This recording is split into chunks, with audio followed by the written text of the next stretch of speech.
Alright, good evening everybody and welcome to the stream. One day later than usual. Again, we're going to do the final preparations before we go to Vulcanus. I originally intended to do that last Friday, but there were a bunch of stream troubles and I hardly made any progress and etc and etc. Today the situation should be better. I made some changes. I'm also wired up now, literally wired up to the internet instead of relying on Wi-Fi, because this is the only location where I can actually do that. And then I found out my laptop does not have a Ethernet port. I cannot physically connect internet, so I had to order some adapter which goes in the USB-C port and plug in the internet cable via that adapter. This is the fire test of that device, so hopefully it will go well. Personally, I don't think the Wi-Fi signal was the problem. I think it's a problem inherent with the internet provider here. But I suppose we'll find out. Hopefully not today. Hopefully next week or something. Anyway, there's 4 more streams to do on this location and then I'll go back to having stable internet for sure. Anyway, today, like mentioned, final preparations for Vulcanus. I put in a placeholder tag so the highest amount of science packs would flow, which is military 4. We do want that at some point, because it's a prerequisite for artillery, and that's the main reason why we're going to go to Vulcanus this time, is to unlock artillery. Make the science pack and unlock artillery. And with that artillery we can then invade the final planet of Gleba. That is the long-term plan. Dongle could overheat easily. It's literally laying on my exposed knee, so I suppose I'll feel it. Although when you get sucked into playing Factorio, that thing might just burn through my entire leg before I notice. This is how it goes when you play this game. Are you going to use biolabs for cracking? I was not even aware you could do that, so there is my expertise in Gleban stuff. I only played Gleba once during the new player experience and I haven't looked at it since.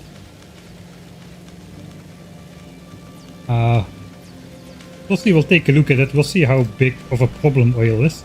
Actually, oil is a big problem at the moment. We didn't have oil problems for a long time, and I've literally got like thousands of tanks filled with oil, or at least they were.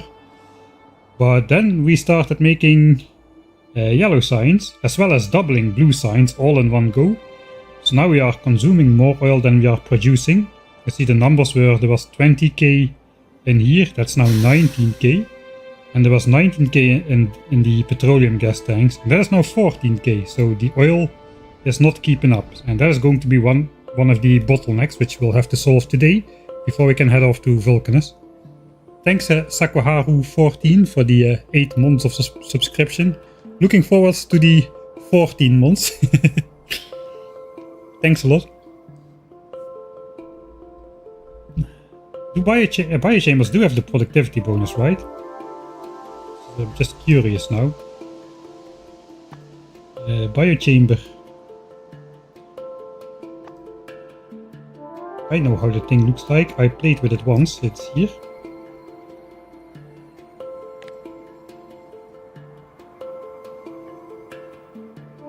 Four module slots as well. It might be good to, because most of the oil you use on Novice is petroleum gas, so that's basically 2 extra steps of productivity potentially. Alright.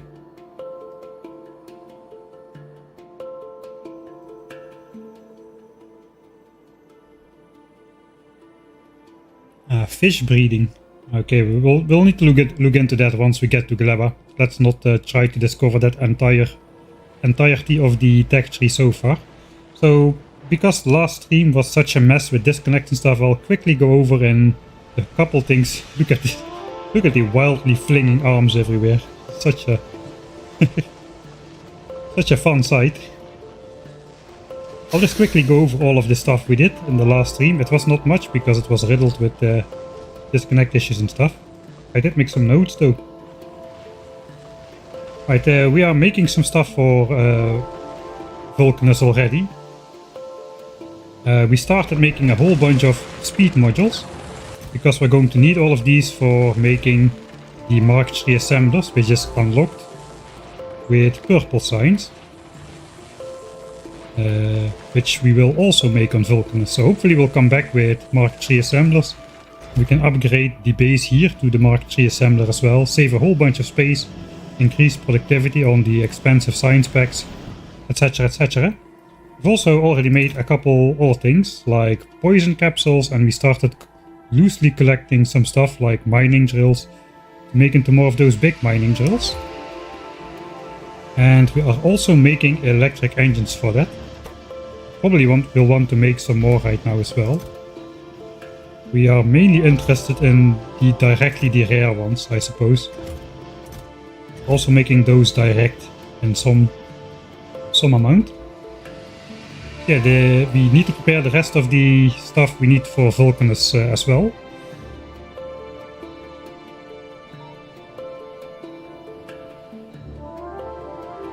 We called over... Oh yeah, I messed up Vulcanus, but not by accident. I just threw all of the carbon off of the spaceship by force, without there being sufficient space in here. And then I made sure we freed up some space again.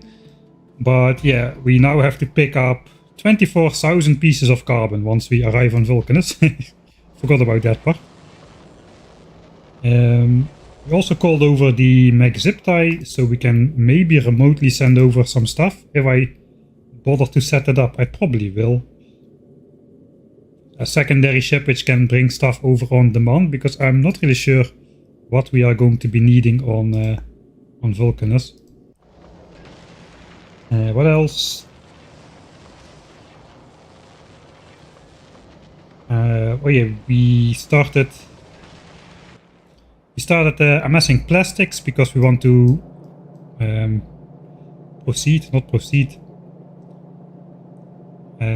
switch over from sending blue chips and low density structures directly over to Vulcanus to just sending over the plastics and making everything over there.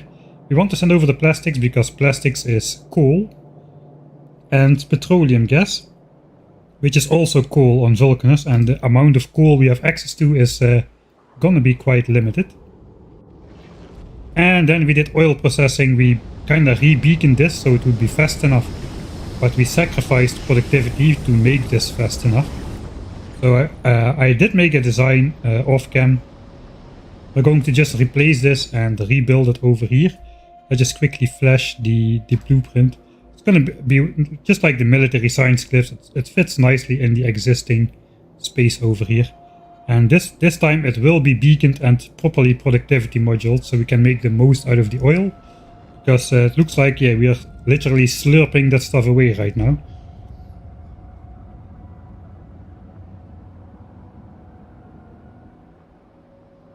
You can make nutrients from Biterex. I have a lot of catching up to do.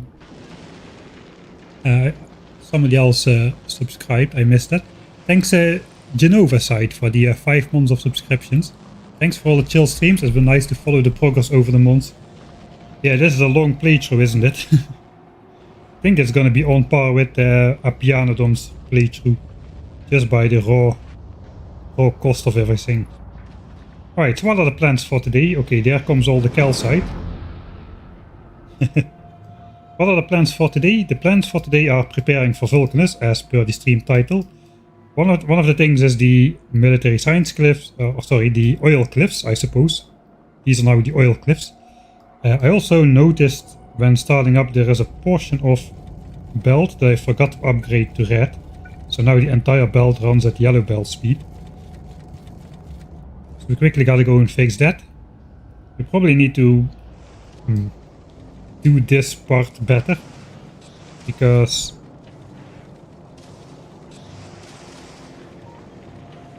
I don't know.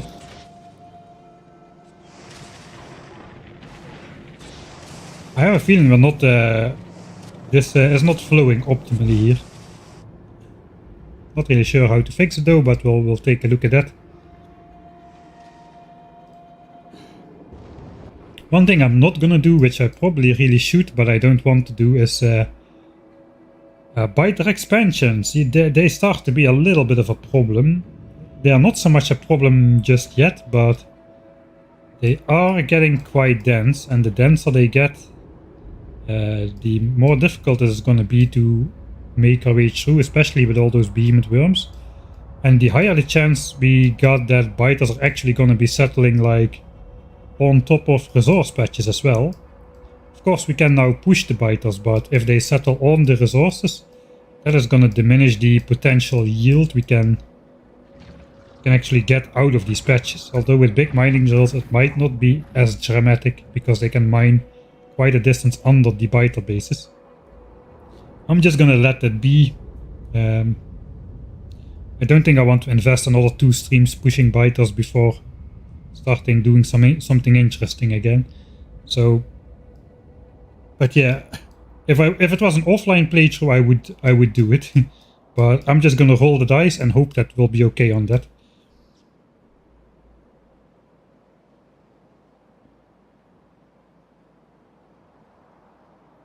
Do you still need Norwegian resources? I think so, yeah.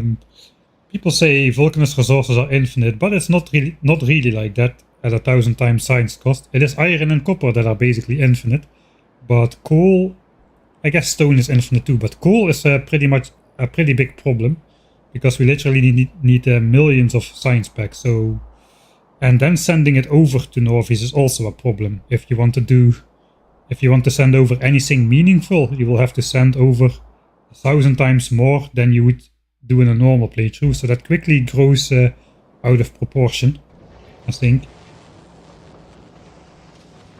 Space coal. We can do space carbon, but we cannot do space coal yet. So all the oil processing, the coal liquefaction still will have to come from coal, as well as the military science and the coal for all the plastics.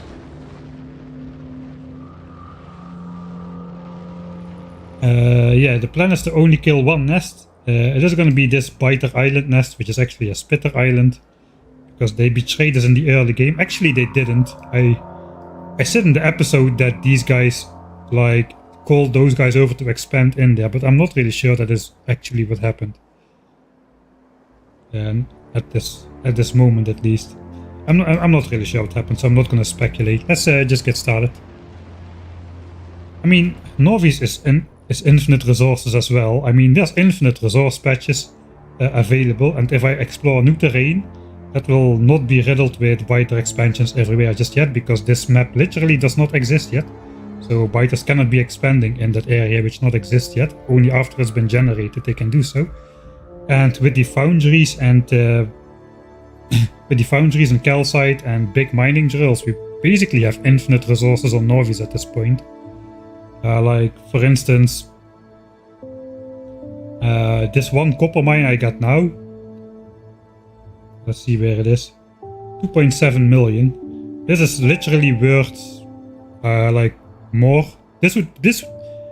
I need 50 million or 50 million copper to get from 0 to off of the planet. 50 million copper. With the foundries and big mining drills and all the discounts and stuff. This patch would be enough to get my behind off of the planet from the start, if I had access to what I have now. So that is basically how powerful that gets. So now we've got these like patches worth millions, tens of millions. It is literally worth hundreds and hundreds of millions per resource patch at the moment. So pretty much infinite resources on Norvis either. I don't really see the point in sending over stuff. I'm even planning to stop import iron from space, because I'm going to need the landing pad to export, to output the other science packs anyway. And it's kind of a mess to have this flow in through the base instead of having it come in from the side. We're going to need an equivalent amount of copper patches anyway, so we'll get the iron patches for free in the process if we need to expand. But probably coal and stone are going to be our main problems on Norvis. Not copper and iron at this point.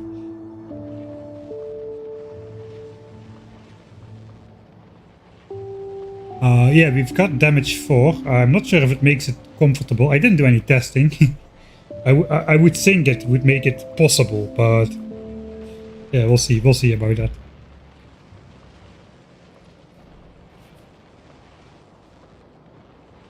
Yeah, purple signs is too stone dependent to do on Norvis at this point, so that's why we're gonna do that one on Vulcanus. Because the stone requirement for purple signs is off the charts, and you don't get the same. You don't get any of the discount you get from on copper and iron through foundries. You don't get any of those discounts on stone. So stone is the most in-demand resource if you do all science packs on Norvis, and it's also the one with the smallest patches and the most infrequent ones as per default settings. So I'm doing military science on Norvis, and I'm doing 720 science packs a minute, or at least 720 science pack ingredients a minute. That is costing me 8 belts of stone. That is like 8 bells of stone. It is, and it's like less than half of the science rate than all my other science packs, and that's military science. Purple science is like an order of magnitude worse. Alright, let's get started. Let's go, let's go, let's go. This we can delete. That was just for the intro. End of stream save. Probably my inventory is still a mess. I did not have really any time to prepare the stream. Oh, my inventory looks nice. Maybe I did a little bit of... maybe I did this at the end of last stream. I literally cannot remember. First things first. Let's just go fix that one belt, because that seems important.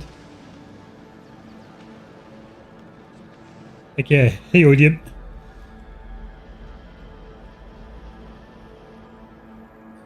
Great video, thanks. Yeah, I enjoyed making this one as well after those 2 combat-filled episodes. Really nice change of pace. I had to change my entire approach to video making for this one though. Basically making my notes and save games. That's why I have all the save games. I use those to make a storyboard for my for my videos now, as well as the notes I make in my notepad.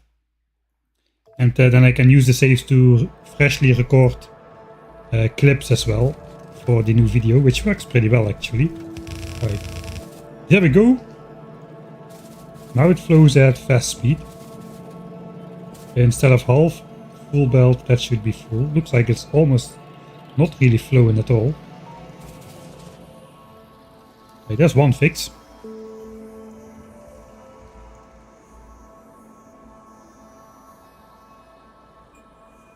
Now, I usually prepare the streams a bit just to see what I was doing again, because after like a week of not playing, just check my notes, I just look around the base a bit, spot potential mistakes like the one we just fixed over here,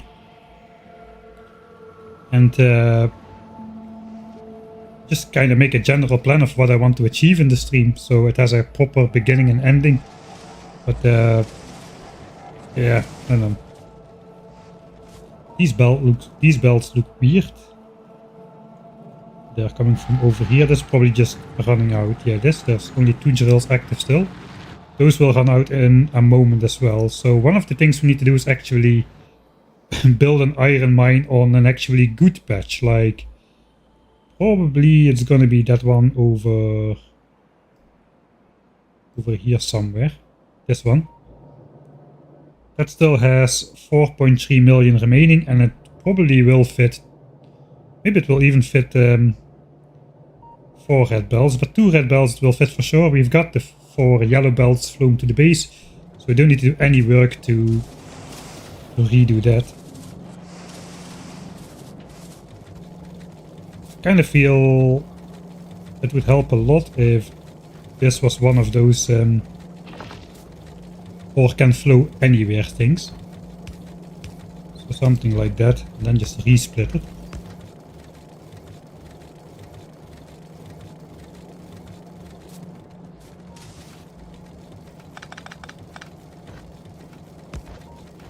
Yeah, just a little bit of trying to keep it flowing.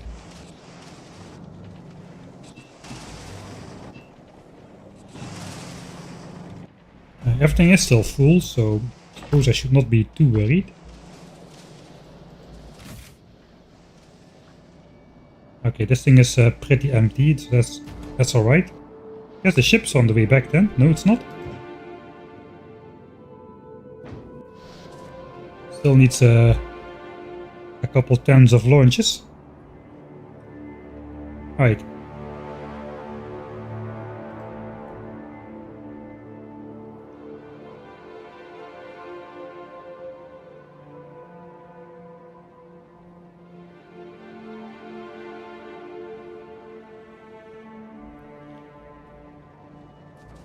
On the preparation list for Vulcanus are these electric engines. This has run out. Let's go look how many engines we have access to. We can maybe make some more in here. Because those are required to make the rare mining drills. And we need a lot of them, 10 a pop. We've got basically infinite reds, I suppose. Especially with us making more of those here in blue chips as well as in red chips directly.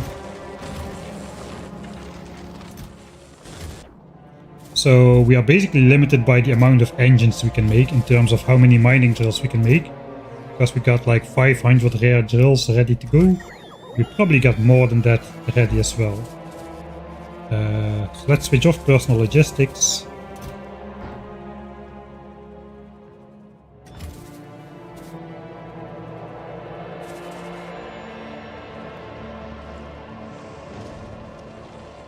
Johnny slides back to red.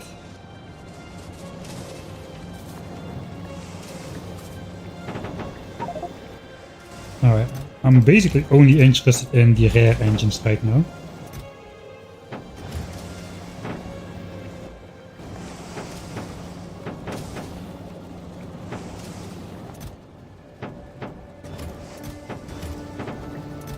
You see, okay, there's not that many engines in here just yet.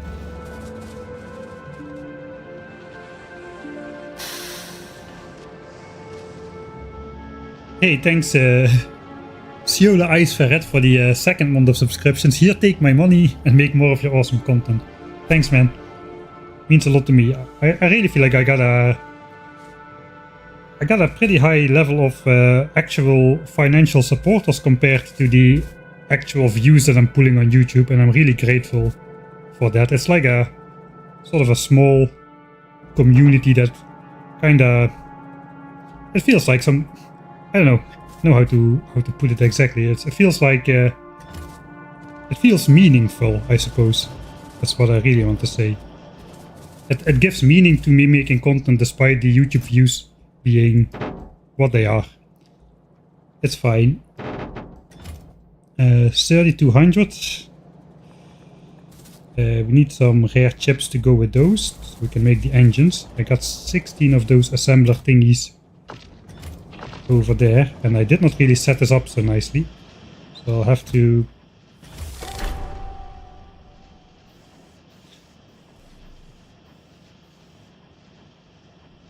yes, the Victorians are very generous. Hey Dosh, what's time estimation in Coverex?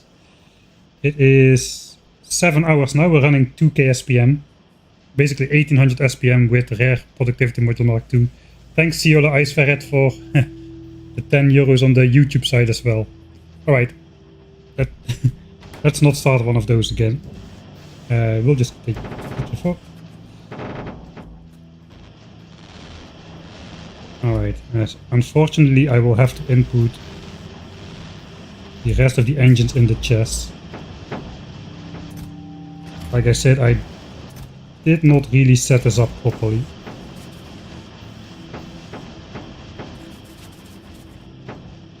This is not up to my usual hand feeding standards. I would have offset the chest so I could just sweep them in, like we did over here.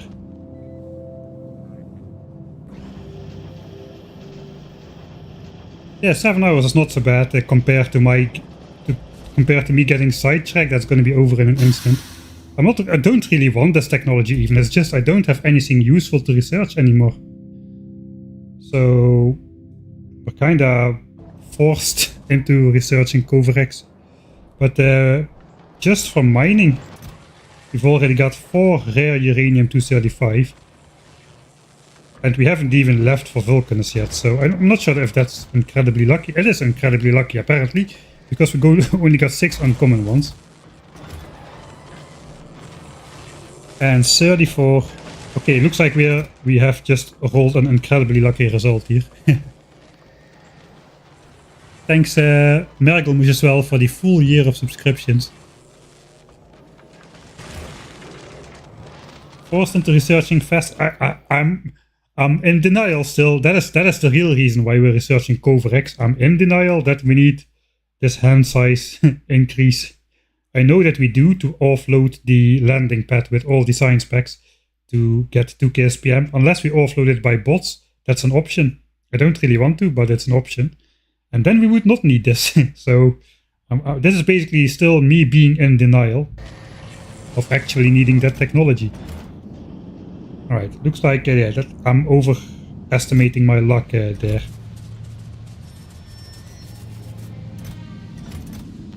Alright. So that is going. Anything else on my quick to-do list?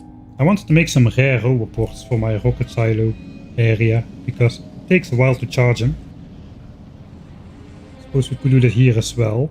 I made 10 roboports, so I could upgrade to 10 rare roboports. There's gears, red chips and steel, if I remember correctly.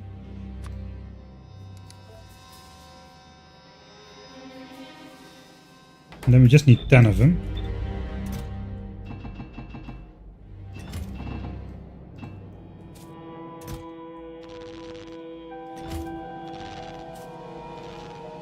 And gears, we've got those as well. Alright. Rare roboports, they recharge bots slightly faster. I guess it's 60% faster recharge rate for the roboport. It's not as good as the personal roboport, because the personal roboport, it gets more charge slots as well. So instead of doing 2 times 1 megawatt, it does 4 times 1.6 megawatt, which is basically 540% better instead of just 60% better. So really big difference there.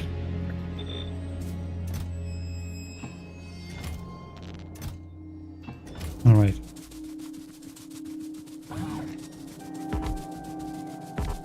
We'll just upgrade those. Today is just going to be a relaxing day, getting ready for Vulcanus without big time pressure, and just making sure we leave Novice in a good place. These bots are going to thank me for these roboports though. Alright, so now I got my 10 normal ones back again. Thanks Satani Goat for the second month subscriptions as well. Today I learned filling up a 1 terabyte micro SD. How does 1 terabyte fit on a micro SD card anyway? With games does increase loading times of modded. Alright.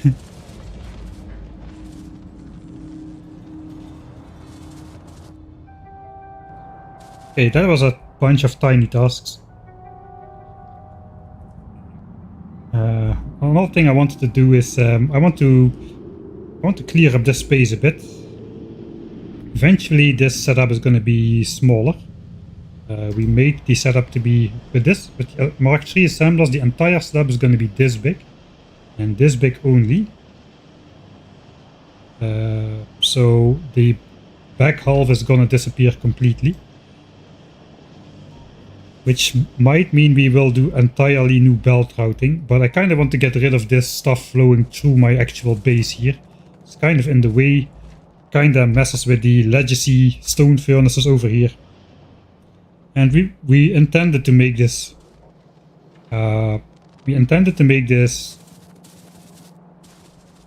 like adjacent at some point. I guess we can make it entirely adjacent to the military science belt here as well, so let me just for now get rid of all the modules and the beacons. I have a little bit of space in my inventory. Alright, first charging session. Ooh, that is fast. On the rare roboports. Yeah, I guess the bots just hardly flew at all. That's really what's going on, I suppose.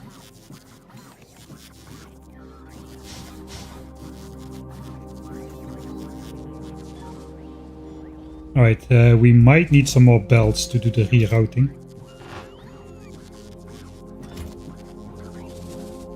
Also out of undergrounds. Yeah, I think this could be... Okay, we have a 6 belt gap here, so I have to move this over to here and then put red signs next to it, and then we can have exactly a 6 belt gap. We just do this to block that off.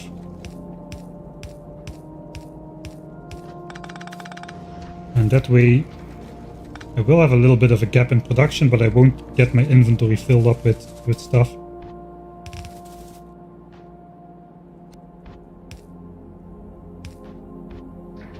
Yes, potentially this could get messy.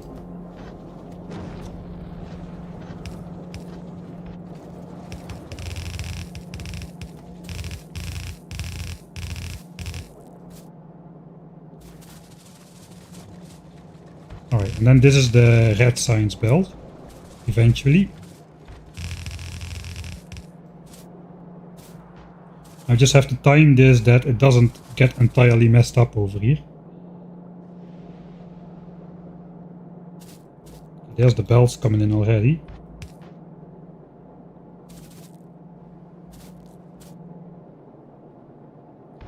I suppose that is a little bit inevitable.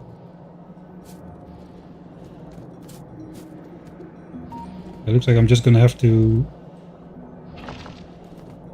grab the inserters off here, yeah, until it's entirely belt filled.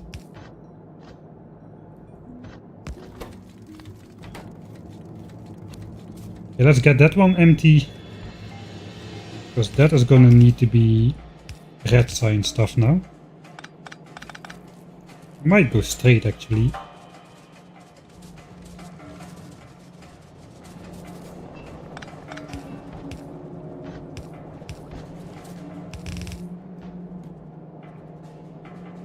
Okay, now this looks off, I suppose. That's a bit. Gotta try to at least control myself slightly. Looks like we really want this just to go straight.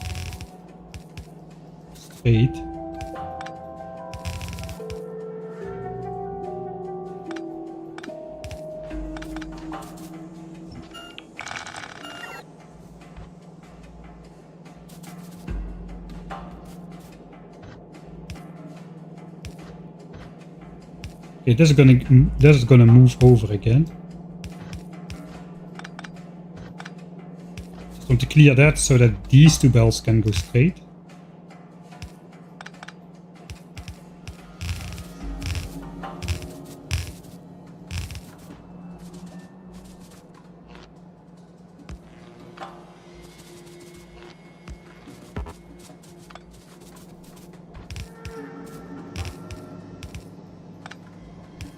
Alright, no mix-ups this time.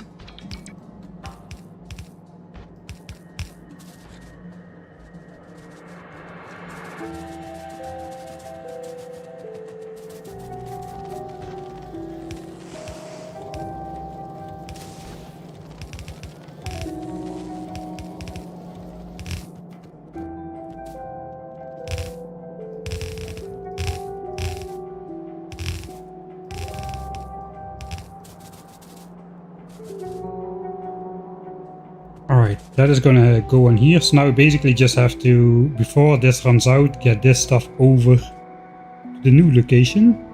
And then we can get rid of this old belt over there.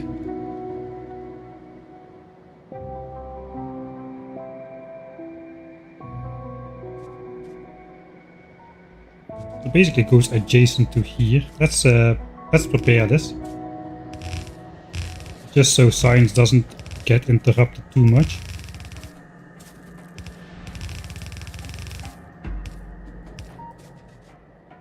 Okay, there comes the stuff.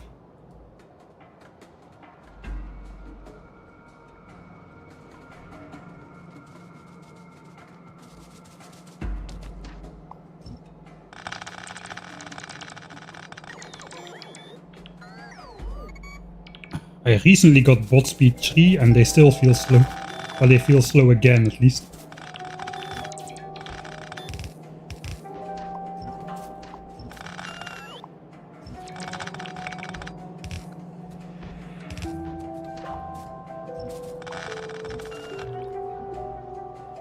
Ah, it's already time.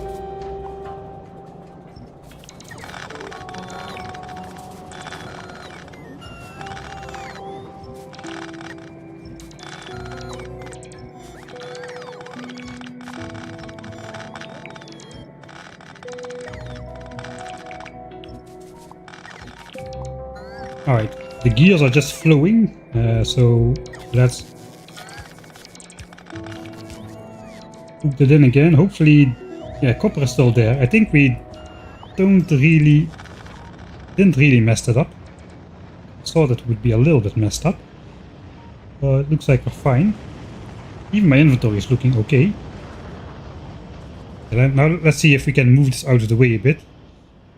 It looks like the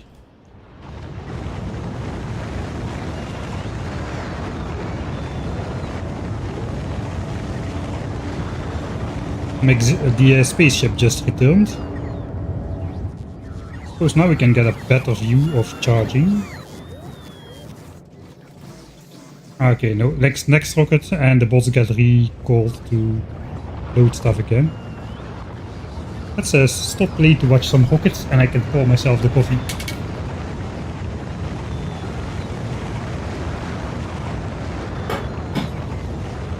Is the rare Coverex in preparation for rare biolabs? Yes. Although I'm not sure what the best way is to get rare biolabs. I don't think I'll actually need the rare Coverex. I can just use the regular shiny rocks and maybe uncommon ones and roll for rare and assemblers or something. Maybe it's just gonna be a mix of everything, but if we have this unlocked, we might as well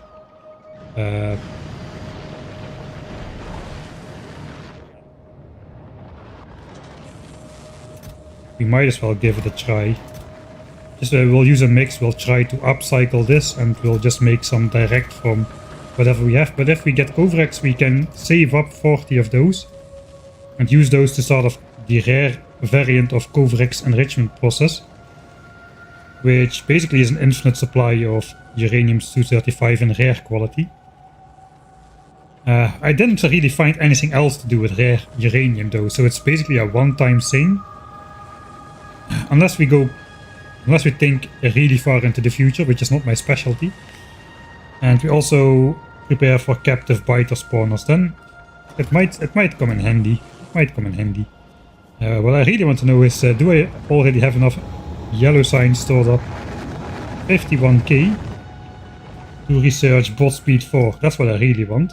No, we don't. I think we need to store up over 150k for sure before we can actually research this technology at full pace. It might be more important to get military unlocked. No, nothing is more important than bot speed. Bot speed is the GOAT tech. We gotta get the bot speed. Did you upgrade the modules in the silos? I don't think I did.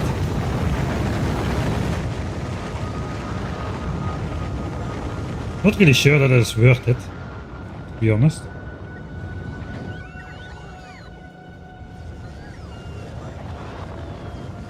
Because these eat a lot of power. Oh, I missed that I actually put this on the speed beacons as well.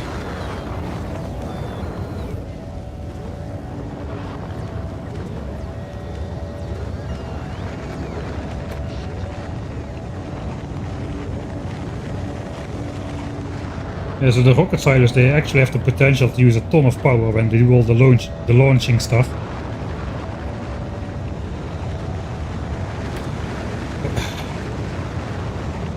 I guess this is the drawback of the new lab setup. The beacons are unnecessarily affecting these rocket silos over here, which is not great. 30 megawatts. These do 10 megawatts. Well, maybe I can afford to upgrade them. If they're anyway already spoiled by the speed beacons, I might as well upgrade the modules. It's 40 modules though, so it's not for free. I think for now I'd rather spend these on the oil processing setup, which we're going to be making.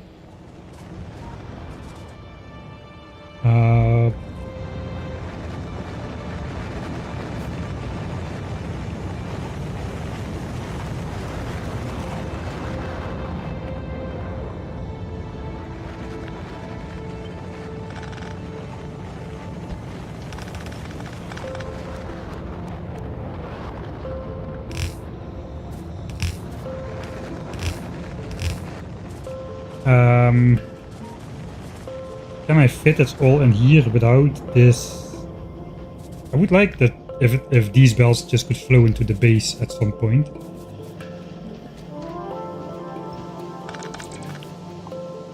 We can get rid of some of the infrastructure here. Oh wait, that does unpower the beacons.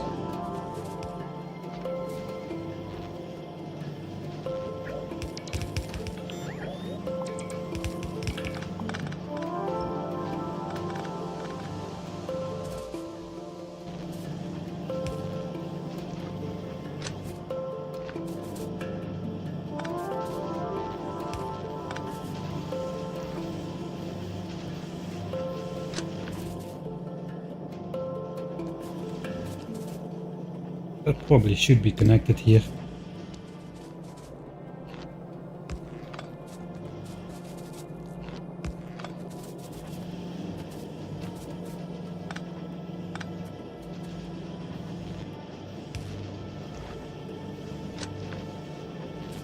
I'll just throw a rare power line in there.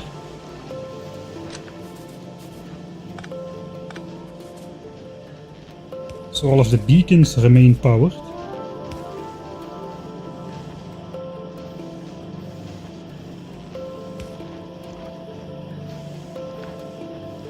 Yeah, looks like both of those need to be rare.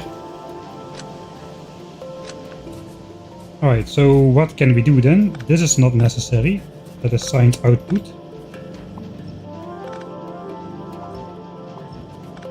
It used to be a little bit bigger when we still had the cheap speed modules in the beacons.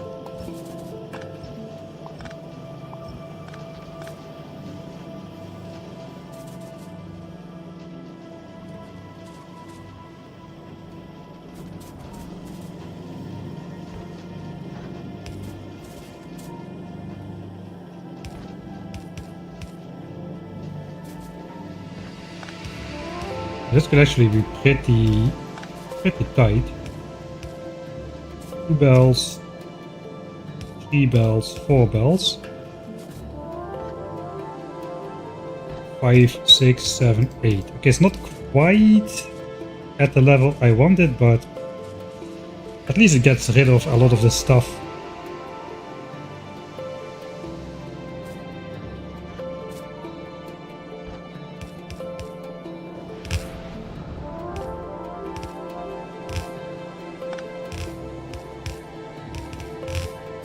That could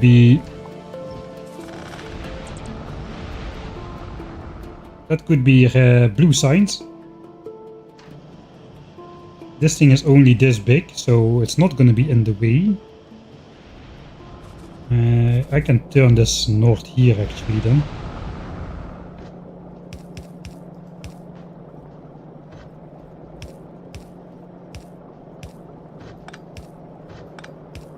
There goes my science rate.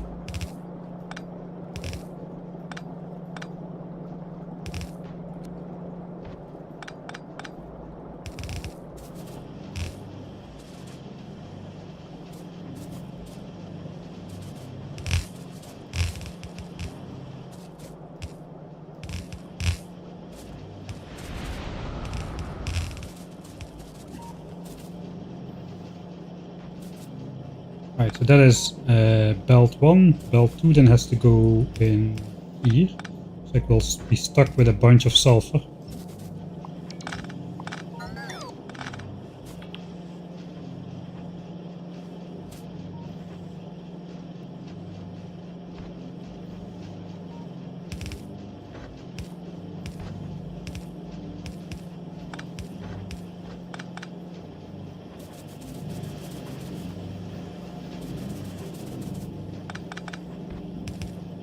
No, no, no. Oh, God, that's bad.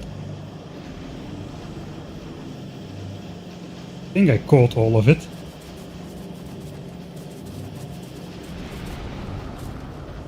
Just in case I didn't.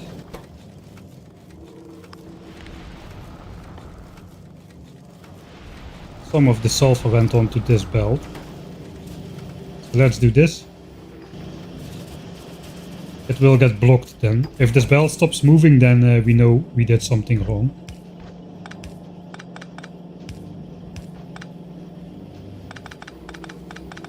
Right. And then the last red chip belt goes in here.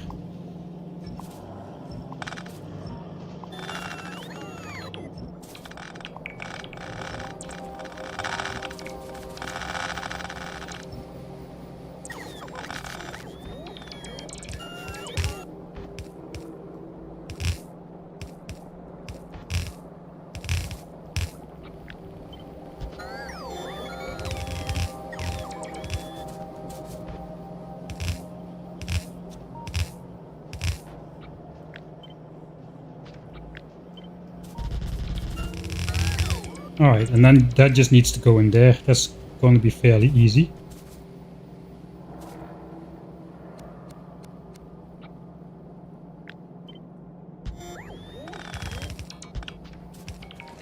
And that new super force blueprint stuff is really so useful in so many situations.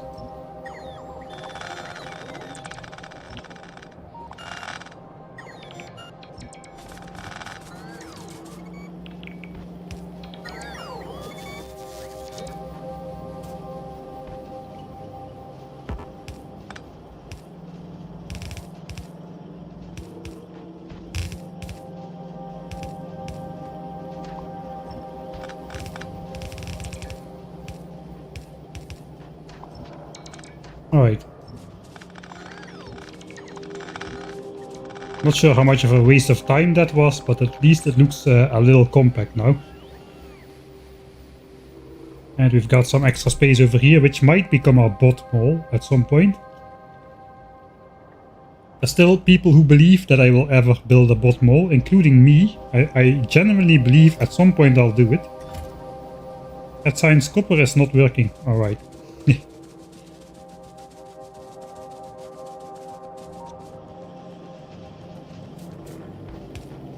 Always the one underground belt kind of thing.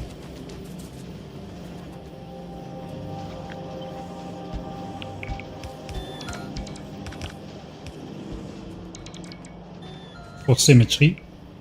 It's not power pole, so that doesn't count. Yeah, I think we'll just throw the sulfur in here. As well as the engines. Some of the red chips.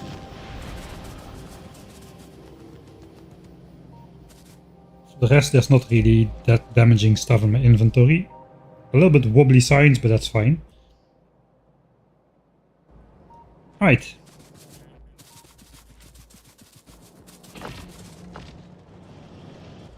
We'll also clean up the sign specs. This goes back in here. This goes.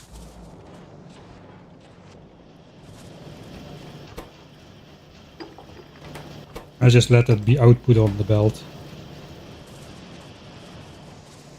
Doesn't seem like we're making enough ammo. But there we go, iron is empty, so we're not getting enough iron. Right, that is the problem then. We're not getting enough iron. It looks like this has completely run out at this point. Yeah, this is completely gone now. So I guess we will run slightly under specification until we can figure that out.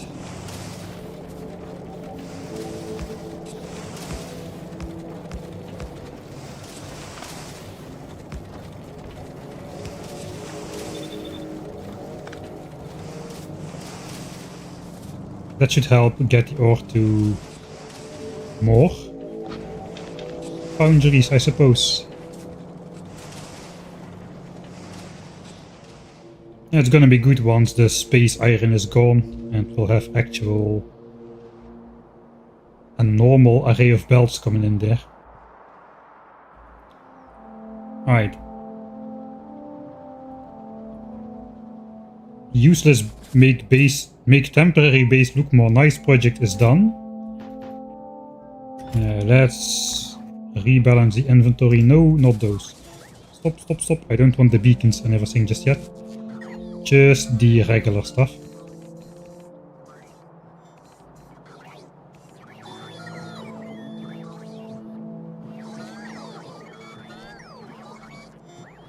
Yeah, it's a pretty nice sign setup. I'm quite happy with it, how it turns out, especially this Gordian knot. The only mistake I made in designing this, and once you design something like this, you're stuck with it. If there's a mistake in there, you gotta deal with it. Gleben signs, spoils. And we have a full belt of signs from the other signs packs. So we're gonna need to upgrade this belt to blue to accommodate an equivalent rate of Gleben signs compared to the other signs packs, I suppose. There's no way I'm splitting this open anymore.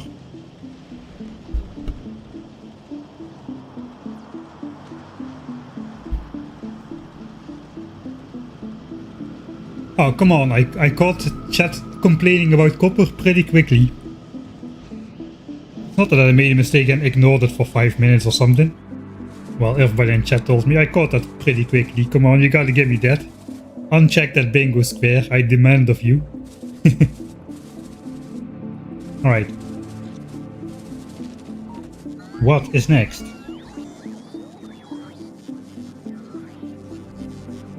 We did the rare row post which I wanted.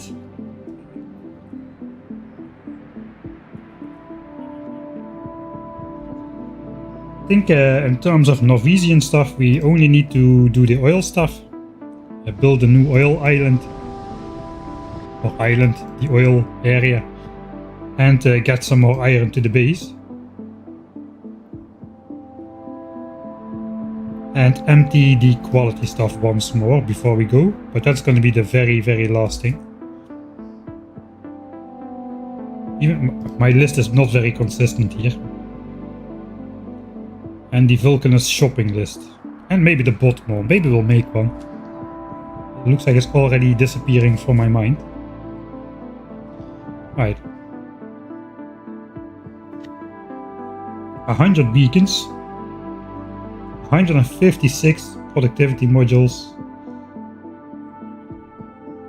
120 efficiency modules. I don't have that stuff. I do have that stuff. Let's take all of those.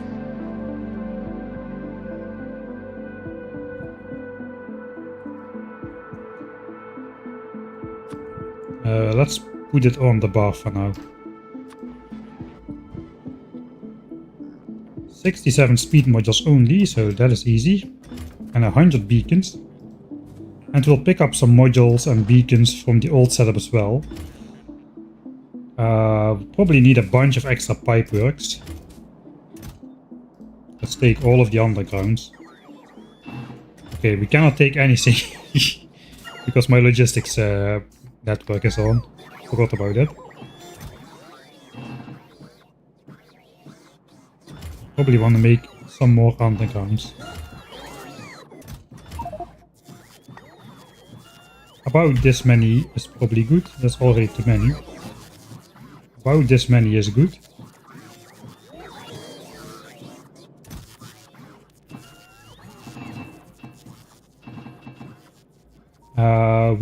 Do we need more machinery than we currently have? I have 18 refineries and 34 cracking facilities.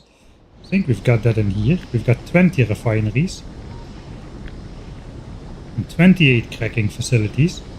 The productivity really makes such a big difference in that. We've already overbuilt this a little. Maybe it is the beacons, isn't it? Yeah, the oil refineries can have more beacons affecting it than the chemical plants. So I'm gonna need these. But I don't need more oil refineries. What kind of power lines did I use here? Just the regular old wooden ones. Sure. Anything else which looks like we would need to take more of? Storage tanks. No, those are just part of the system already. Offshore pumps. We'll just snatch those from the other side. Let's just head over there. We don't need quite this many pipes. We are still making a bunch of them as well. So probably this is fine. Let's go. 2 infinity pipes, alright. If I had those in my mall, I would take them, but I didn't automate infinity pipes yet. So I guess we'll skip those for now. Alright, so we're gonna do away with this speed module stuff. This is gonna reclaim us a whole bunch of good speed modules.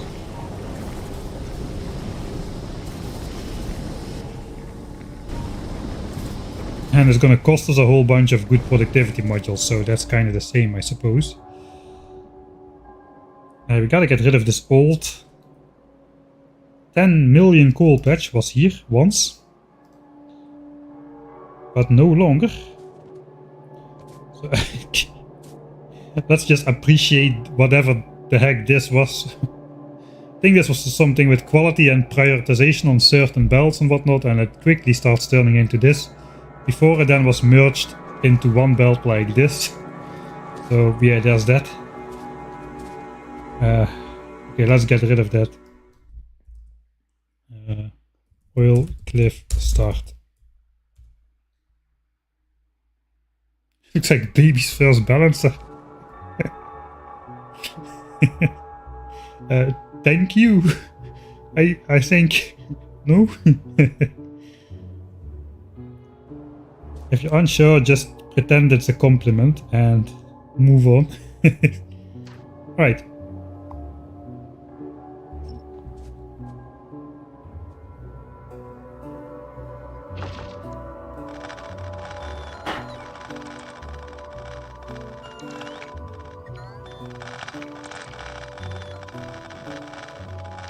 How did I drink all my coffee before I had construction bots? I literally don't know anymore.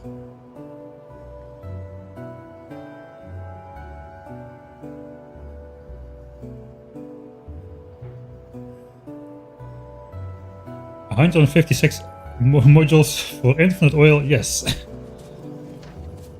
Yes. I think I want to keep this for now. Bottom once was the quality belt, I suppose. Right.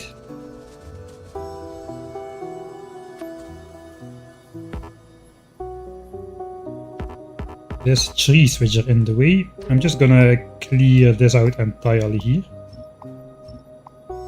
I want to be able to place that without clicking shift. Alright, now I can. I just put it into place.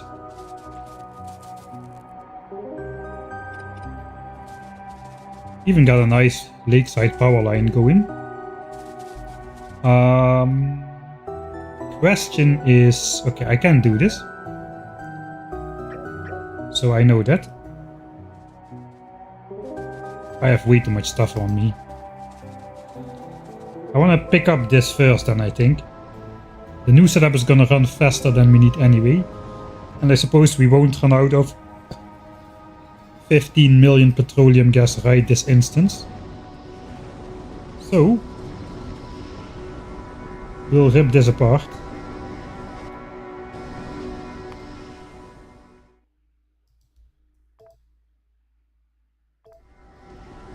I think we'll just switch off oil extraction.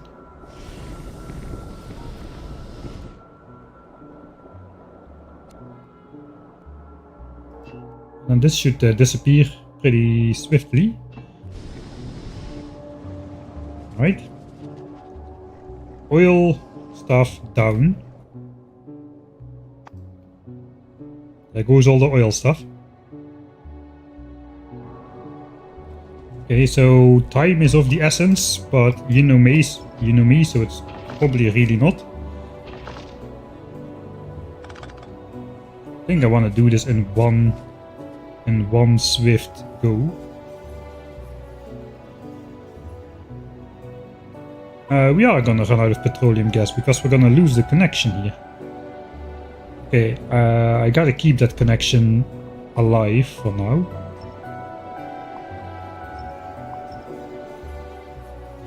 As well as the power line, I suppose.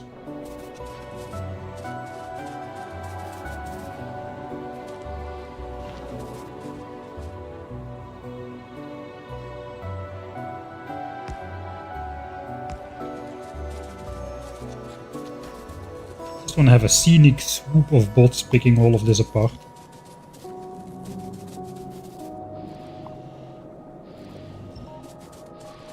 We're gonna run out of heavy oil and light oil potentially. Okay, let's we gotta do it anyway, so let's just pick it up.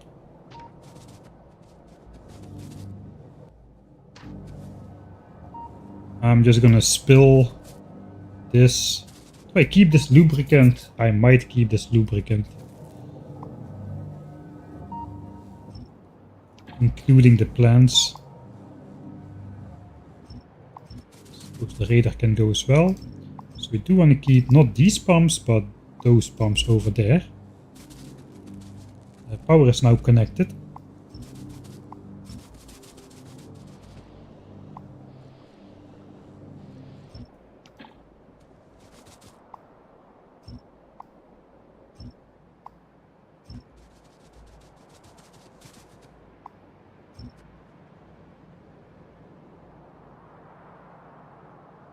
Right.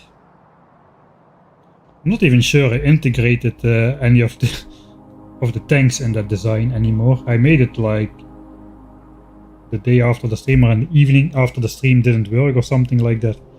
But that should be good enough. That is going to drain my armor, I suppose, but that's fine.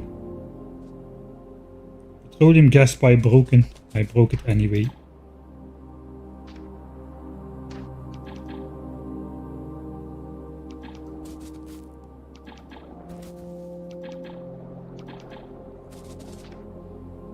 Alright, we're pumping again. This thing is filling up again. Science is back to full. Maybe that did do the trick then. Yeah, this is flowing all the time now, so that is nice. Is this filling up? I'm not sure. Maybe. If so, it is filling up incredibly slowly. Right. I suppose it is a good time now.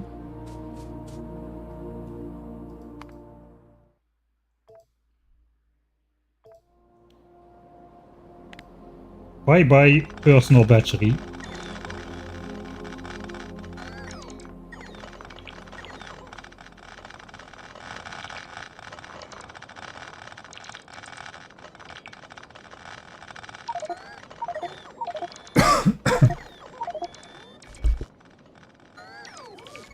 And inventory space, apparently. Forgot about that.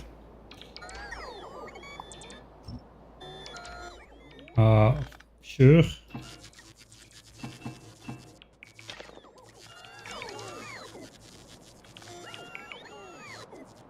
Alright. Let's not do that with the personal battery. We still need to build the entire thing as well. Don't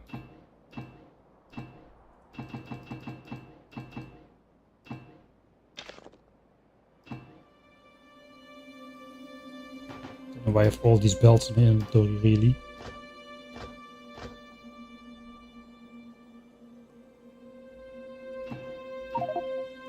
Right. Save here. I can do it for the video when I re-record it. I can just let the bolts get destroyed. But now I'm just gonna cheese it like I always do.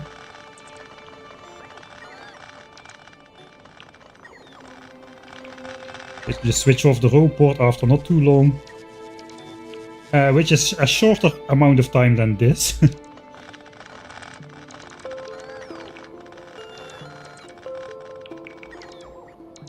Seems about right. Now we are not losing the power. And the distant ones are. Okay, I suppose we'll do a swoop. Swoops are the most efficient for this kind of cheesing.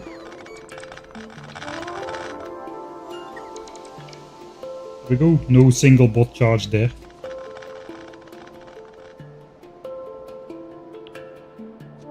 Right, so we missed a couple of things here and there, that's fine.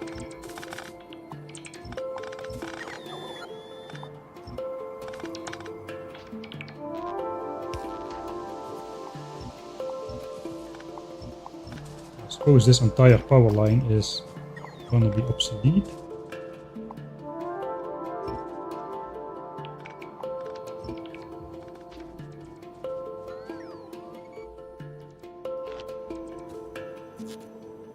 Not sure if this is gonna stay. For now I'll just connect it.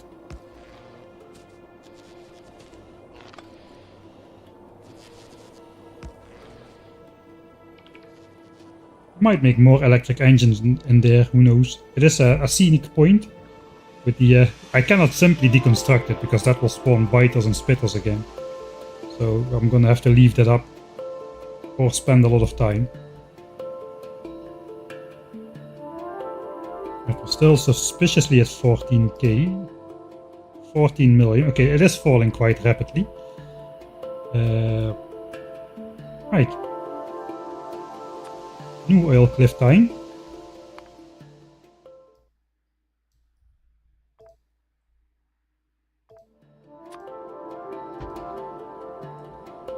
We'll also swoop that in.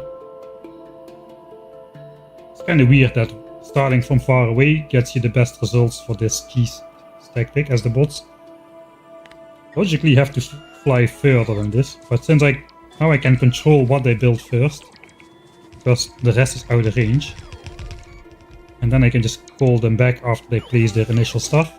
And if I do that right, not many of them will be charging.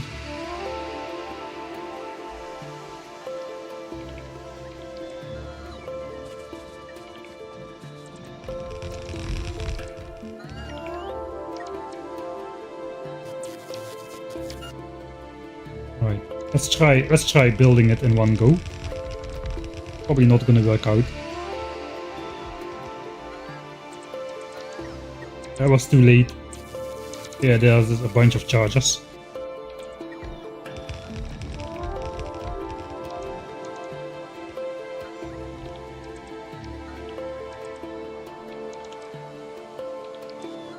Hey, it's all about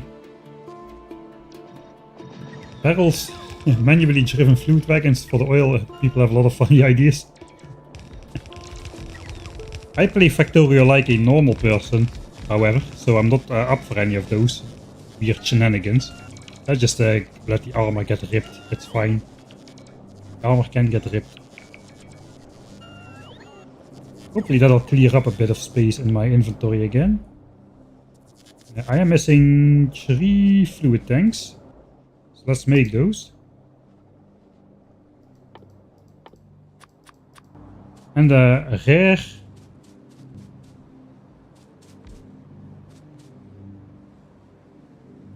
quality pump. I suppose that has to do with... I remember, it was in the back here. This pump is not fast enough at standard quality. For now I'll substitute in a standard quality pump here, but that's gotta be a rare one. Here's the infinity pipes, that is where oil needs to be hooked up.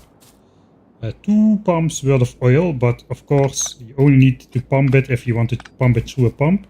If you don't pump it, it flows through the pipe at blistering speeds naturally. So where is this gonna end up? Oh, okay, that's not great, is it?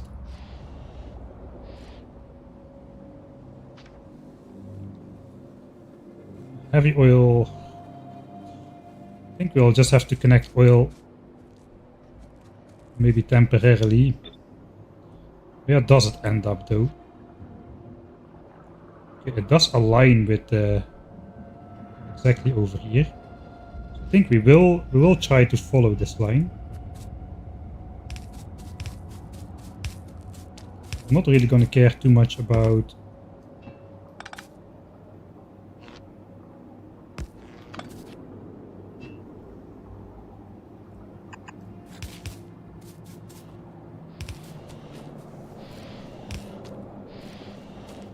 Really? Oh wait, there's an underground there already.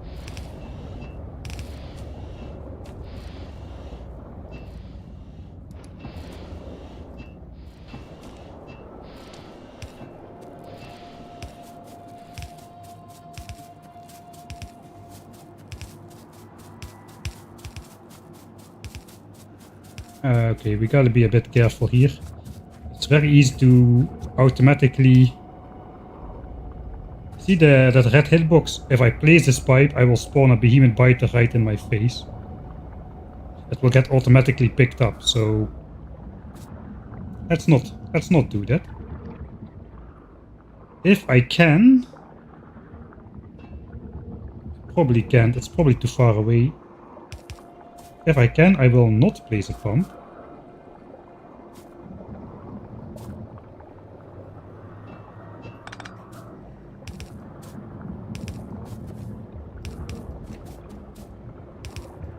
Yeah, it's too long. Now my entire system here is invalid.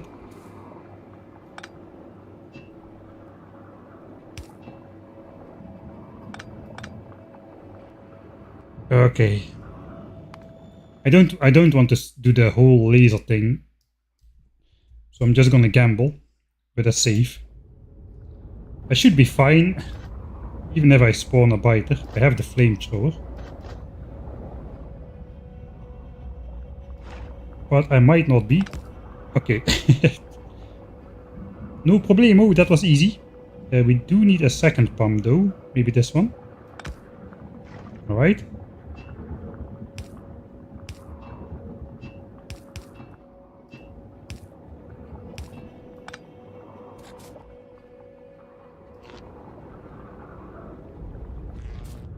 Kinda don't want to obscure that.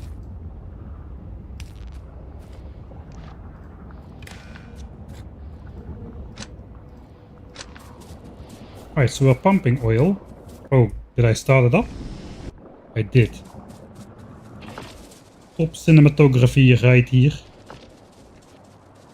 At least we'll see what goes in there. It's pipes. It's not a visual experience anyway. But there we go. That's on. It's all beaconed now with max productivity. So that should stretch our oil a whole lot further.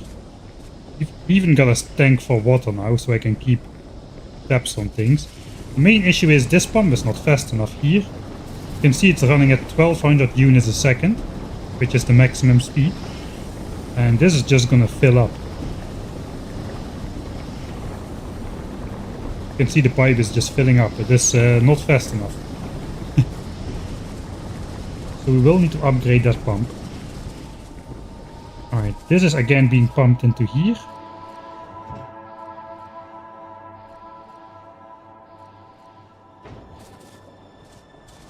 Then we just need to connect light and heavy oil back to their original outputs or somewhere close by. I guess petroleum gas can stay here, it's not really a problem. We should not run out of oil at all. But we might...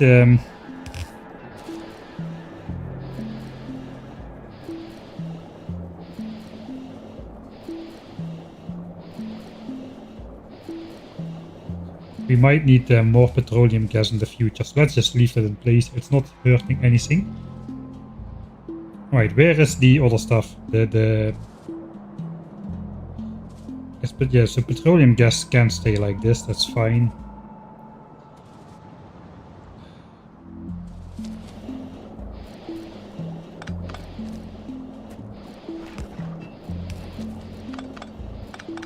That's not gonna help us because the entire rest of it is also running on just a single pump.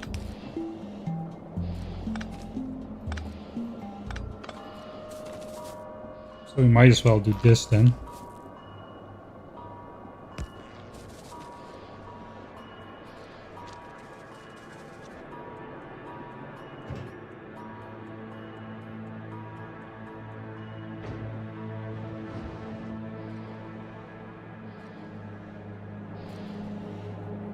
Yeah, this pump is just running at 300. I don't know what's going on. Ah, wait, plastics. That is what's going on. Plastics is eating up all of the... That is actually very smart of me, without realizing it. So it's not very smart of me. But since this is... The plastic is the main consumer of petroleum gas, the rest is just for sulfur. 300 units of petroleum gas a second for sulfur. The rest of it is over here, and is actually not enough, because this tank is falling in capacity. So... we do need more pumps up there.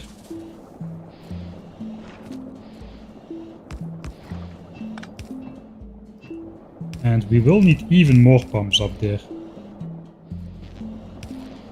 So it looks like we are doing this. Right. Where's the other lines going? Heavy oil and light oil. Those are currently empty. So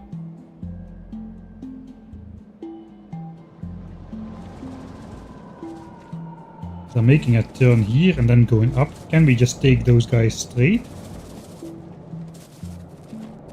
We can. They're above the oil line. So they could go straight all the way to here.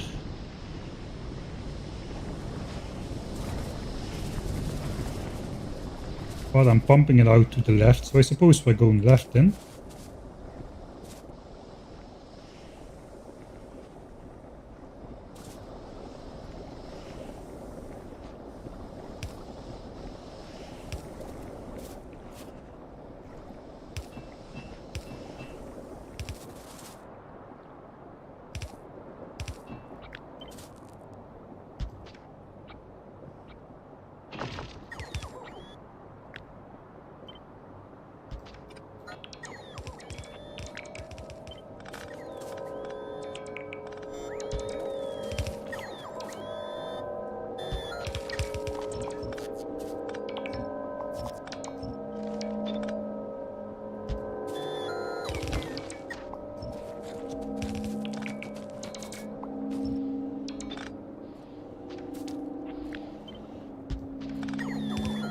Right. Where are those pipes? They are over there.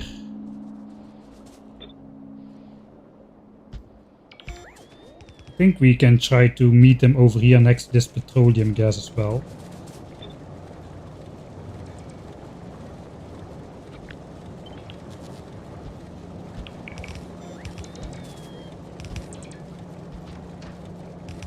So just delete this. And have them come down like somewhere in this vicinity over here.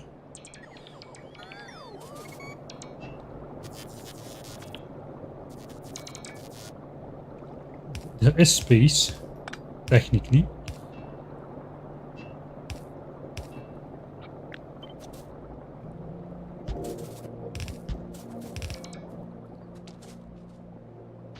Okay, this we can keep this weird structure.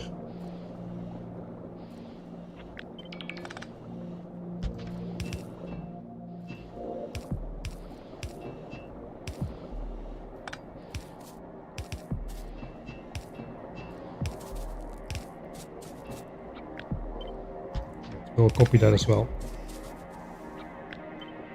As a nod to the old system. Ooh, this was dangerous. Which pipe was which? Before I let that all flow through. Which pipe was which?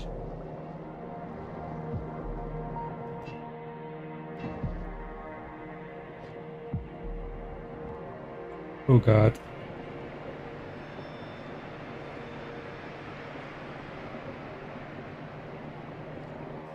You know what? Let's just hope that it was correct.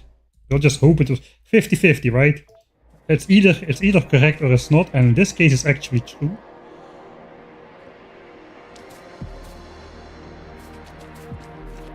We'll hide some pumps in here, if that is...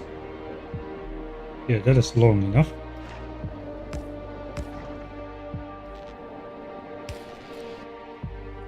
Let's see if we are still making rocket fuel.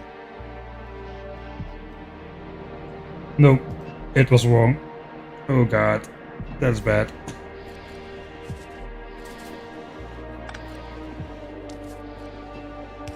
Alright.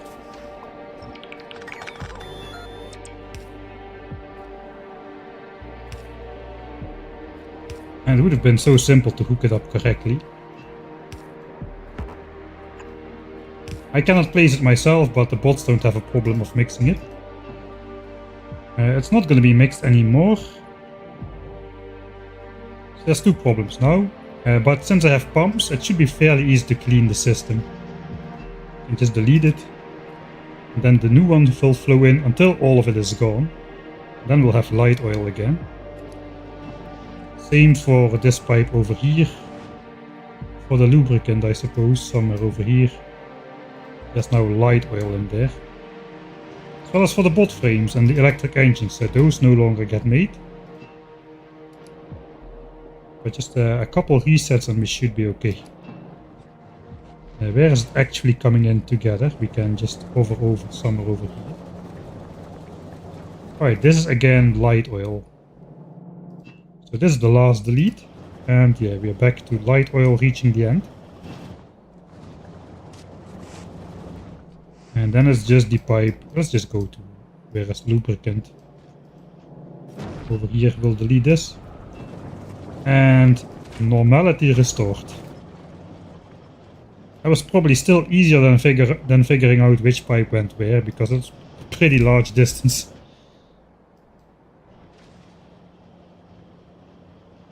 What happens if you mix light and heavy oil and mediumly weighted oil, I suppose. Yeah, exactly.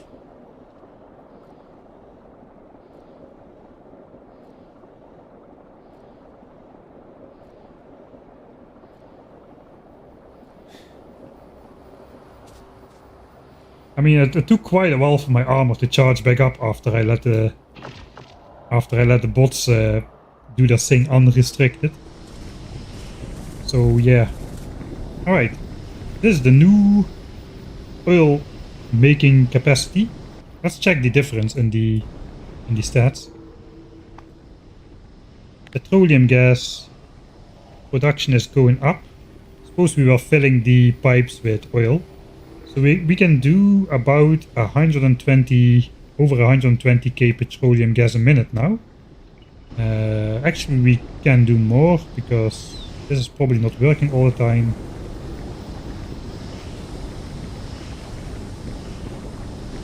It is working. We are filling up the tank still, so yeah, we still have to make a rear pump for that one. Can I just plop two pumps adjacent to each other? Not really in a very satisfactory way, I suppose.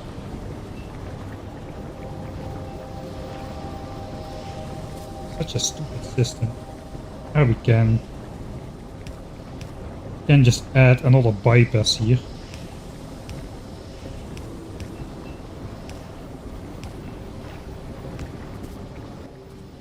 Sneak a power line in there which is larger. Alright, there we go. Then we just need to copy the parameters. Alright. Of course, if you put two parallel pumps, then this pipe can transport all the fluid, no problemo. I'm gonna stop ripping on the fluid system.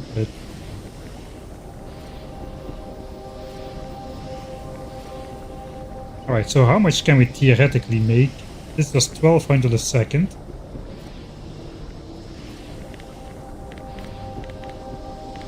Times 60, that should be 144k. I think it looks like the maximum production we can get out of here is less than that.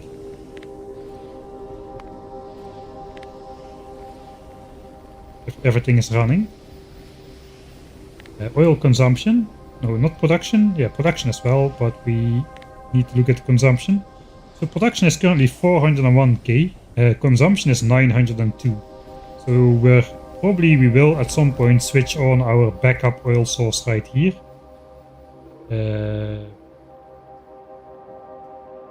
Yeah, this one. Which has not really been used yet. It's still waiting to be switched on.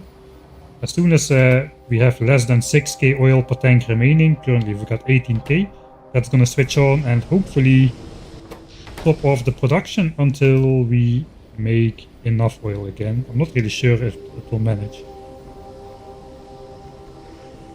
Okay, we might need more oil sources at some point, but I don't think it's going to be this point yet. Did I already boost the speed here? Yeah, I kinda did. Already running off speed 2 modules for the depleted oil fields. I suppose that's gonna be kinda it then.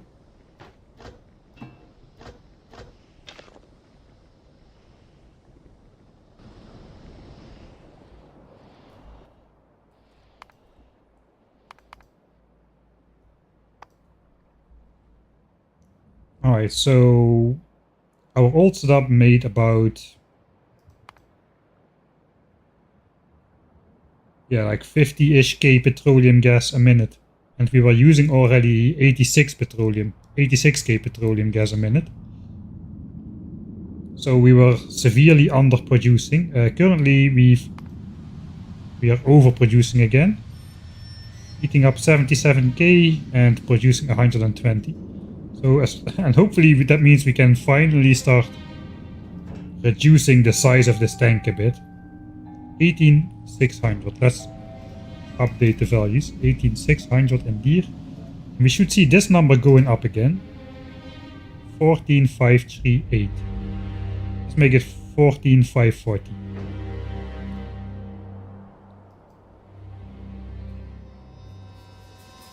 I think with the... Of course, once these tanks are full, production is gonna slow down again. I actually think maybe I should artificially slow down production. I got way too many tanks up here as well. This is a dangerous game, so let's save here. Fewer gas tanks. The problem is, if I do this, I suddenly lose a lot of petroleum gas. Some of it gets moved, but not all of it. If I do this, with a massive number of tanks at the same time, I'm gonna lose a lot of petroleum gas. Even if I just mark it for deconstruction. So I kind of have to do that in order to not lose too much or anything at all. It is instant transmission though, but the thing is, if I do this, and these get marked for deconstruction before these do in the internal game order or something, then this petroleum gas no longer has a place to go because it's no longer connected. So suppose 15,576. 15.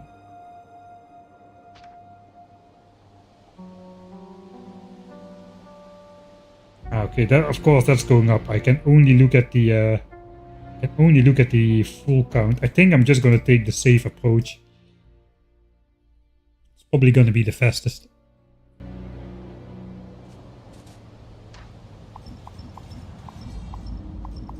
If I do this, it cannot go home. Probably better from the map view.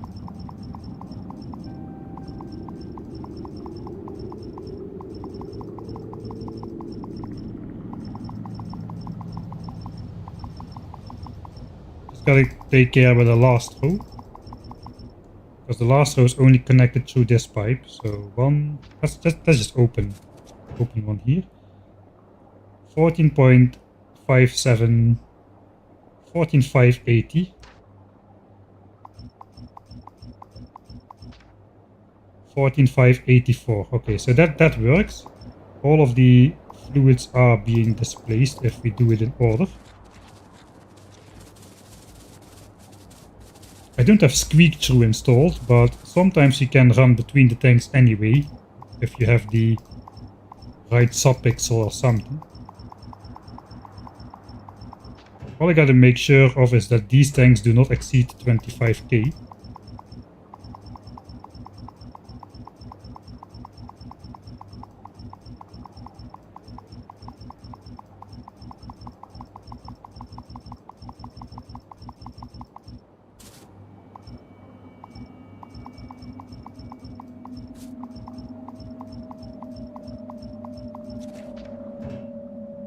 Okay, 14.6 instead of 14.5, so we did not lose anything, I don't think. And now we can actually deconstruct it.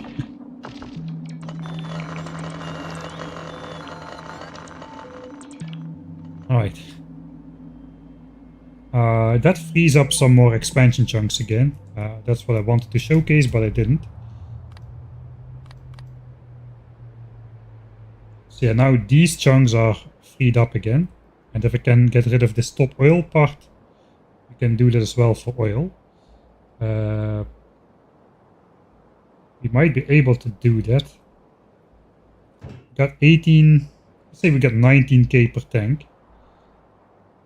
If we got 19k per tank, I've got 15, 16, 17, 18, 19, 20, 22 squares. I should be able to delete 3 squares from 22 without overflowing.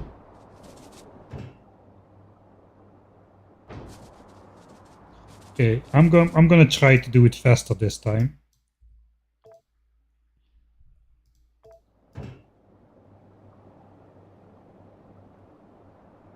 $44.50 and falling.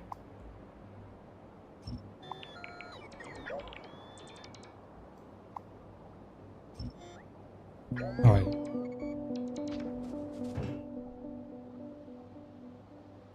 I think that's okay.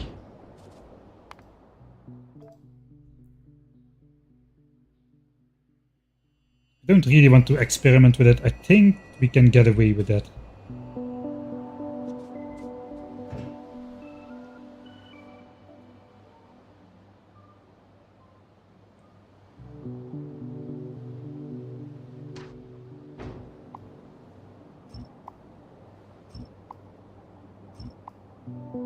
As long as each tank is connected to a tank that has somewhere to go.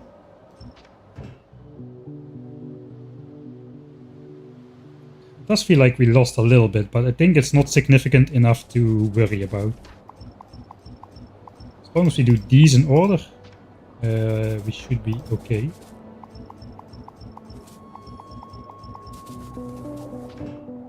$21k per tank.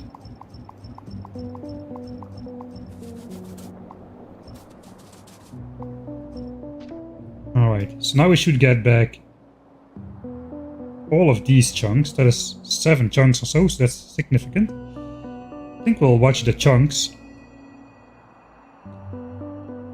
And the bots on the minimap this time.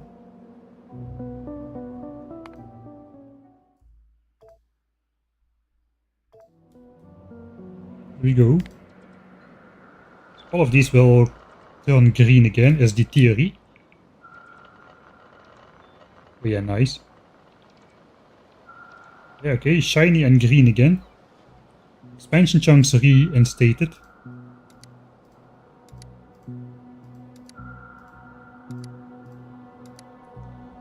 Let's also get rid of this weird outcrop over here. Alright, so we can let the bots do this live, I suppose.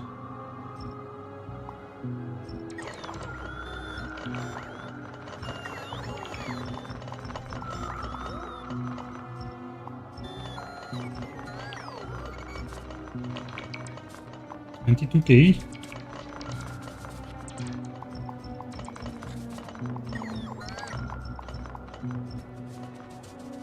Alright, and then we can also get rid of this stupid thing. But not these, because this eventually needs to be pasted in here. Alright, so it's still quite oversized, but maybe no longer as stupidly oversized as it once was.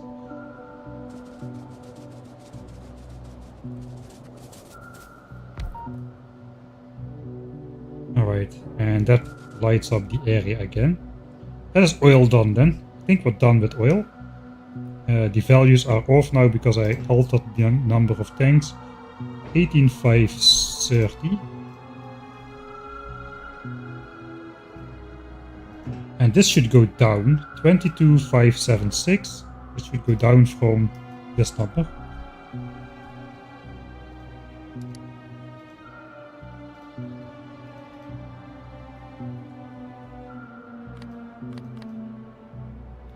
Oh, Mike switched on. Yeah, I switched on the wrong debug settings. That's another bingo square, I suppose.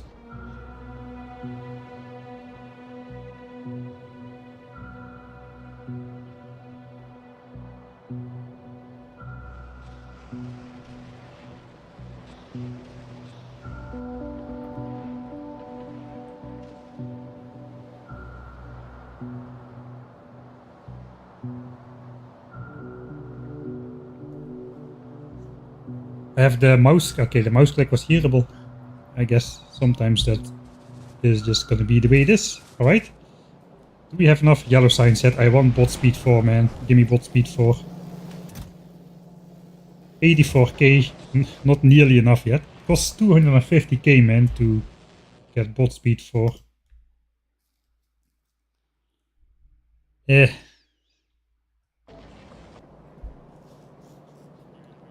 Patience, patience.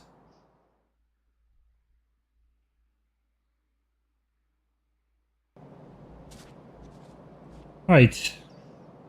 I think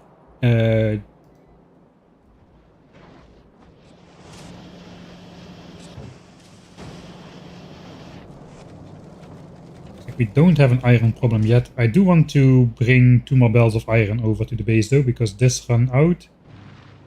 And this has only 400k left. It's gonna run out pretty quick as well. I think these are gonna stay active for all the time that we are on Vulcanus, no problem. Right, this is just a tiny sliver of ore remaining.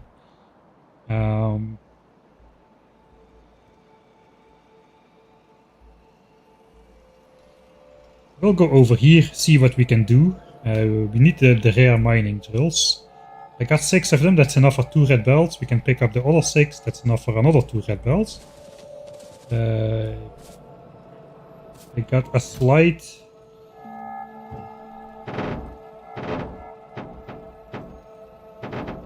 surplus of these tanks now.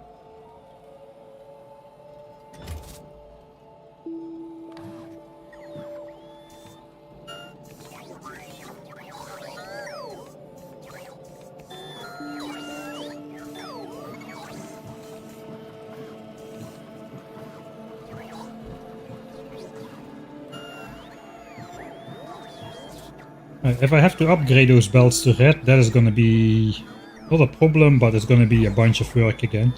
So we'll see how it goes. I do want the set of beacon stuff as well this time. I don't think my mining blueprint uses that many modules that I don't have access to them. 32 of those.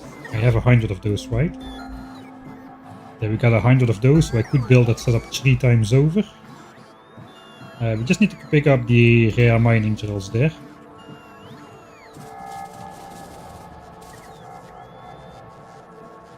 And...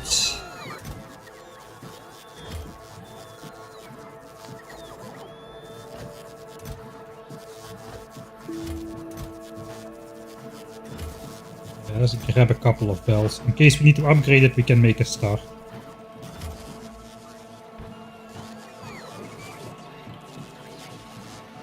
Right. Let's head off.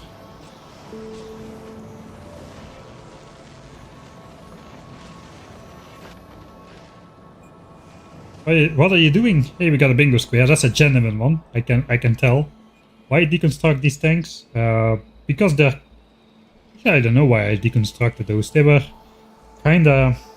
it's kinda getting out of hand. I planned to have 10 tanks of each, but then it's infinite free oil, so we're gonna use it eventually, and I wanted to keep it flowing, etc, etc.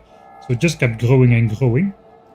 But yeah, enemy expansions are a thing, so it's better to have more of those decoy chunks available. If you don't know what decoy chunks are, I have an edited version of this stream on YouTube, and that goes over that part, why it's important to have as many of those expansion chunks in my base as possible. Alright, that's not a rare one, that's not a rare one, that's also not a rare one.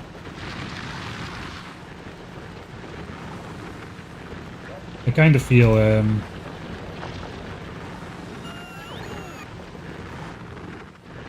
I have to let that guy run out really.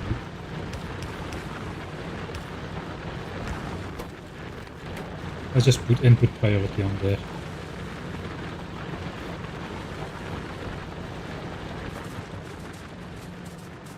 Right, and this entire section is gone. So we can pick that up.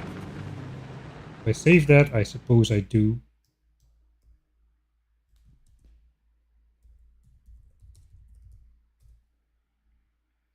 Iron Mine, the most generic save game name possible. Where's my power connection? It does come through here.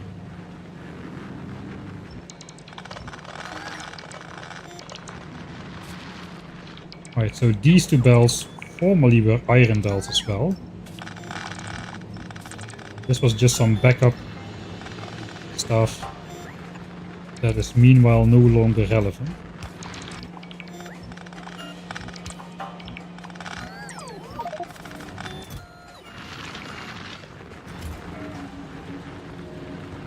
Okay, the rest of it should be able to get mined by these drills here.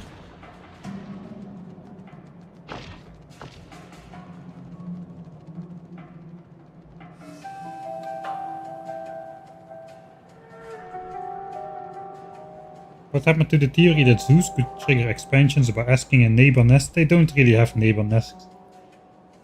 I actually did it.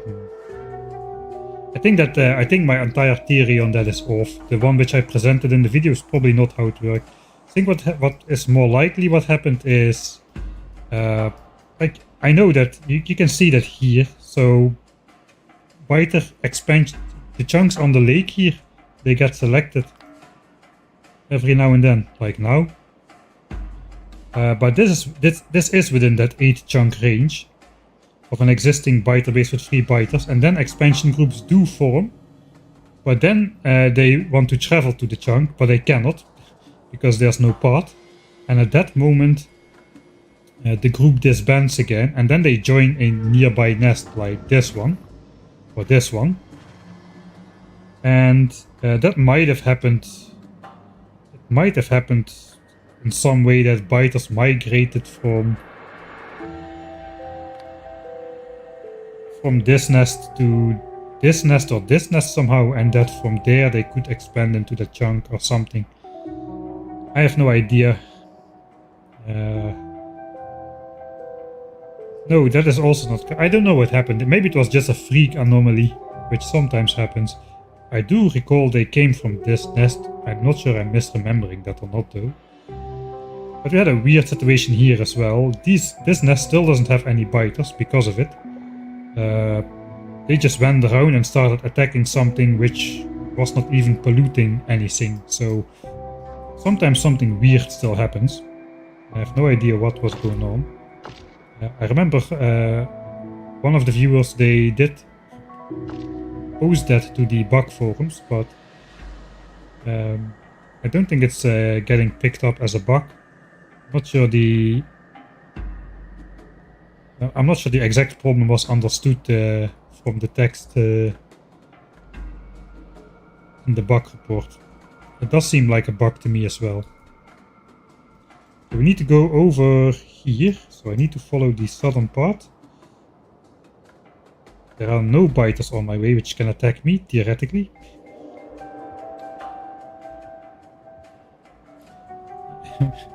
The biter island is still gonna pay for what happened. Yes, that part is still correct. Looks like this stone patch is completely out of stone as well. And we do have rare drills on there as well.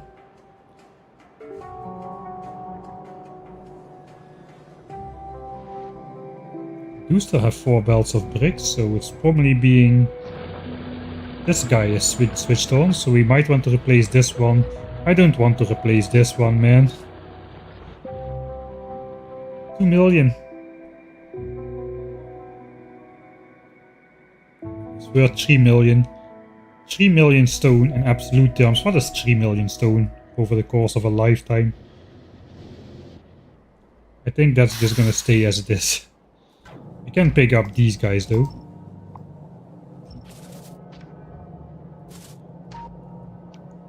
Or let's just plop these guys on here. Okay, I cannot do that. I cannot do that. But I know somebody who can.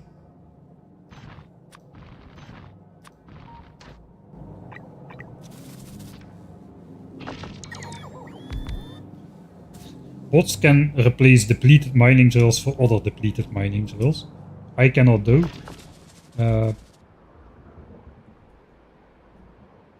Let's not worry about that for now. That is closed off. Right, this part is alright. We've got the ore on the bells. We can use these bells to bring the ore to the base. If I make 2 red bells, I don't need to change the belts. That's a strong argument for keeping that. 34k is left here. I suppose we could try to mine it up as well. I just picked up 2 rare drills. There's a dead end as well. How's it going anyway?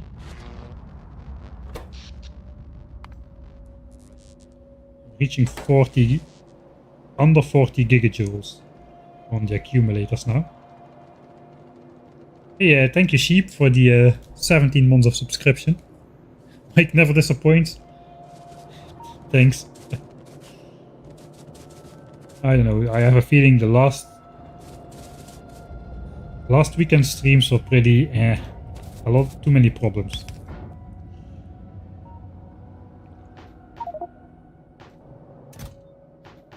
Alright, we gotta pick up all of this. And there's not a lot of that I can do to negate that.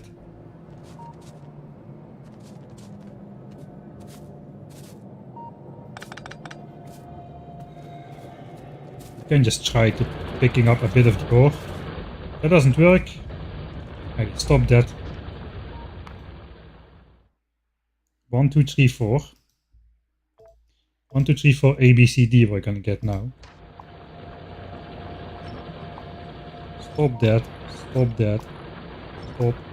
Stop. Stop. Stop. Even the radar can stop. Now I can pick it up without the ore being replaced.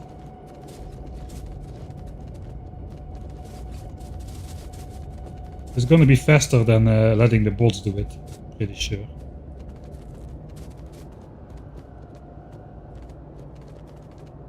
Right, that's most of it.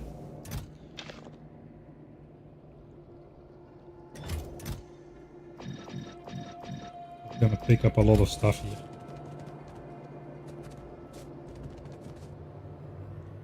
I guess I'll save it here then.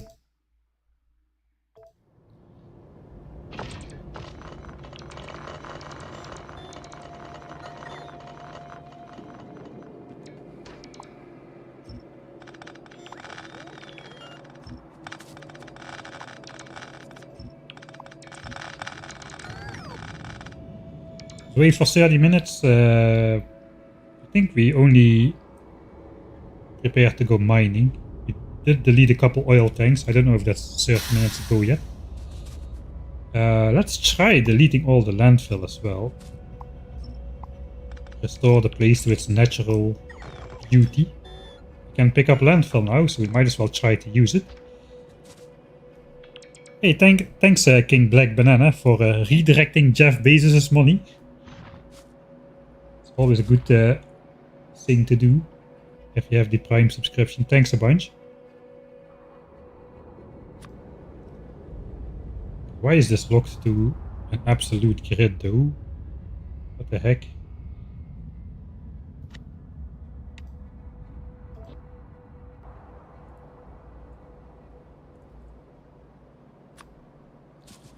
So do I get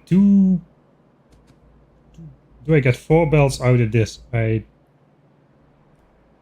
probably can. I think I'm not gonna do that.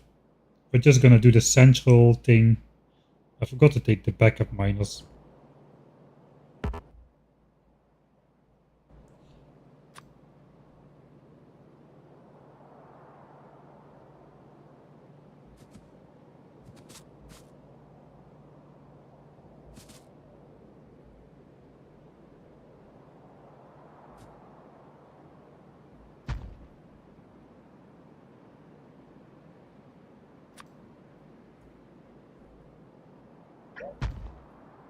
1 million. Yeah, this is 1.1, 1.1, 1.1, and 1.7. That's pretty much perfect.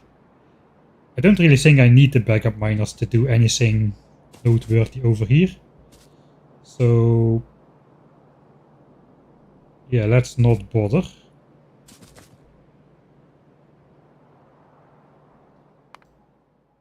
I'm really thinking about that guy editing Mike today. He's already been annoyed at me in recent episodes for not making saves at the right points.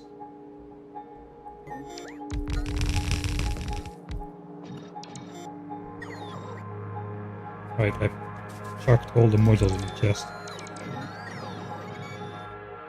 Right.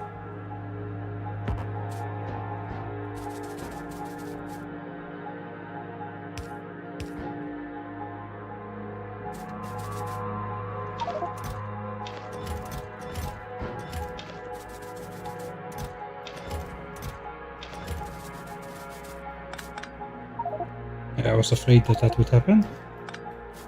Still can place everything though.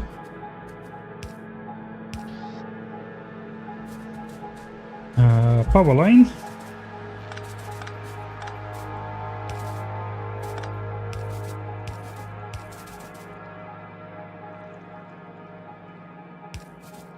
And that should put it on. All we need to do now is this basically. And plug it in here.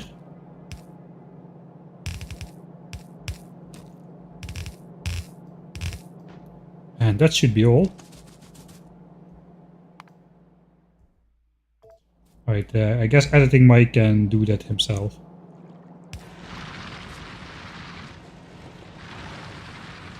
Right, and that is the entire replacement for that entire mine. And this can output even more ore per second than the old mine could. We could do a splitter here as well, so all ore can flow in all 4 belts. Back the raider.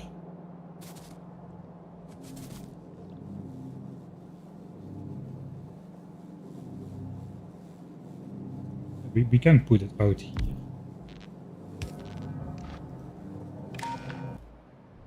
Sure. And that's good enough. Now we just need to actually connect it to the base, which is not too hard to do. We already drew empty the belt earlier of iron plates.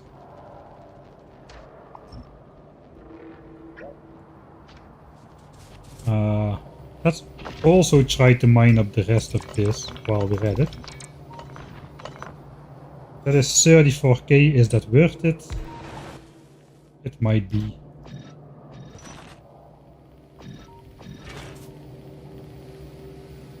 We'll just do that beaconless and plop in one of these. Goes on both sides of the belt. I guess that works. That is just gonna go in all 8 belts, and then it's just gonna get filter fed in there, so sure. I did notice there was a tiny bit of iron on a lakeside somewhere over here. Is that something I want to mine?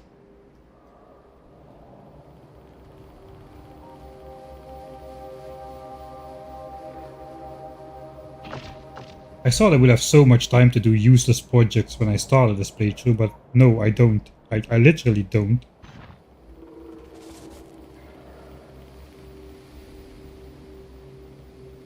$35k.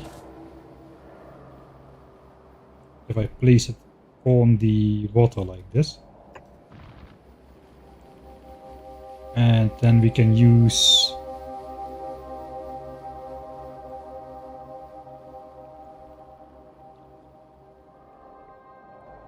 Oh, let's just pick up these guys, I suppose.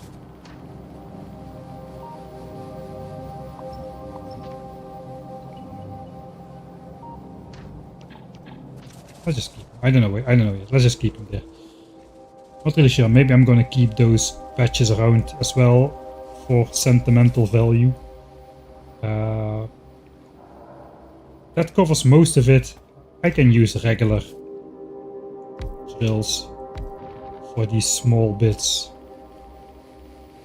Do I mine that from the center of the lake?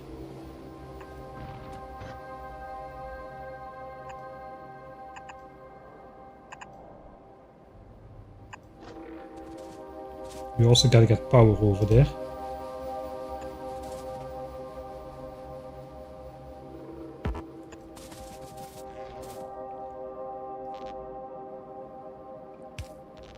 Something like that.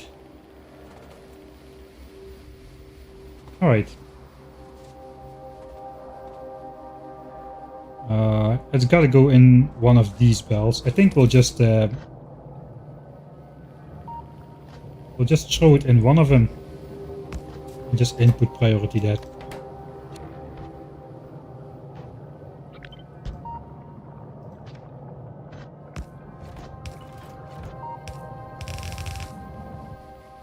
Can I just go straight? I can.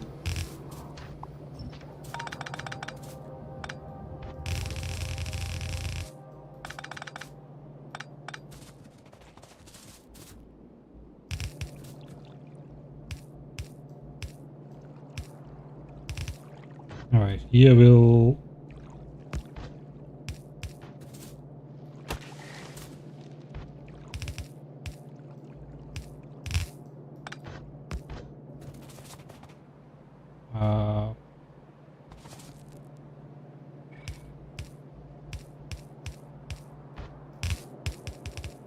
I hope that it is connected.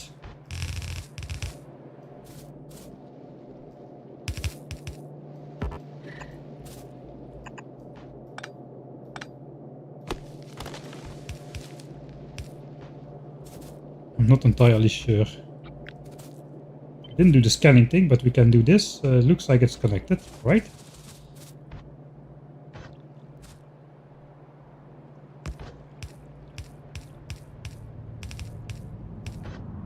Alright. That's the dumbest mining project of the playthrough so far.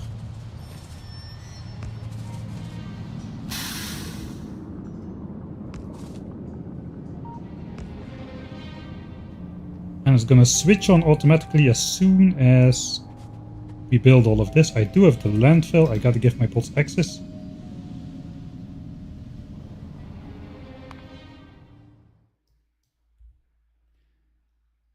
Hey, thanks Ian for the 10th month of subscriptions. Salute to you too.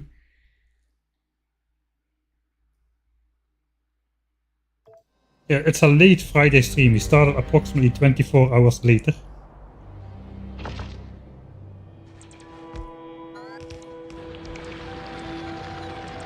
What about the efficiency modules? Is that going to be a problem? Maybe. I think I can just remotely insert them by doing this. Again. Alright, that is another 700 iron ore and about 40k iron ore. With the big drills, that's going to be worth more than 100k really. It's not too bad.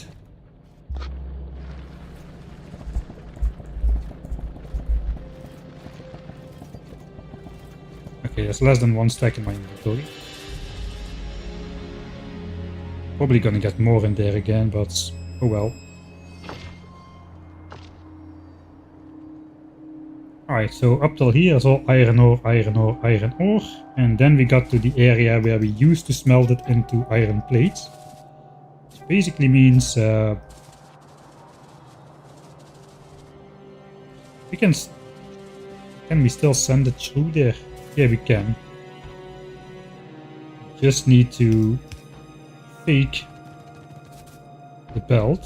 That's probably the easiest way to do it actually. That's the output belt. Yeah, that's probably the easiest way. Some people say it would be easier to just draw straight belts, but I disagree.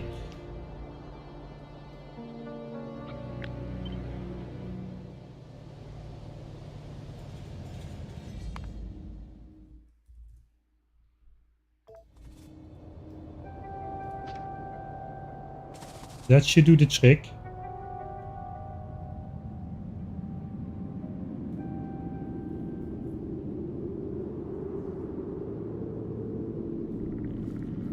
That's the first ever single isolated tile with a ore patch when it's surrounded by water. Probably gonna have to keep that mining drill there for sentimental reasons. Right, I think we did it. It's now just bypassing the furnaces by going on the output belt. If this was red belts, you guys would have needed to wait only half as long, but of course I'm a yellow belt guy. I like yellow belts.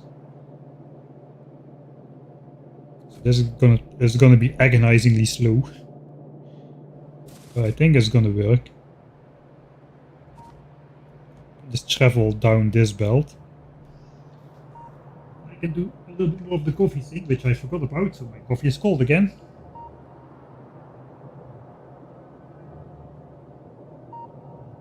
Hey, where am I going? I wasn't supposed to go up here. Looks like we're going up here. So my hands are off.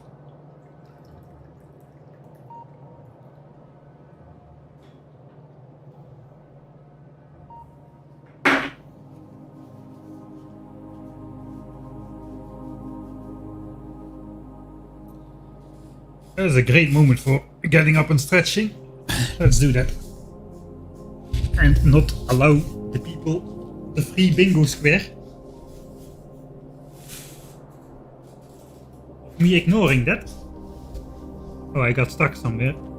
Let me just walk over. Alright, so that should reach the base in due time.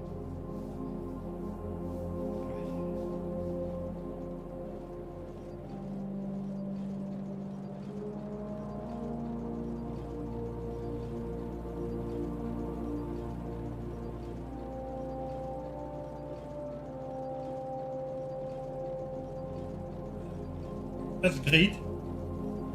That also means I don't ever need to upgrade this belt to red, because once that ore patch there is depleted, there is nothing else I can put on the same belt basically.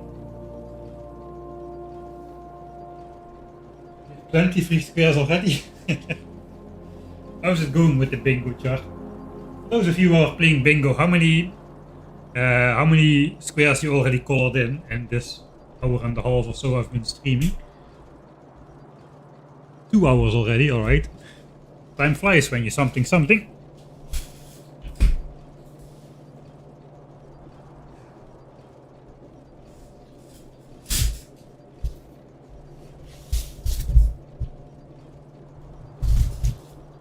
69.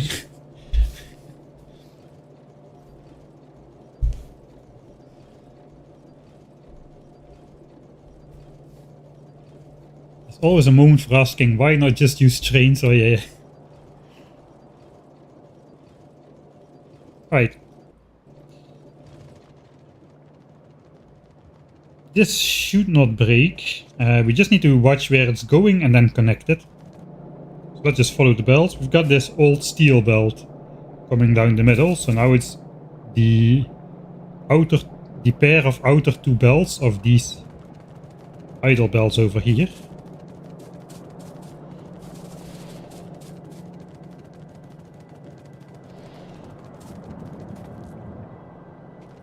Right. Through biter bases and everything, it's better not to touch that. If it's not broken, don't fix it. I'll try to adhere to that, although I already didn't. Okay, we go here, and there's a cliff in my way. Why can I not go underground? I can fit under here, I can lay down on this belt. Just come out on the other side as well. No, I gotta walk all the way around, of course. There's plenty of idle iron ore laying on the belts, but that's all coming from unupgraded miners still. So we don't really want to use that until we upgrade it. So that should be the two belts of iron ore coming out of there, and then we just need to flop that in. I suppose we'll flop it into these two empty belts right now. I think I'm just gonna grab. Does the 8x8 balancer, does that work with red belts? It does. Boy, that's pretty compact for an 8x8 balancer. That does seem to work for red belts as well. There's not even a maximum length in there. Alright, I'm just gonna trust that somebody else did their homework correctly instead of me, and I'm just gonna use this to distribute it, because the contraptions I keep coming up with, they just simply don't work. At least not in the way I want them to.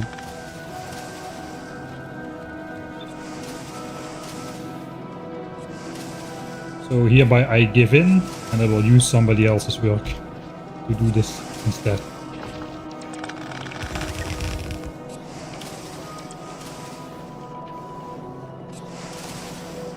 I'm not sure that went correctly, because there's some gaps in here. Alright. Get rid of all of this.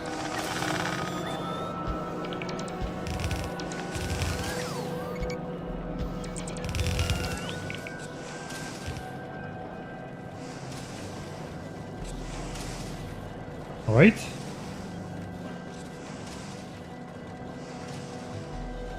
The weakest belts are coming from here. And those are the top two belts, bottom two belts. The bottom two belts of this 4. Those are the weakest. Still the bottom belts. I suppose I can do a 4x4 splitter. At least I know how to make those.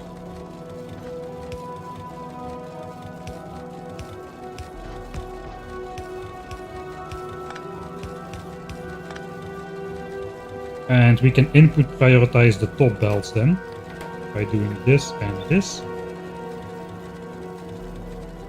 That way, only these two belts will flow if there is not enough demand for ore, which means this gets used last. It's probably a good thing.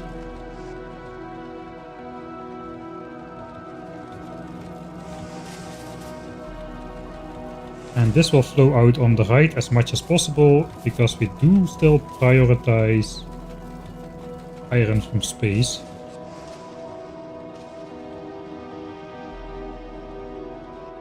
Okay, that iron is gonna take a while to arrive at the base, I suppose. It's coming right here, so it's looking alright. Once it connects, of course, once it connects, it is connected. As a wise man once sort of, the wise man wished he was as wise to come up with that one by himself, but I had to do it for him. So that should do it.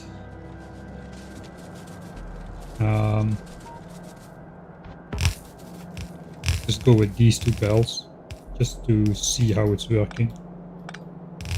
You know what, this is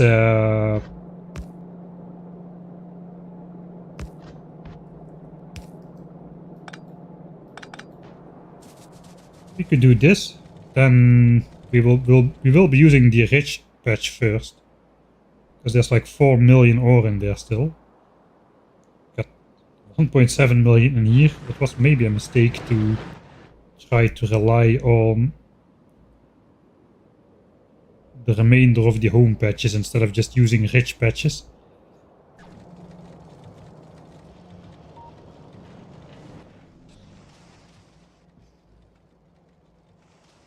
I got 6 more drills. I could do 2 more red belts from somewhere. Maybe from down here.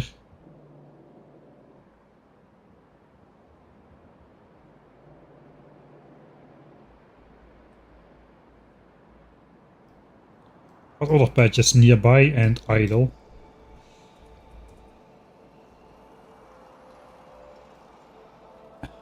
I missed 159 iron ore somewhere. It's literally under the belt array, alright. This is sacrificing expansion chunks, we cannot do that. Already mining that. I could mine this. That does come in from the wrong side though, but that's not great. We could mine this. Just draw the belt down.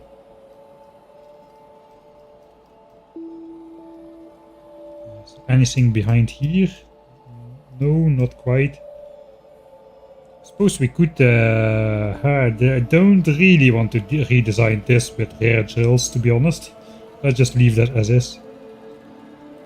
That's almost out as well, so that doesn't really make too much sense. This is dangerous, I think, to take until we neutralize the biter bases nearby. Yeah, that seems way too close. We are mining this. Yes, looks like if I want to do it, it's probably going to be this one over here. For now. That looks like a...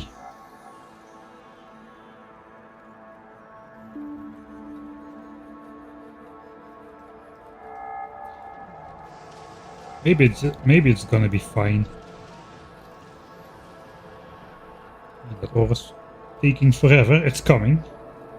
Right, it's coming. Maybe we're gonna be fine. As is, we can wait until after we're back. It doesn't really matter that much if science slows down, because anyway we have cheaper technologies to research which are not going to... We're not going to be creating blue science for quite a while, which means we need a lot less iron.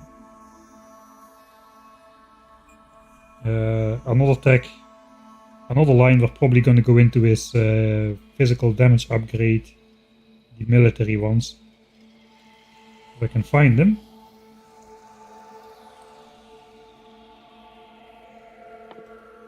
This one, that is 700k worth of science, which also is not blue science.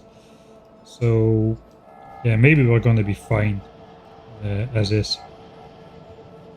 Right, the ore is coming in on the one. This is the top 1% of biter bases. They've got like TVs, lights, everything. Everything is installed for these guys. This was my very first fight against biters in this playthrough was against this nest.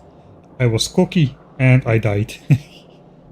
I tried to use myself as a bullet or as a biter sponge, but I forgot that it doesn't work if you restrict yourself from eating fish. And I died. I wanted to save some hit points on my gun turrets and I paid the price right there. Alright, here it goes back into one belt. I don't really think I need to do the balancing thing here. There's already enough balancing going on. Right, so that should be 4 yellow belts basically, after a while.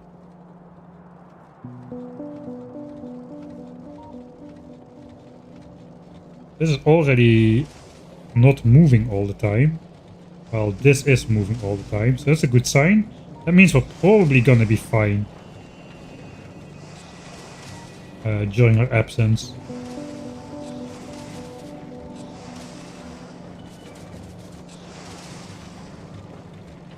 Do I prioritize the new mine here? No, I don't think so. Should I even... I think I should actually just let this run out. I don't know, let's just not think about it. We'll be coming back with so many rare mining drills that I won't know what to do with them. So at least that's the plan. I should have enough rare mining drills by the time we get back to not worry about it. Pretty sure the spaceship is gone again. Not yet. We've got 9,000 left on board. I might just send that down. We're gonna go prepare now for Vulcanus. I want the ship to be here. So let's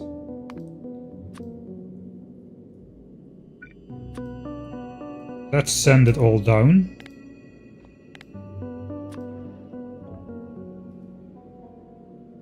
That should send everything down.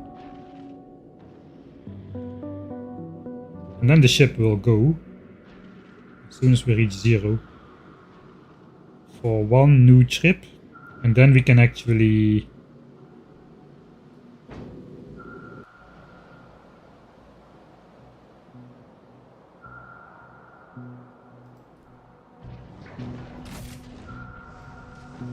the ship won't try to leave in the middle while we're actually trying to load it. Okay, so we got 40k calcite now, a little bit more. than we usually would, but that's fine. We have the space. Base, bots, just balance in general the inventory. I think that's my entire to-do list for...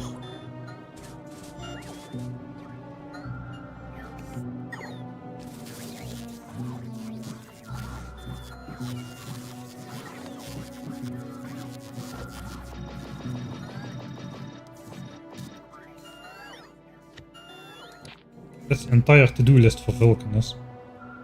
But this is stuff we had to do here. We did do the oil upgrade. We did do more iron for the base. Quality chest is what we'll do right before we leave. We need to empty those. Now we just gotta do the shopping list, and perhaps, depending on what we figure we need for Vulcanus, we will or will not set up the remotely configurable bot mall. The thing is, I probably want quality items on Vulcanus instead of pre-made stuff, so that means I need to give the bots access to these chests, and this does not actually contain everything, so I will need to set up... I don't know if that's a good plan. Also, I think I'm probably better off, like let's say inserters. I can send a stack of inserters per rocket. So if I make, let's say I make rare inserters, I can send 50 per rocket. Why don't I just send iron, gears and electronic circuits and some of the other basics instead of already making things of them? First of all, I can be a lot more flexible, and second of all, iron I can send 1000 per rocket. I think green circuits go 2000 and gears also 1000. So that is basically 5 rocket launches for 2000 inserters.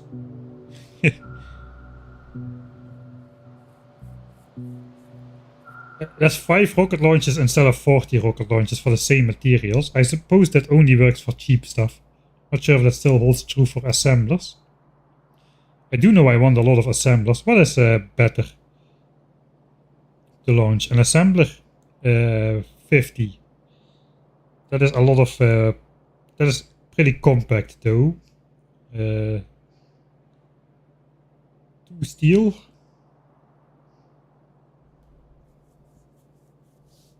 5 gears, 3 circuits. Circuits are basically free to send up.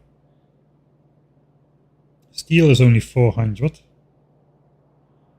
There's 10 gears, so 500 gears for a stack, which is half a launch. 200 steel, which is also half a launch. So yeah, assemblers is already more effective to just launch up assemblers instead of the raw ingredients. But for cheap stuff, it's probably easier to just launch the ingredients themselves.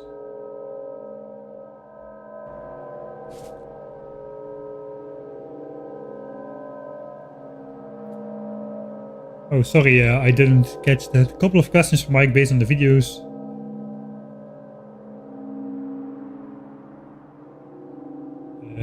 Lamps as the first tag, but never explained the logic behind the choice.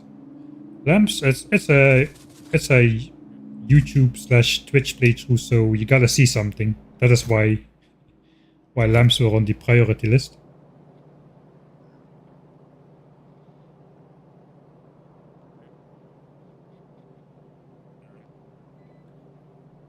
Any reason you didn't put solar array down in the perimeter wall chunks? It kind of blocks the...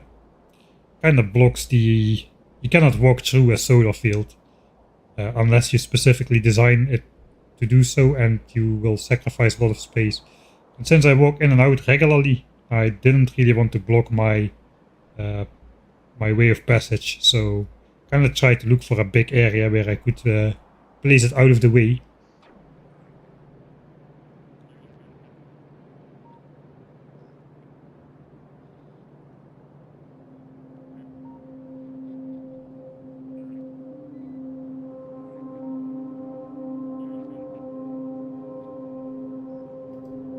Not sure if my YouTube chat is still working.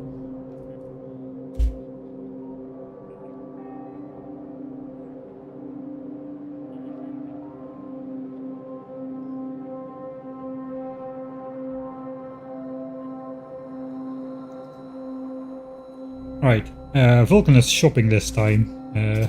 We got some things already. Let's check how it's going with the engines. These are done as well. What's in here? 1.6k rare ones. That's not bad. That is not bad, and there's still a whole bunch more in here. Alright, let's hypothetically... What would we need for 500? No, bots don't touch it. Guess it's my fault. What would we need for 500 of those? I think it's empty my inventory time again. We'll just collect some stuff over here. 500 drills to make that into 500 big drills, or probably 750 because we make them in foundries. Need to combine each drill with 10 electric engines and 10 advanced circuits, and then just local stuff with the tungsten carbide and the molten iron. It's gonna be a little bit of a pain to get enough tungsten carbide. Not really though, because similar to how we did it on Norvis in the early game, if we're gonna be mining tungsten carbide for making signs, we're gonna be making 1000 times the quality products compared to a regular playthrough during the time frame. I'm pretty sure quality tungsten is not gonna be a problem. Alright though, but 5k engines, let's throw everything in here except my armor and bots in case I need them. Let's see, what do we have? Oh yeah, that went quickly. This is not gonna be enough, is it? I'm not really as interested in these.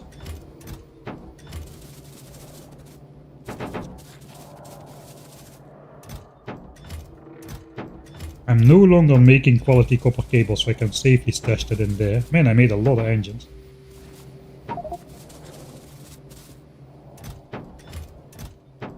A lot of engines.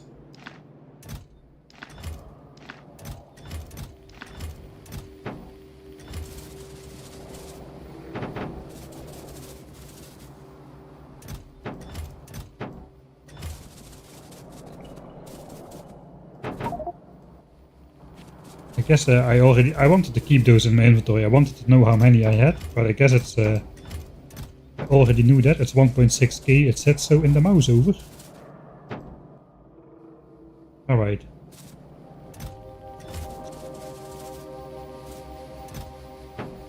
There we are. This is what we got from gambling. And this is what we got from direct crafting. Ooh, that is pretty sweet. That is 5k engines, no? 1, 2, 3, 4, 5. Yes, over 5k engines. That is amazing. 400 per rocket as well, so that is alright. And we still got a couple ones in here. There's an inventory full of rare electric engines. Nice. That means we can... That is basically...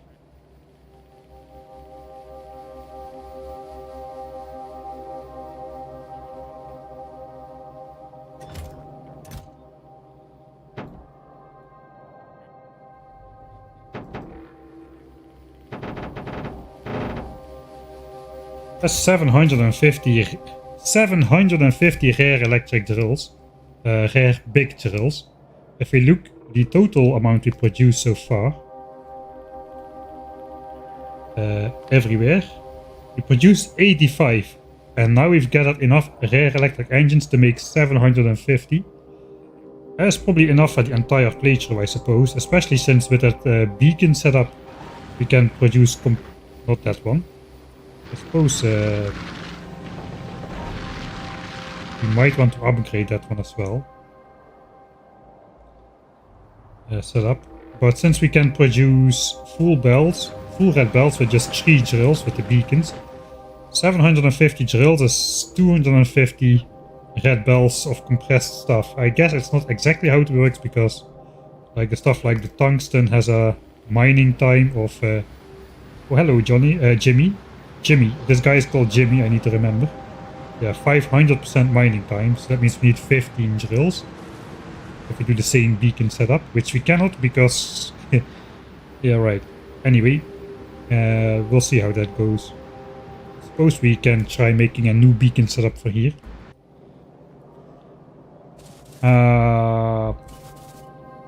How many rare drills do I have in general? Let's pick all of them then.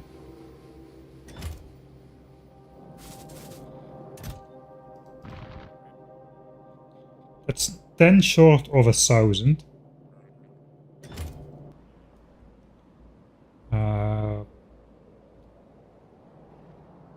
That kinda means I might want to replace another iron patch or something. Just so I can reclaim the mining drills. I've probably got like 10 run out mining drills somewhere. Yeah, we got them over here. Okay, let's just go pick up 10 drills there. And we'll try to send enough ingredients for... I'm overdoing it, but I'm gonna try to send enough ingredients for 1,500 rare drills then. If that's not gonna be enough for the entire playthrough, then I don't know what is.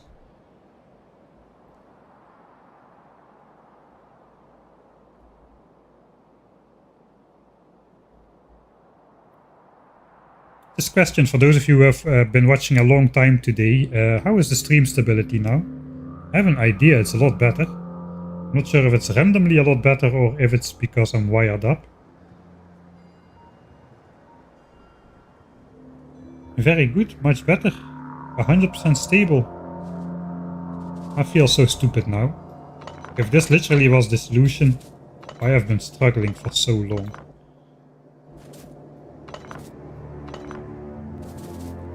Nine and 10. Okay, we'll leave the rest. I just wanted the 1k drills. I did notice when I looked when I looked, the modem is located in an unfavorable location, I think. It is set up like...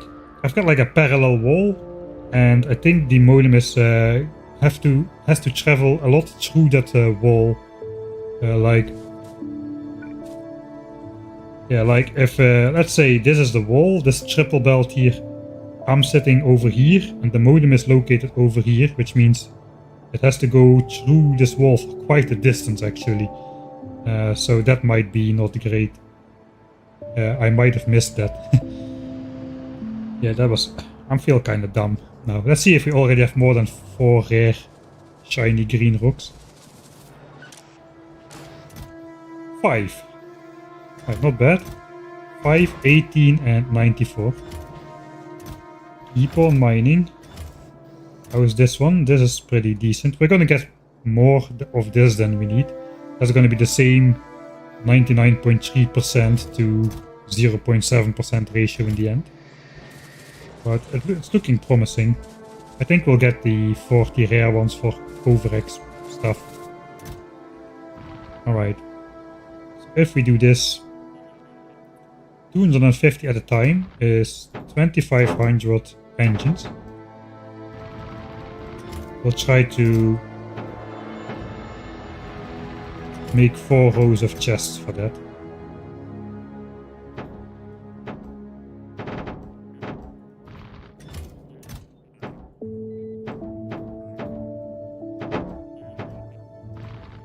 Alright, what do we need to add? I think we just need to add red chips to here. 2,500. 2,500 is a bit annoying. Wait, am I doing it right? Ah no, this is half of what I need. Yeah, I'm not doing it right. That is how many we need.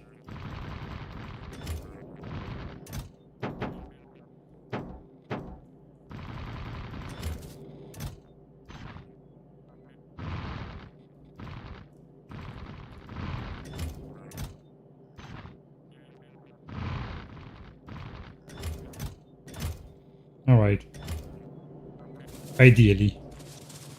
So that means we need more electric engines. Sure, we should have been producing a whole bunch of those because we have not stopped producing blue signs. The true purpose of this technology comes floating up now.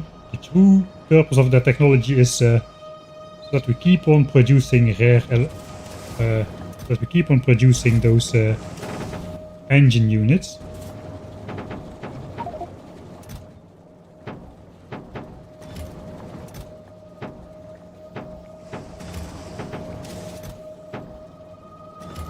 Alright, we're not only producing those here, we are also producing those over here.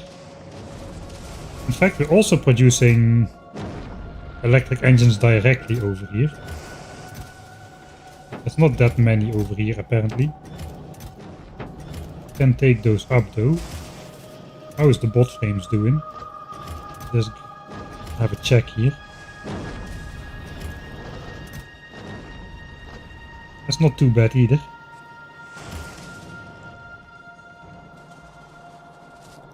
Do I fire these up again? I seem to get most of my stuff from over there. It is 24 stacks.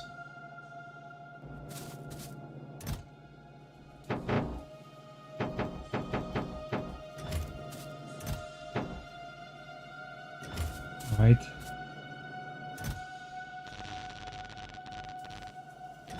Guess that's suited for a quick direct insertion.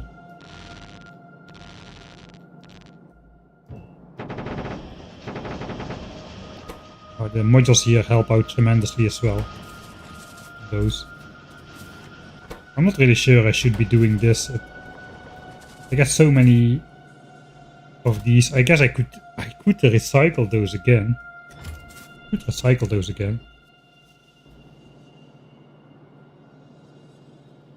What are electric engines used for still? Like, is there anything better which I can make those into before I recycle those?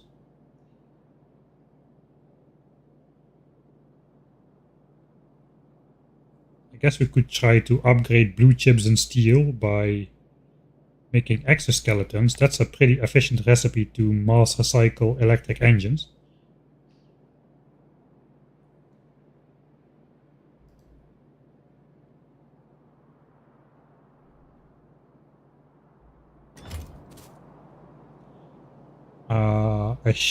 I should have plenty of blue chips available again. I guess most of them are still going into science. Okay, I don't have plenty of blue chips available again.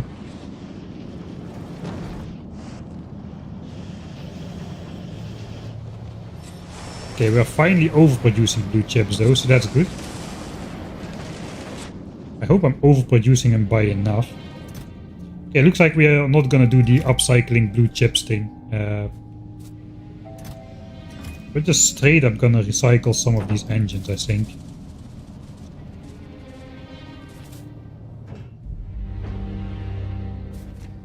It's probably a rare recycler kind of job. Because electric engines have a long crafting time, so it's gonna take some time to recycle those.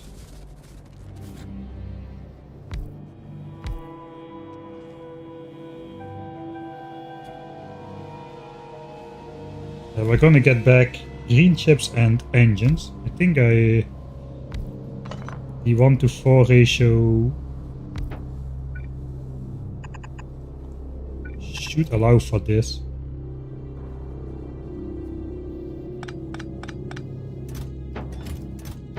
Let's just grab those. We'll recycle those at some point. Once I really figure out what I want to do with all the stuff, we'll automate it. But that's gonna be only after we're back. After all the sciences are running, probably I'm gonna do some. I might do some more quality stuff. It might not be necessary in general, honestly.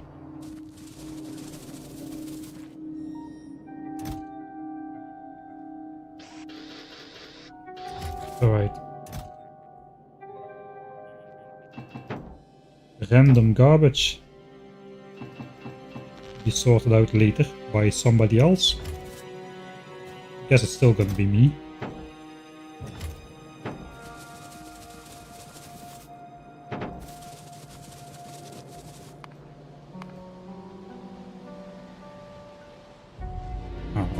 That's in range of a roboport.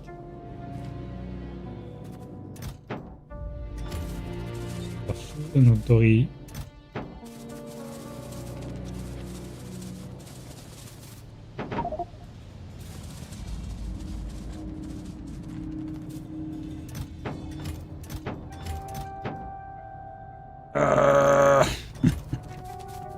Not a full inventory.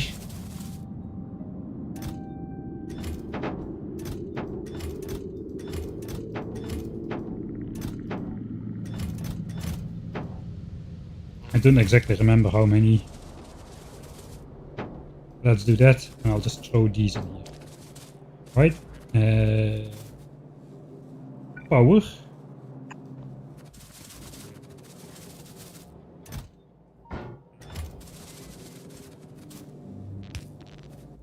Quality modules, do I still have some? Yes, but only some.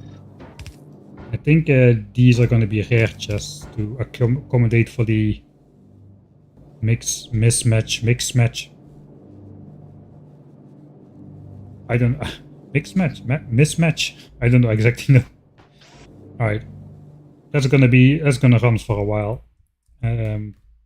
Hopefully it's gonna give me some more quality engines.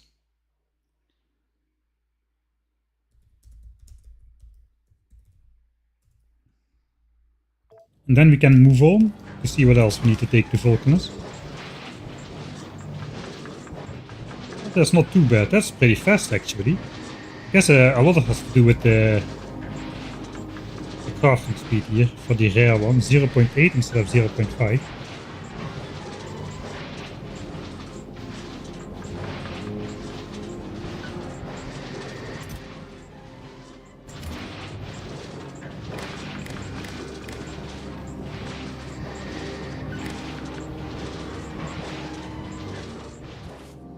I was going with the speed module grind. That should be going pretty well.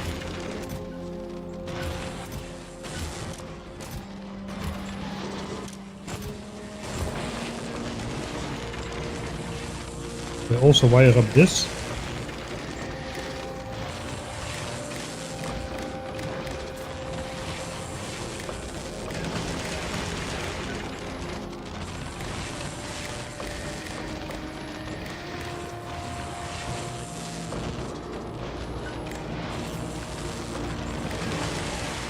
$1.7K speed modules and a whole bunch of chips as well. Okay, not too bad.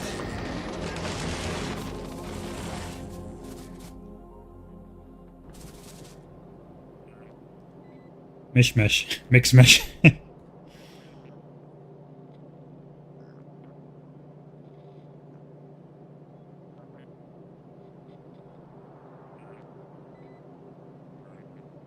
I lost it. Is this a sidetrack? You got a bingo. That's good stuff.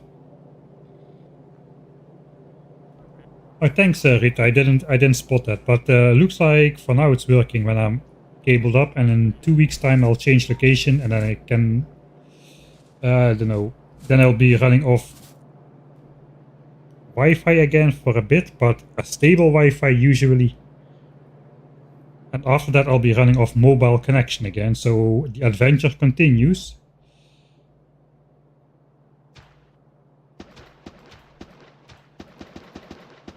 Alright, I want to put away the landfill because my bots cannot be trusted with such power.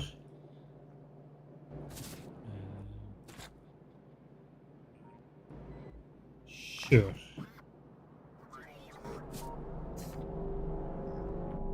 That's all, huh? I do have a chest for those, I think.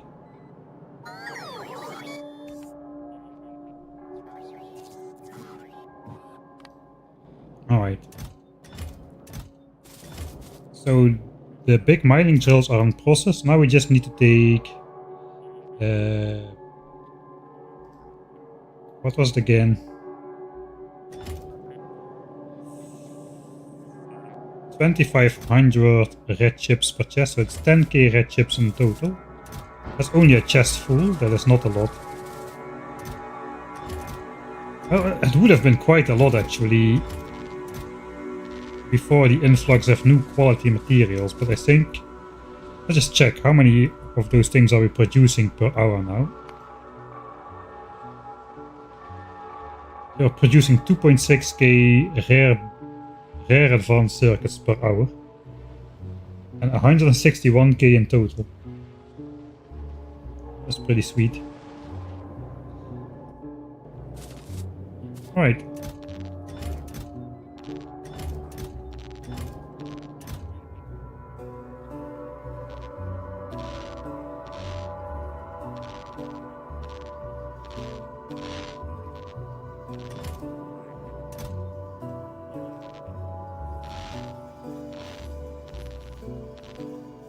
Alright, now we just need to wait for the electric engines.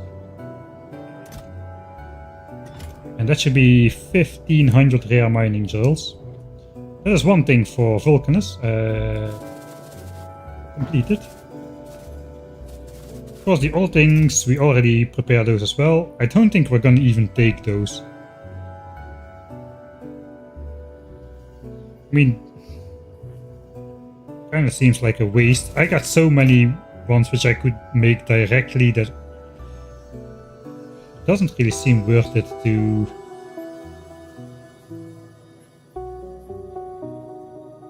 go for anything less than just direct quality stuff over here. You can maybe do that for foundries or something.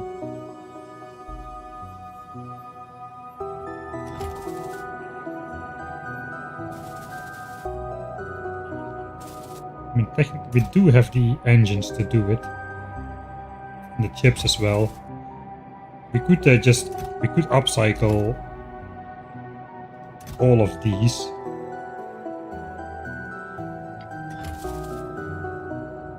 Not really sure that's worth it. That is worth it though. Let's put that in a maybe chest. That's a maybe chest. I don't think we're gonna do that. Doesn't kind of seem to make sense anymore now that we are so rich.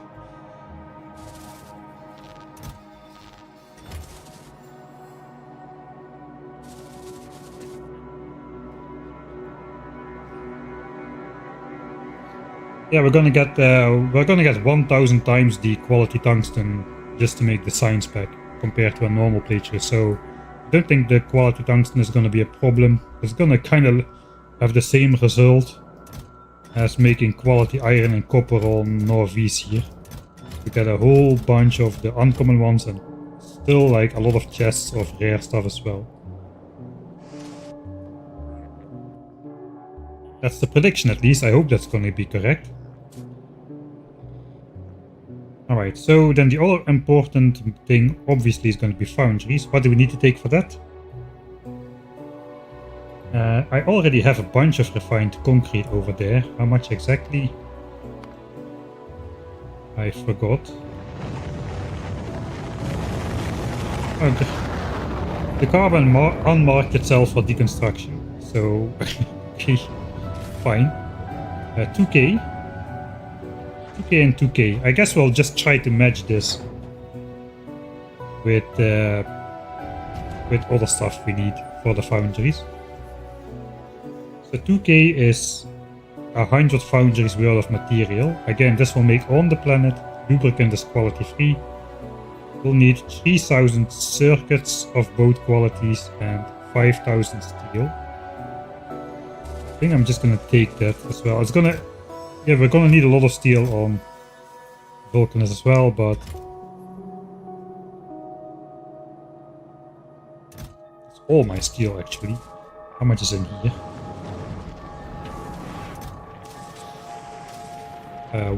1000 only actually.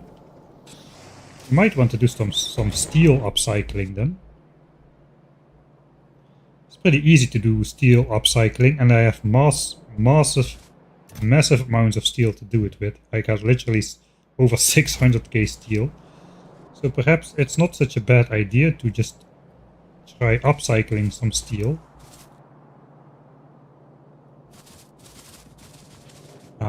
I guess we'll set it in motion first and then we'll make some more. Maybe we'll make some more refined concrete as well. Should be pretty easy to do. I got quality stone still somewhere over here. Question mark? That needs to be smelted into stone bricks. And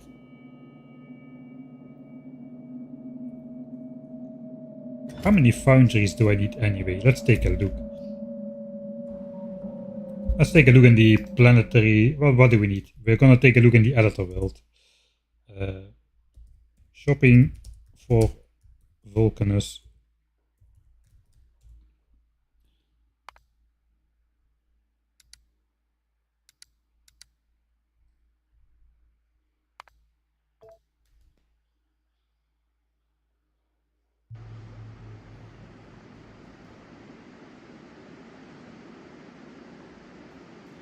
Alright, so this is from earlier. Just developing science. This is not an ideal step, but I think I'm going to use it anyway for Gleba. Let's not go into Gleba now, that's not what we're here for.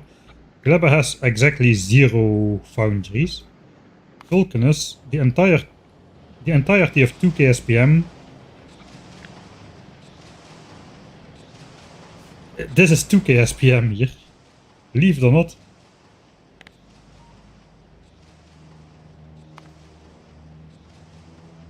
1800 science packs a minute.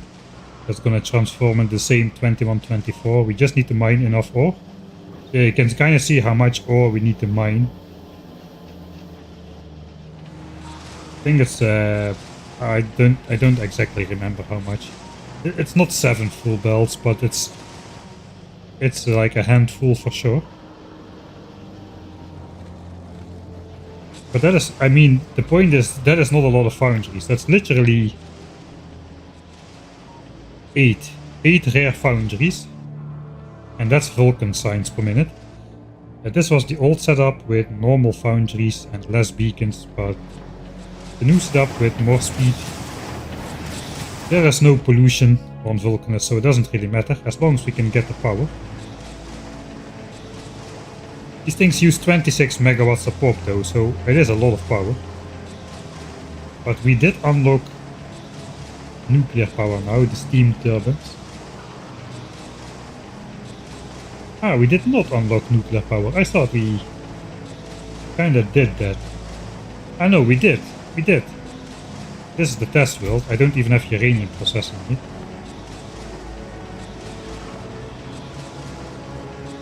I think this is researched. I need to check that. I think it is researched. As nuclear power on Vulcanus is nice and compact, but it also introduces the shuttling of nuclear fuel over to this planet, which might be... yeah, it might be not worth it. We'll see. We do need a lot of foundries to make the copper and iron, but since that is basically free, I mean calcite is not a real cost. Calcite compared to the other resources is basically infinite. And lava is not a cost either.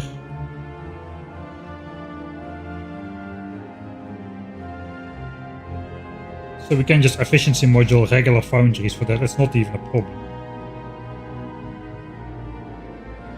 So we can discount those. The question is, how many do we need for purple signs? That is a good question. I did not do any purple signs.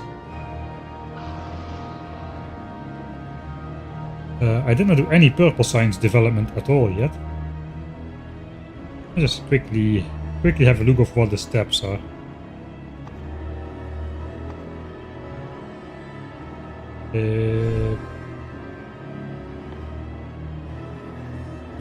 Alright, so we want to unlock these assemblers. Let's just use those. Purple signs. It's rails, electric furnaces, and productivity modules. I think all of those need to be made in assemblers. Assembler. Assembler. What's the hotkey for this? Alt left. And oh, this is EM plants, so we need to take some of those. But none of that is foundries. If we go further down, this is all, I think modules is all EM plants. Copper cable perhaps is foundries, but that's not going to be a whole lot. think. Electric furnaces. Again, copper cable is going to be foundries, but regular foundries are already so fast that it's a problem to output the copper cable even. So not sure we need rare foundries for that either. Especially if you want beacon foundries, that's going to be way too fast to handle. And then we got the rails. I don't think anything...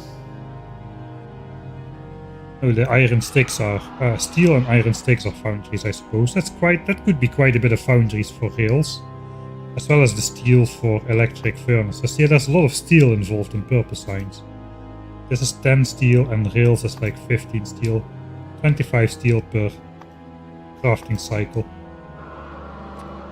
Because you need 30 rails, which means 15 steel into 30 rails right there. This is also assemblers.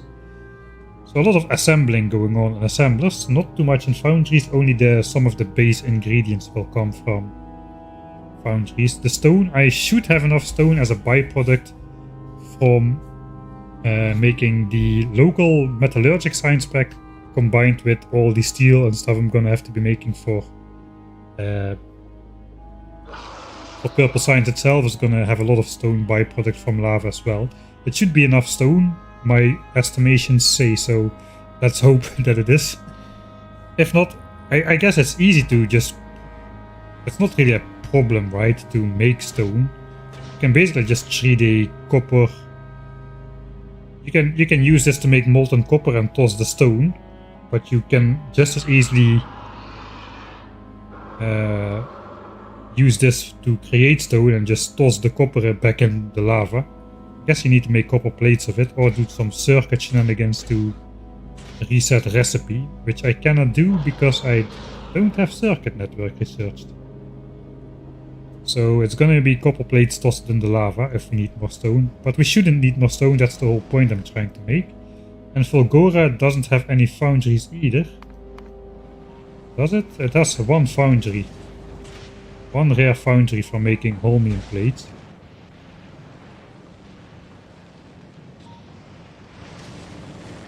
And it's efficiency module. There's like one speed module in there, so it could be way faster as well.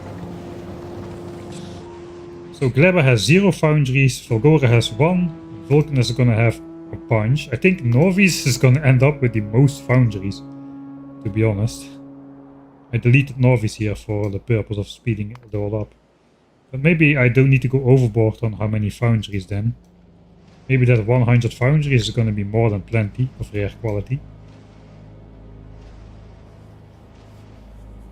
I also got 100 uncommon foundries worth of materials, worth of concrete lined up there. Okay, so let's not go overboard. Let's not go overboard.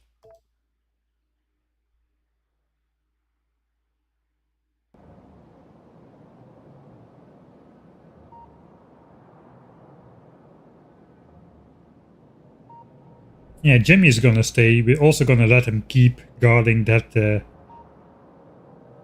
tungsten. He doesn't know any better.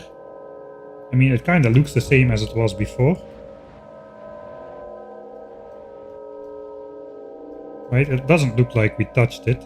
It's a nice even 200k tungsten. It was 250k, but this should give you an indication of how we mined 50k tungsten off of this 250k patch without the demolisher noticing. So Jimmy gets to live. Alright, so then we simply want to match the concrete we've got available. 2k concrete for the foundries, that means 3k chips, 5k steel of both types. So let's collect that. That's going to be the foundry part. All my steel. That's not all my steel, I'm being overly dramatic. There's a lot of steel though. Most of my steel. So that's foundry part 1. We're gonna match that with 3000 circuits. That is nothing. Yes, this is what we need for foundries. Literally the two things that are used in the most recipes in the game. Steel, circuits, concrete, and then the local stuff and fluid. So that should be good. It's gonna make...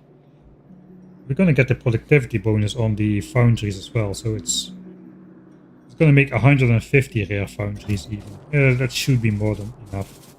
Then we got this.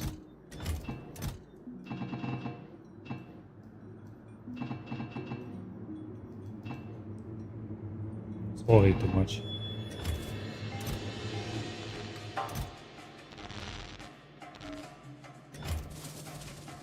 Alright. That is the foundry stuff. Poison stuff. Mining drills. It's probably enough as well. Maybe I should stop this. We'll see if we send that up or not. So that's all that we want to make on Vulcanus, all the stuff. We are going to need a lot of other infrastructure though, to make the science packs, like rare inserters and whatnot. Man, this is looking pretty awful, isn't it?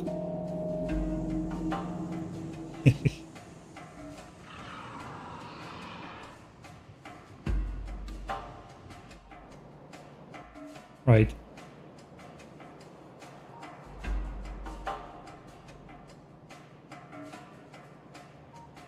Let's not go overboard while playing 1000 times science cost. I think we've surpassed Troopen levels of spillage. That's literally 24,000 carbon laying on the ground. 24 individual pieces. Doesn't look like 24,000, but apparently it is. We even we hit the overflow cap, and the rest just got deleted out of existence there.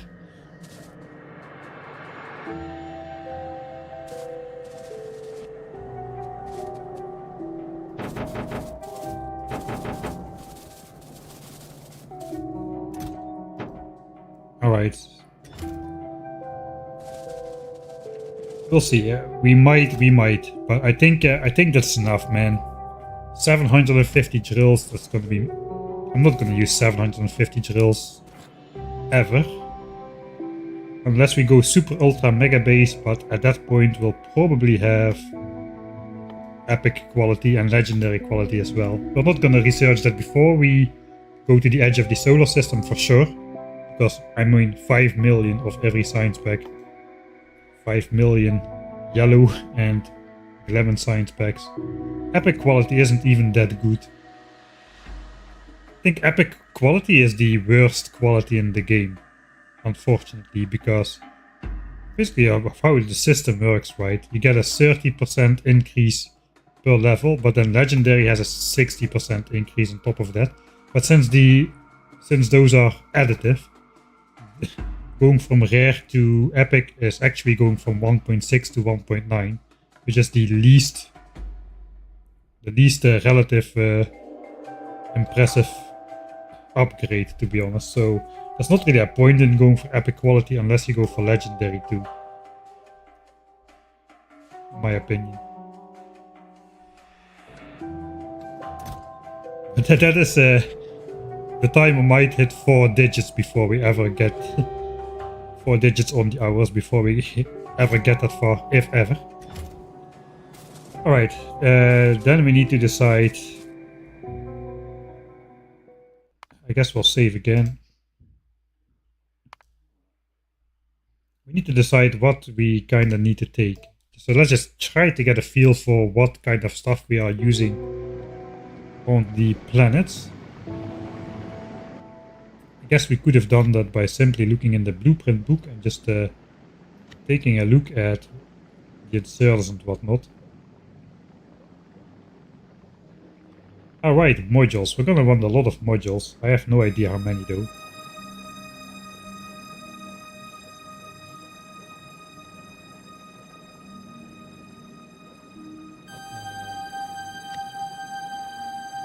It is not that bad.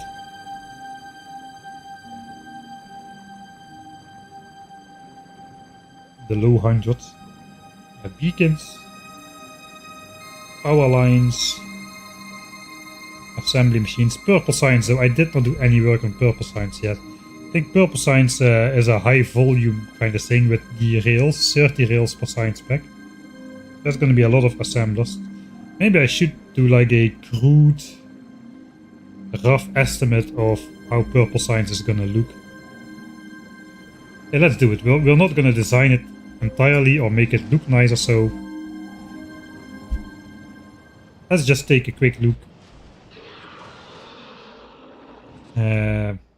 We'll actually put down the relevant amount of assemblers for all the stuff.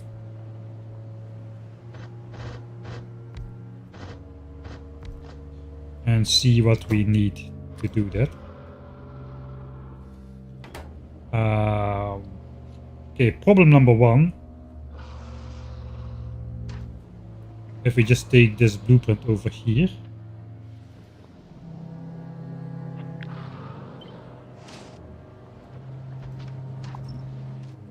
That's gonna annoy some Johnnies or Jimmies.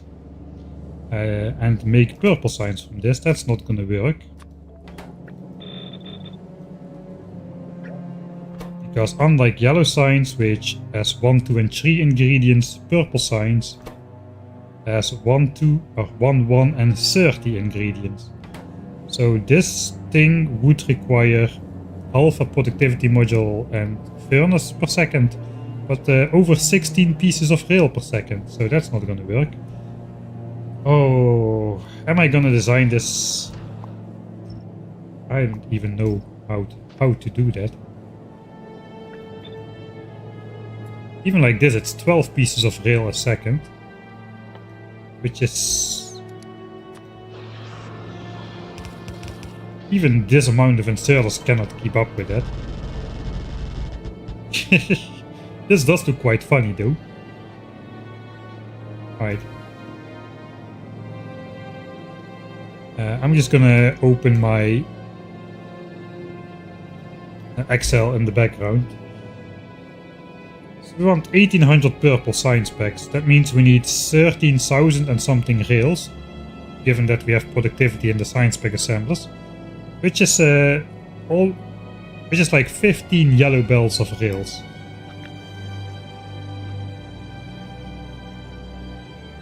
"15 yellow bells of rails, this is 14 assemblers.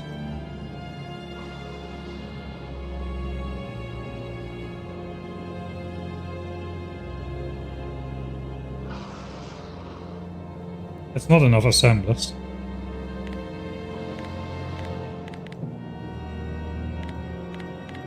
This does 1.64. So we need over 18 assemblers to pull that off.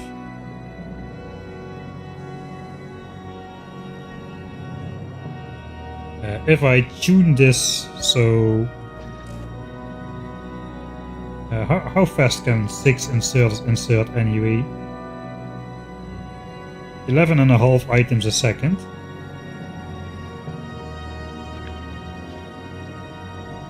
So if we divide it by 12.1, multiply it by 11.5, let's do 11.4 for a safety margin. And then I find out I should have done that the other way. So multiply it and divide by this. 19 assemblers. So let's go with 20 assemblers then. That basically means this is already... There's going to be a lot of inserters we want.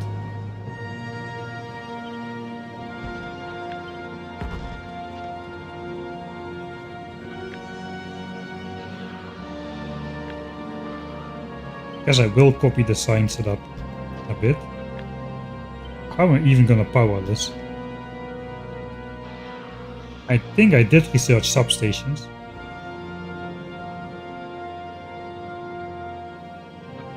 If we do this, 20 assemblers and we need 15 yellow bells of rails.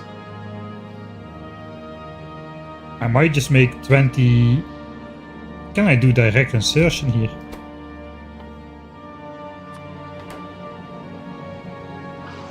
Produces 8 rails a second by itself.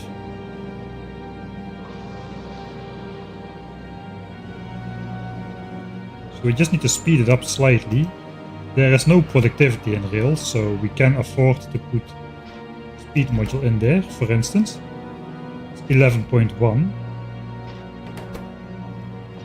So that would be good enough. That's 11.8. Inserters cannot keep up with more than 11.5 anyway. You can even use the worse quality efficiency modules for that. Probably gonna be good with this speed module as well. 11.1.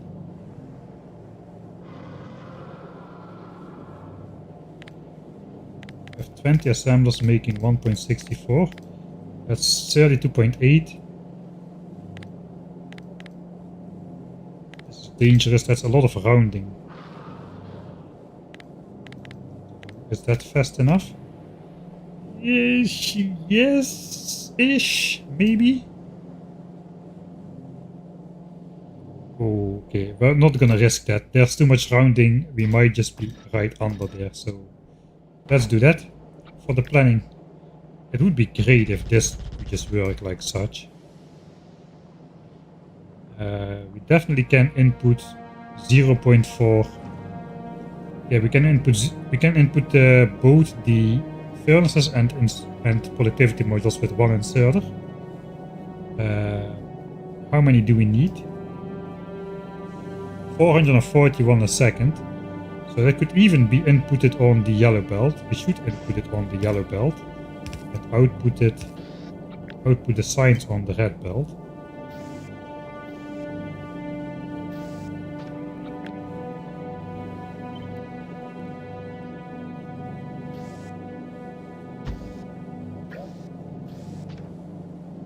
Something like that.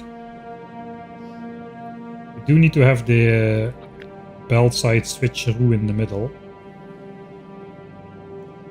I think we can arrange that though. We don't. Do I need to do that here?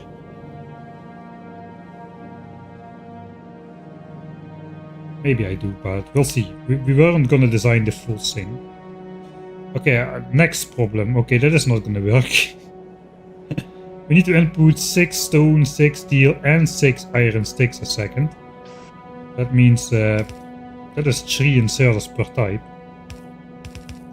So, no. It's not gonna work.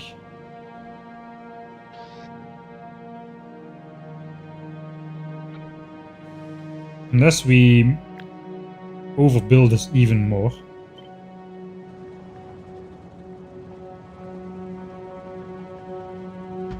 At that point we can start efficiency moduling some of the signs. Okay, this is just an indication for number of machines. That means we can get rid of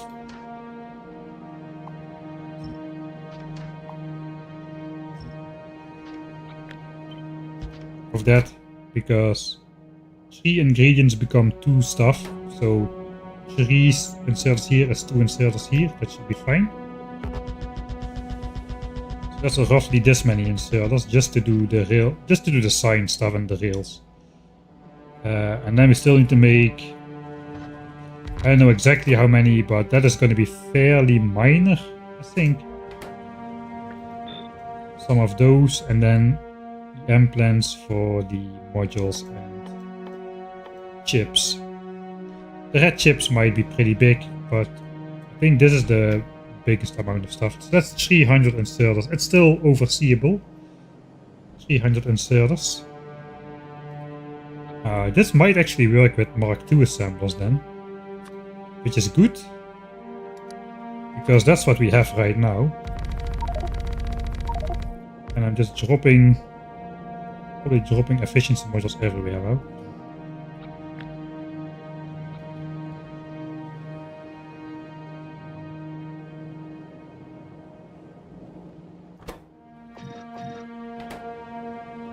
Alright, so that would basically just work without modules at all for the rail assemblers. Just normal efficiencies, I suppose. Yeah. Okay, my inventory is full.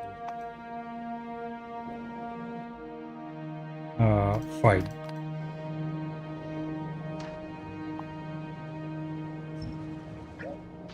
that picks up everything from the ground at least.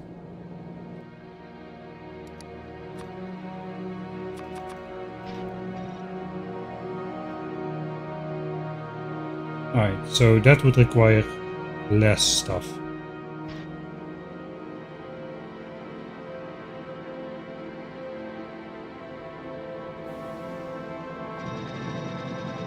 It's gonna be not nice to route, but I suppose we have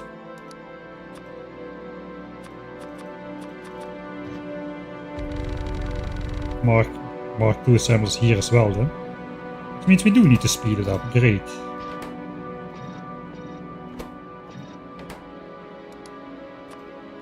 And you can get lost forever with all these modules. Let's try not to get lost forever.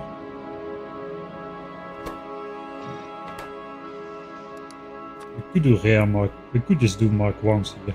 Or just straight up unqualified modules. Those are easy to make on the planet itself. 7.68 and require 7.61, that is good. And 3.84, I think that fits in the inserter threshold. 3.84 is exactly what 2 inserters can do. So that is pretty much perfect in terms of ratio. So how many of these do we really need then? 0.89 a second.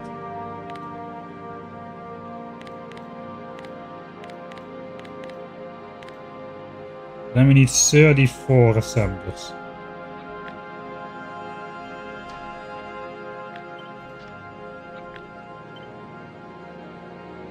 So that's the purple sign setup basically.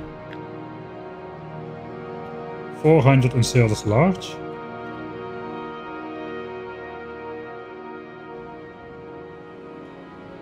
This is just basic ingredients from foundries as well as the stone coming in from a belt. This is direct molten iron stuff.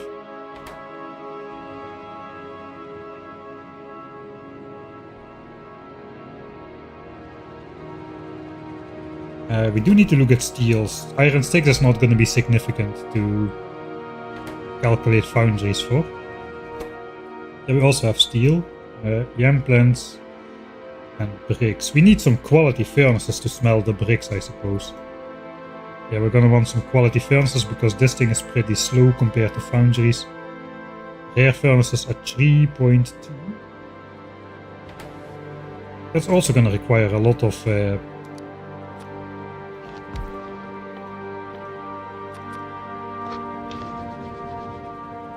no, it's not too bad. 2 stone a second becomes 1 brick a second. I suppose that can also be moduled. I don't think we need to go productivity on the stone. We have enough stone byproduct, so we can literally just efficiency module those with better efficiency modules, I suppose. Something like that.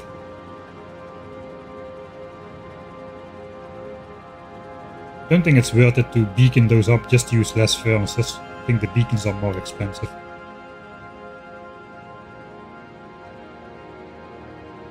Alright, so bricks are done. Steel we need to look. Red chips, we don't think we really need to look at that. We kind of have the experience from Northeast now. How that is gonna look.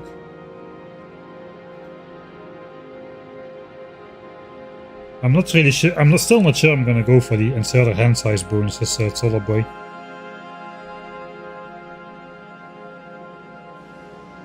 The original patch is not big enough for our needs. We're gonna explore Vulcanus once we arrive, so I should not really look at the map too much here. Because this is my actual planet. It might have been a mistake to do it on here. But it's been a while since I looked at this, so I don't really remember anything significant from the planet. I do remember one thing, but I'm just gonna pretend that I don't remember that.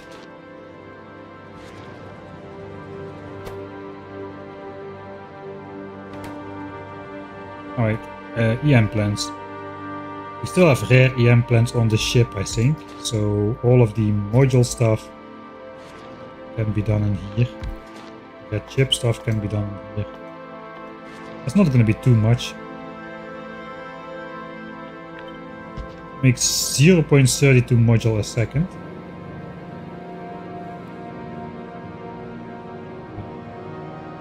Okay, that actually is that is a lot of YAM plans if we don't module those. We cannot productivity module those. I don't think I'm gonna go quality here. So we can probably beacon these as well.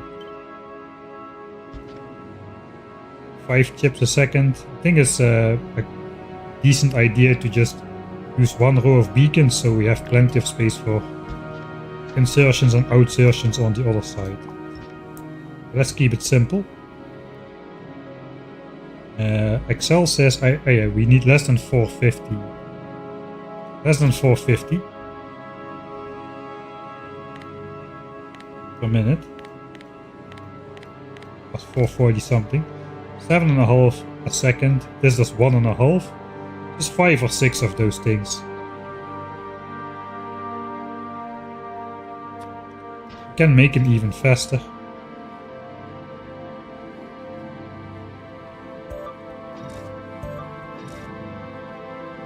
We're already at minus 80%. So alternating beacons and put efficiency in there gets us to minus 80%. Now just 1.19 a second.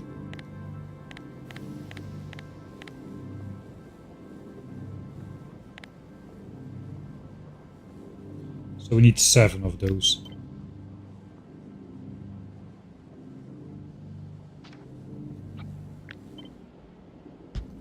With alternating beacons we cannot drag. Yeah, that's 7. Something like that. 4 chips a second. Let's go 8 then. Then we can probably drop to 3 chips a second. 3 point something. Do that for the input and 1 output.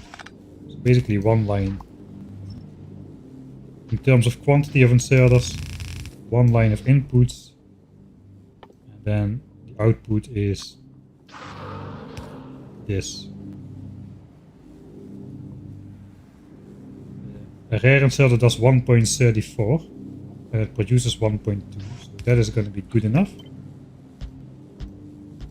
That is roughly the size of this.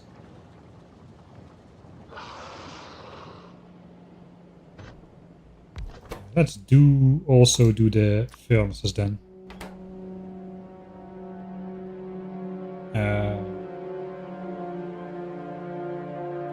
Without modules, we would need a lot of those.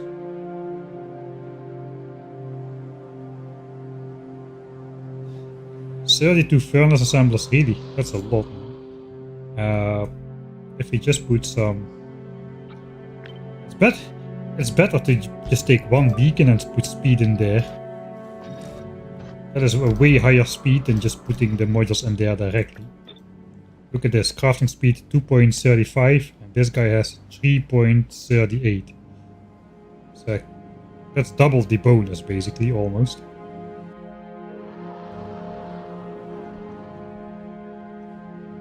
We cannot really speed this up much further though.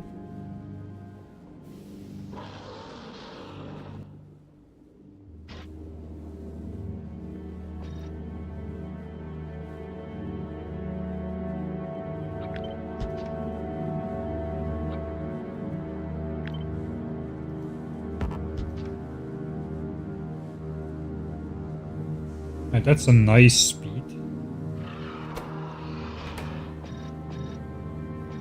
Really sure it's worth the super good efficiency modules. I think we're rich enough to just afford good modules, to be honest, so I don't think I'm gonna sweat over that too much.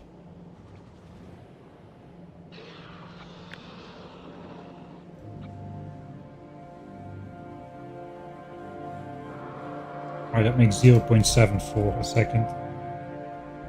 So we need 10 of those as well. Let's make 12 then.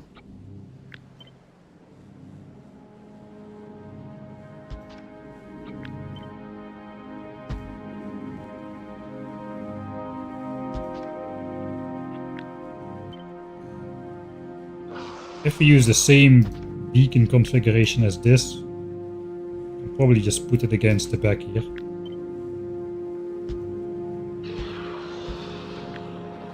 Okay, that's 12 of them.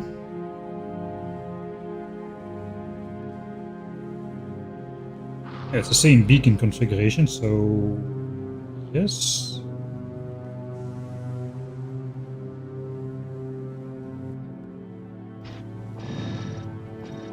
Not really sure I should be doing that, but fine.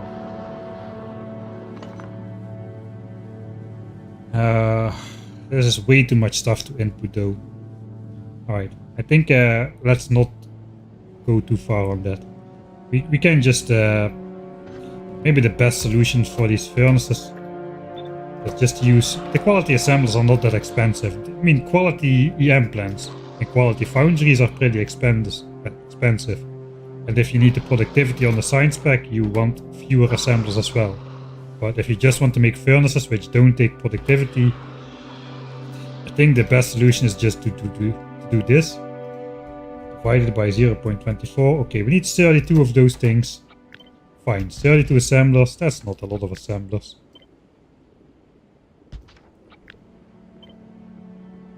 Alright, just output the furnaces in the middle. Minimum energy consumption 33 kilowatts per machine, man. And then we can simply input 2.4 steel, 2.4 bricks, 1.2 chip with 5 inserters, one configuration or the other, and output one furnace. That doesn't even need to be a quality one. In fact, none of these need to be quality ones. These can just be regular ones. Because 1.2 is exactly the speed of a normal quality one. So that means we don't really need to take stuff for that.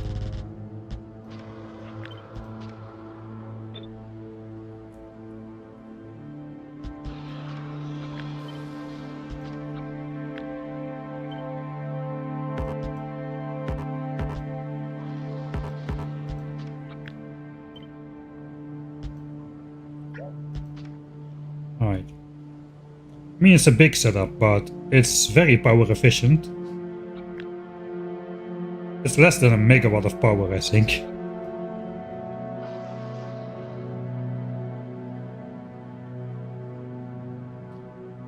Okay, so that could be something.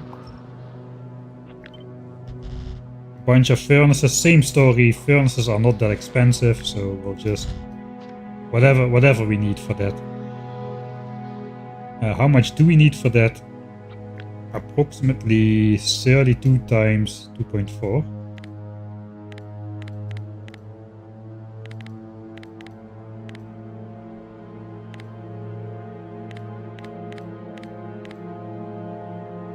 $76 bricks. That's over 10 belts of stone transformed into bricks. Yeah, you really do not. That is the entire reason we're making purple science here, man. That is more stone for military science, and this is the cheaper product, I think, in terms of stone requirement. I think rails is the expensive one for stone. So 5 yellow belts of bricks, 10 belts of stone. Just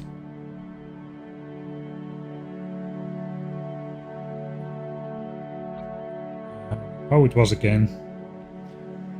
Man, this is a noob stuff, but 24 furnaces make a yellow belt, if I remember correct. Well, these are rare furnaces.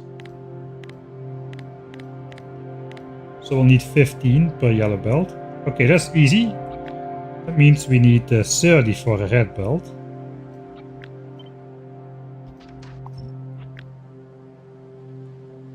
So that eats up 2 red belts of stone and puts out a red belt of bricks. Then we need this.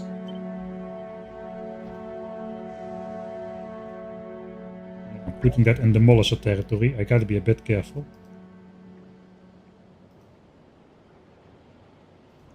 That's what we need to smelt. We need more stone, but this is the stone we need to smelt.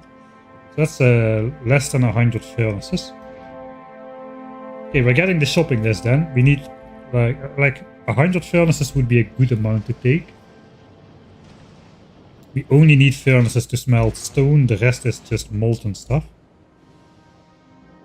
For assemblers, 32, 68, and this is obsolete. There's also 100 assemblers, so let's take 200. We need a couple for here as well, for the discs. So 200 assemblers and 100 furnaces should be more than plenty. Surprisingly, that's not a lot. That's not a lot of stuff. Did I account for everything? Furnace, yam plant, foundry, yam plant, foundry for the red chip ingredients. This we don't even need. This is all yam plant and foundry. Comes from foundry. Yeah, I think that's it. That's literally all we need. I might want to double the... We're gonna need to make some stuff here as well, so we'll send a bit extra. We want to send double the amount of assemblers anyway, because to make the Mark IIIs, those take 2 assembly machine Mark IIs a pop, so that's kind of a thing to remember. Alright, and then in terms of inserters, I'm just gonna do this. Roughly. We'll just temporarily put it on here. It looks like we got 1,000 inserters in there. I think for insert, we'll just take the raw ingredients and we can make the relevant inserters on the spot. Do gotta remember power lines. And some chemical plants as well. Oh, I did not do anything for the oil processing stuff yet. Do I need to do oil processing? If I send over the plastics from Norvis, do I need oil processing? I think we just need carbon. Especially our star. I don't know where the good coal is just yet. I do remember this is not accessible. This coal. This is like, I don't know, almost 20 million coal and it's not accessible. I don't think I have a lot of coal available.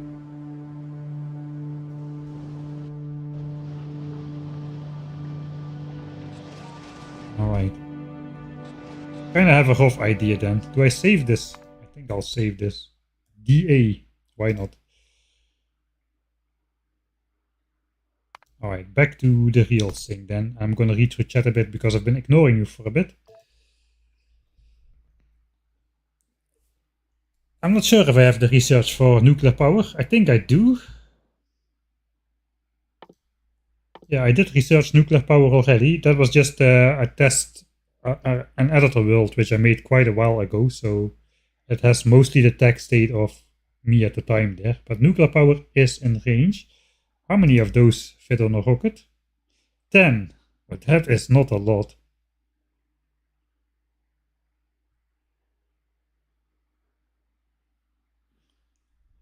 What about reactors? I guess it works the same like with boilers. Rare ones produce more power, but they also eat the fuel cells up faster, so it doesn't really help me to make rare reactors, I don't think, in terms of fuel consumption. What about the fuel cells themselves? They don't have any quality issues or quality benefits either. Then per rocket, that is not a lot.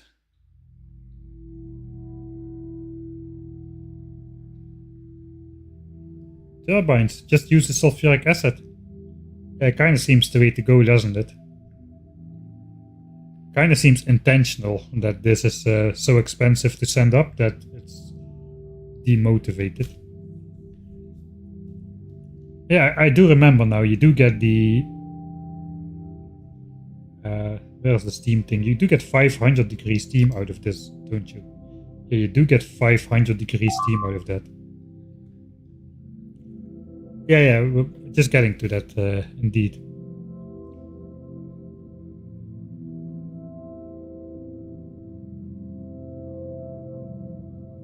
Okay, that seems the way to go then. How expensive are those things? It's a lot of gears and stuff. The infrastructure. These fit 10 on a rocket. That represents 500 gears. So if I want to send those in rare quality, I probably want to make them here.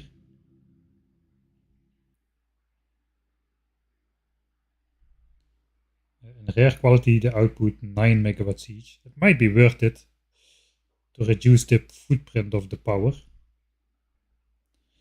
I don't need anything else, right? No heat pipes, no heat exchangers, just the steam turbines.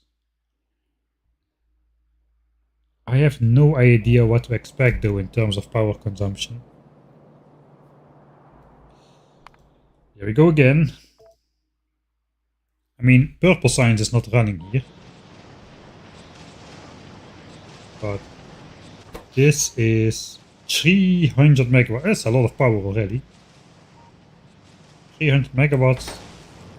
So a gigawatt of power would probably not be... It's not even running everything yet. And we need purple science as well. A gigawatt of power is probably not out of the question then.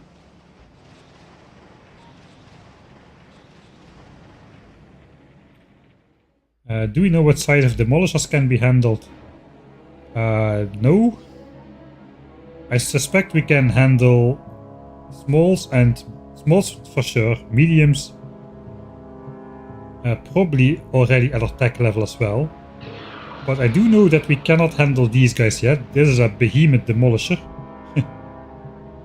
Yeah, I gotta show it off every time somebody speaks about demolishers apparently.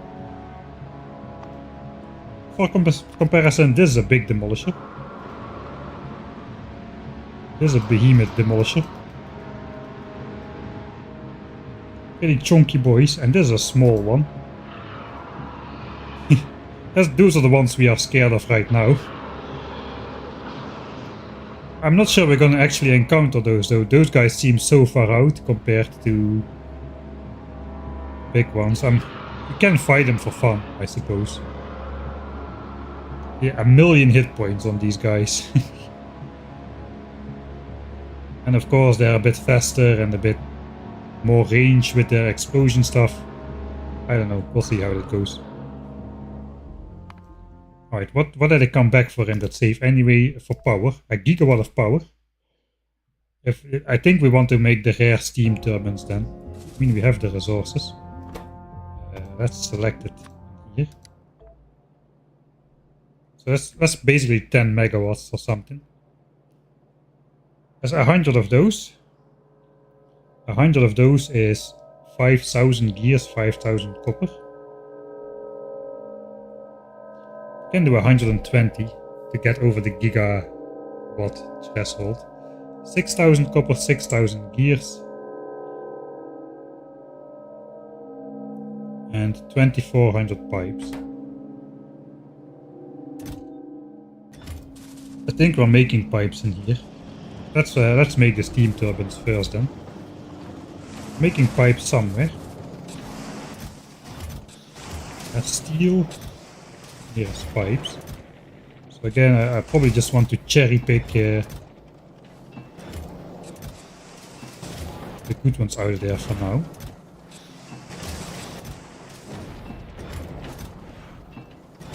Alright, gears. We need more of those as well. We have a ton of iron that we can turn in gears too, but if we don't need to, we don't need to. That's the gears for this area. I think that's all the gears we do. Engines gets regular ingredients over there.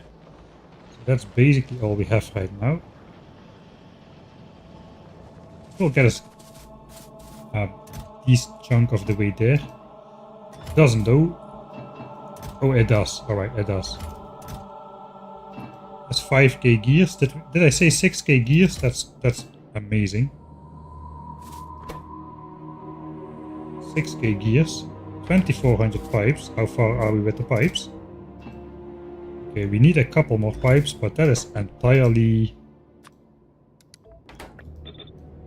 doable.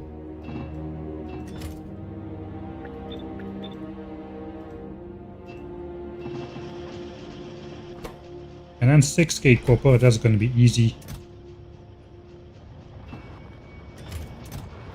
Hey, it sounds like the ship is back. Because the rockets are flying.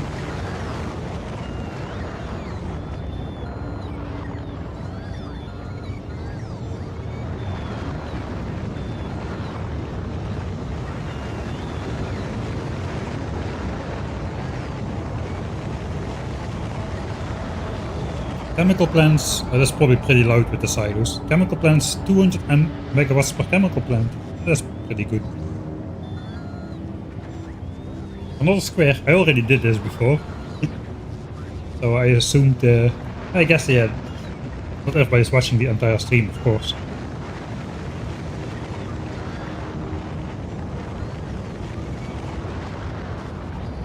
Didn't expand the fish empire for the longest of times. I should be ashamed of myself here. Right. Interface back.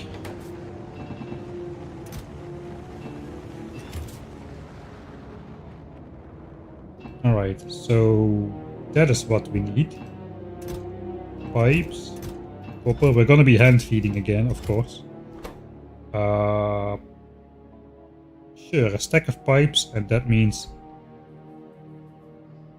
2.5 stacks is a bit annoying. And we can do that.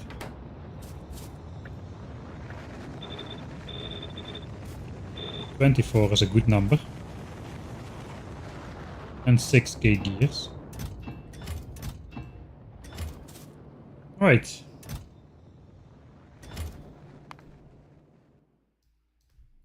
Uh, 1 gigawatt of steam turbines. Yeah, it's good that we thought of that before. I wanted to go solar power on Vulcanus, but after I saw 1 gigawatt, I kind of changed my mind. That is a lot of... What?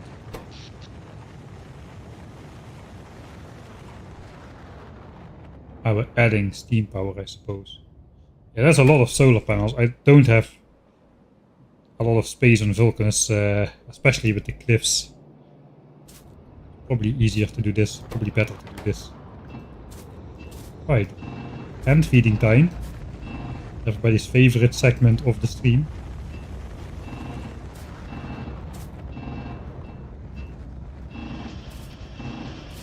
That's gonna complete real fast. It's already out. Probably cannot keep up with this even if I try.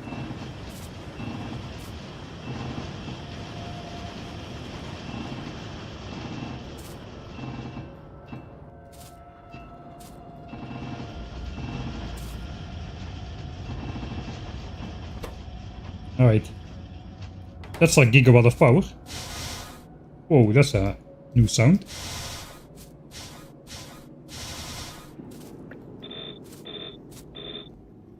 I entirely skipped nuclear power in my new player experience. Went straight for fusion.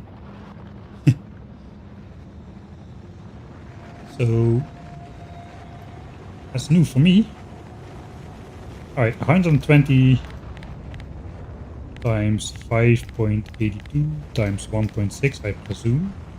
Just to get it exact. That's, yeah, 1.117 gigawatts of power. Oh, hopefully that should be enough. That's another check mark. We can also do assemblers and chemical plants and furnaces. Furnaces is going to be the hardest because the stone is far away. Not going to be hardest, but it's going to be the most annoying. I don't have any stone bricks quality at the moment here either. Alright, that's all my gears and that's also all my pipes. For now. Most of my steel.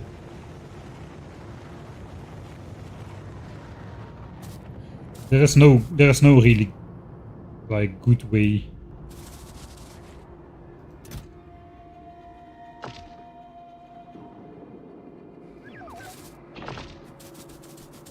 to do assemblers. There are 9 iron plates. We need to do a 2-step thing. We need more we have a lot of steel, we need a lot of gears to make assemblers and chemical plants and pipes as well. Looks like we are gonna be doing that then. We have plenty of rare iron left over still, so I'm not just gonna wait. 77k rare iron, yeah, fine. Fine, we'll just make gears and whatever. We'll upgrade to productivity modules for the occasion. All of them. Modules is another big thing we shouldn't forget about.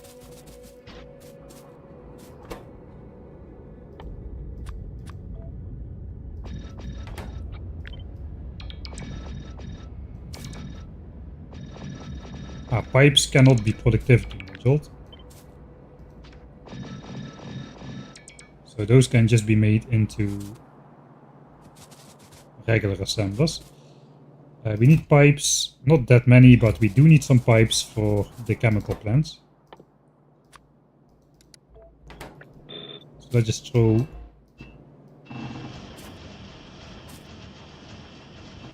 Right.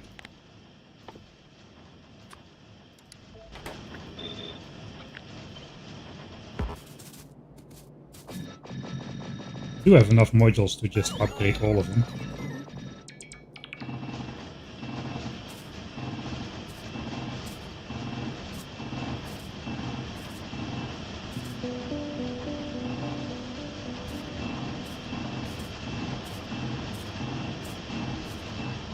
That's all my iron.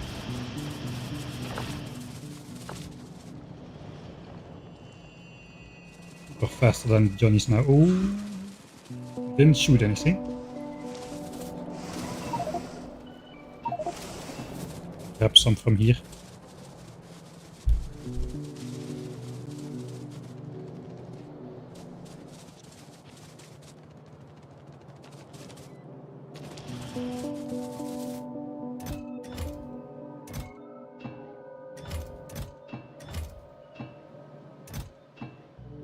Alright, and that's the replacement iron.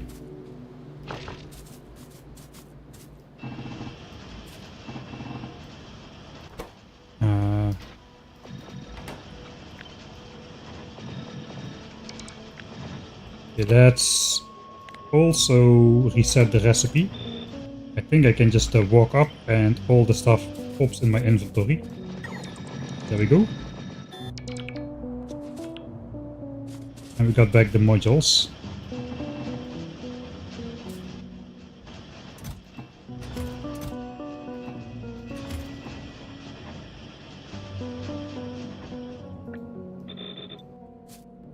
I want to make a lot of assemblers, I think.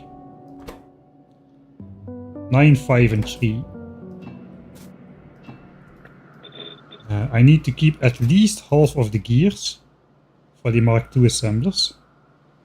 And then some more for the chemical plants. I think we can just do a full stack.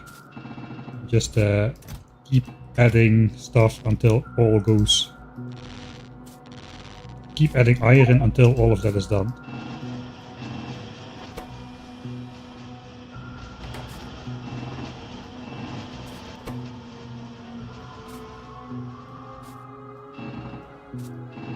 Oh, that's already all. 20, I think we want more, to be honest. That's going to be 20 times 16, 320 assemblers. Maybe it's okay. I said we want 200 or something. But then I said we need to take more for the eventual upgrade. So let's make a couple more.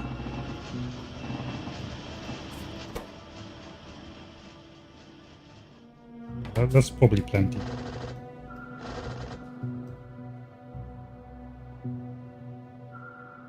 That's almost 500 assemblers.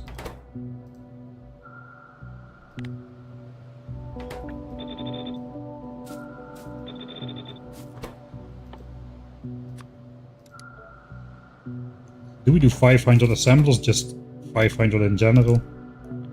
It's 20 more. It's one stack of gears. That'll make it easier to launch them up and whatnot.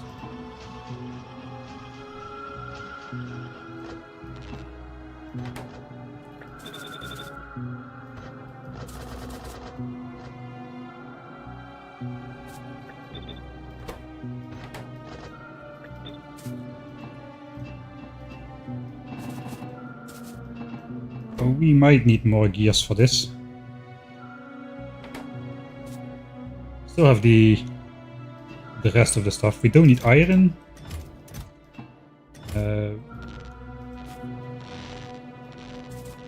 What we need is steel for this. 50 assemblers. That is going to be 10 stacks of steel. That is again a lot of steel. Looks like we're finally spending all of our resources, so good for me of not giving up on making all of those.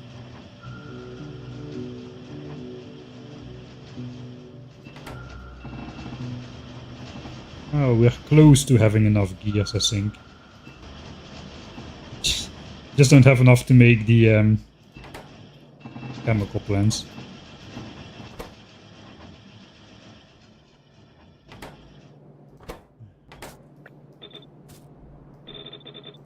What do we? That's 500 rare assemblers, so that's good. Gears. Fine, I'll just throw some more iron at the gears.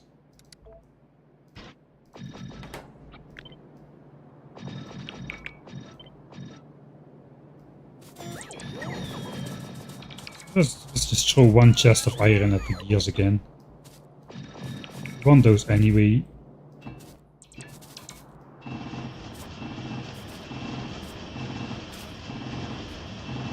Also for inserters, we didn't consider inserters just yet. Ah wait, we are upgrading.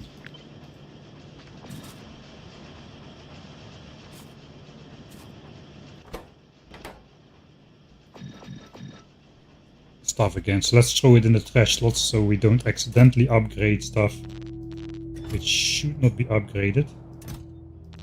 Good, I'm not even picking from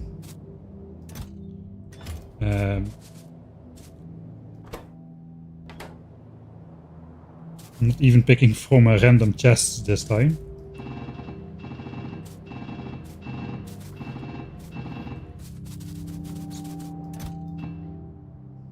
Probably not enough gears yet.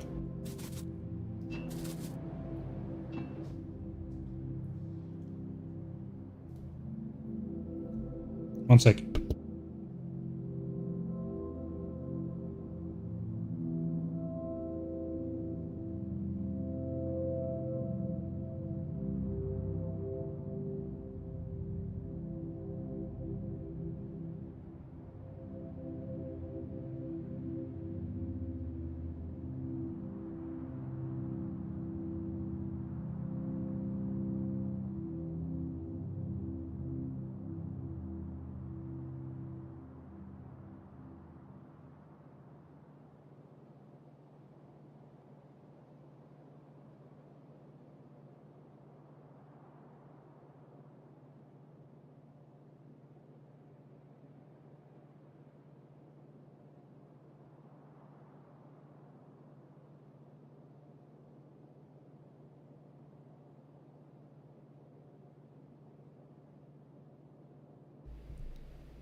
Mass hand feeding 362 hours in. Yeah, we're still hand feeding.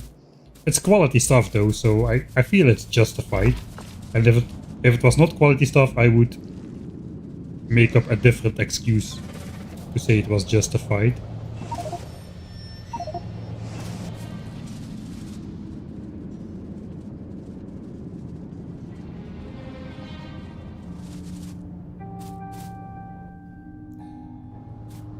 I'm not really sure what the advantage would be to do this with bots at the moment. With bots it's going to be way slower, especially with my slower inserters to do this. And right now I can just make one thing and check it off, make one thing, check it off.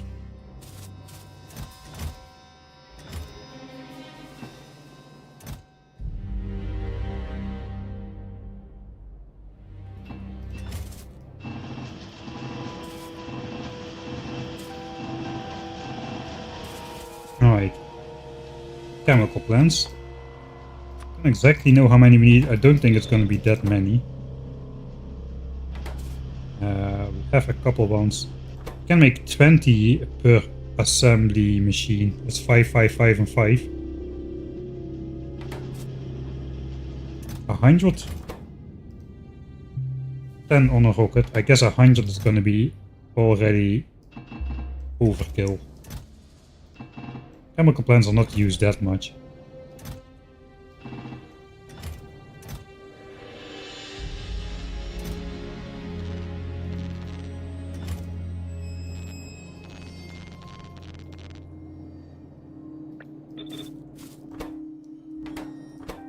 Wait, what?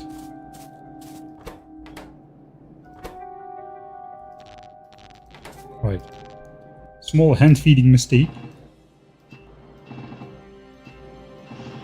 There's 100 chemical plants.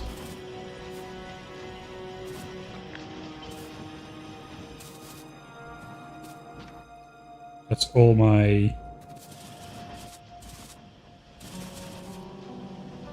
stuff back. Where's my bots? Oh, my bots don't have access to the modules.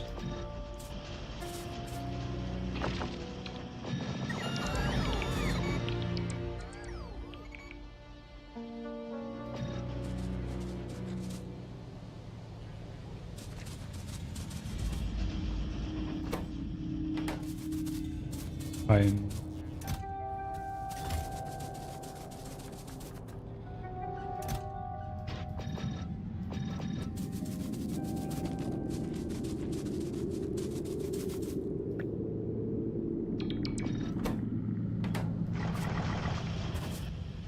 Right. Machinery.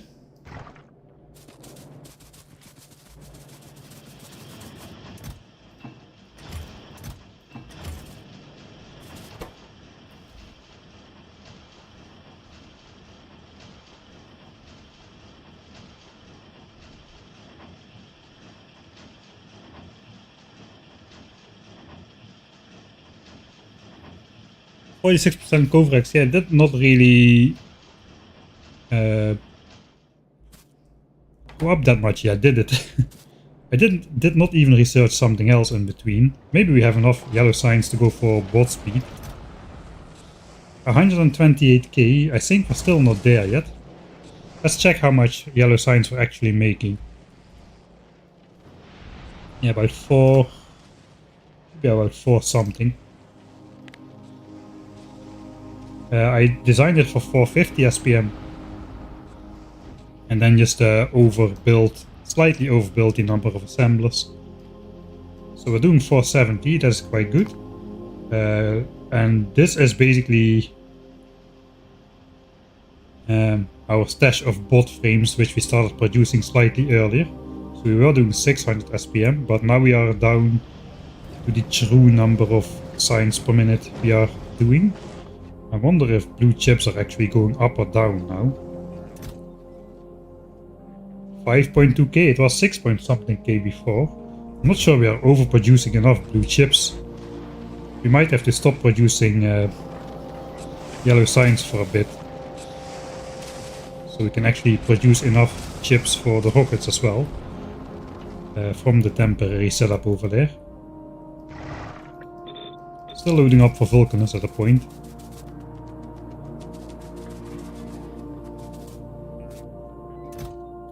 More machinery. Alright, the modules can go. What else? We needed some power lines. Not a crazy amount. But enough that we want to make some new ones. I don't even... How are they called? Pole. I always type power pole, but they are called electric pole, so that kind of throws me off. I made 200 in total. Those things are kind of expensive, to be honest. I can make substations now, can I not? I did research them. We're not gonna... I don't think we'll need those.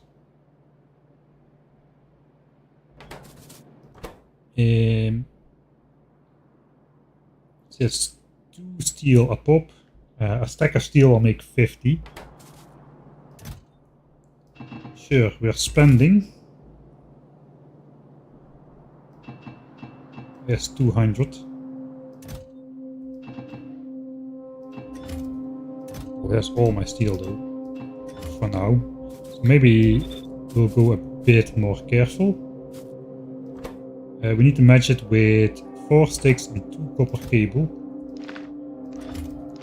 As always, copper is for free again. Sticks though. I don't think I have iron sticks surplus laying around.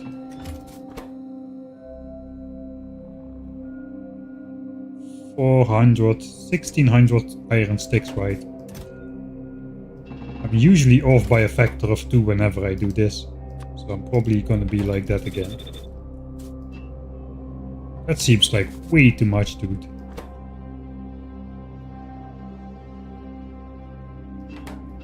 I think it's half. Let's go for half.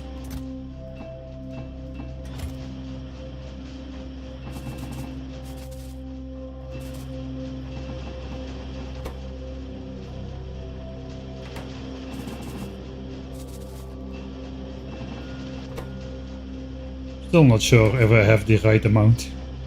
Okay, iron sticks are done. Yeah, this is the correct amount. There's 200 power lines. Probably should have sent it up as loose ingredients too, to be honest. This is gonna be 1 stack per rocket. Oh well. Oh yes, power lines. I suppose those can go with the power for thematic purposes. Alright, and then I think the rest was just a bunch of inserters if we look on here. We already have rare radars. Let's just delete everything that we don't need. Foundries we're gonna make on location. EM plants, we did make the chemical plants. Substations are for the old setup. This setup is wired up with actual power lines. Foundries we're gonna make. This we have. Ah, we can make power lines and EM plants. I always forget about that. Yeah, it's too late now. That was dumb.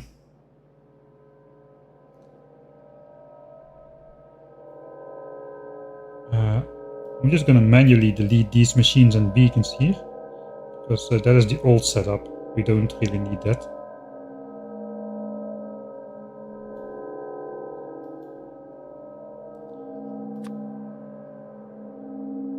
Yeah, we're not gonna bring over bells. We're gonna make those on location. We already got some. What I do need to know is modules. These we can actually just make on location as well.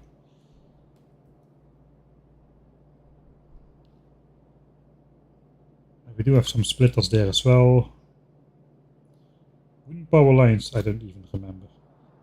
Normal inserters we can make, foundries is fine. We got the EM plans on the ship, we need to check that. Pipes, regular inserters we don't need to bring. We do want to bring the quality inserters and the modules, so that is what's left. Let's first check if we've got the stuff on the ship. Really?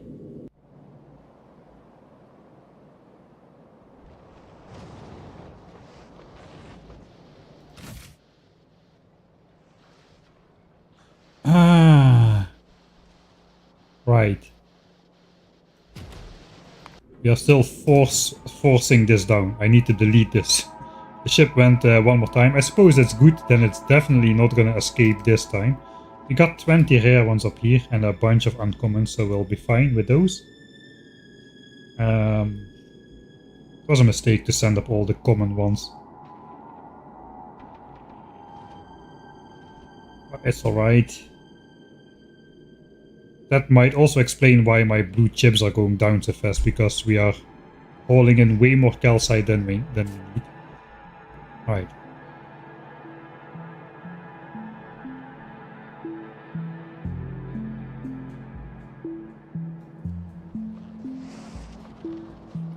Quick side check.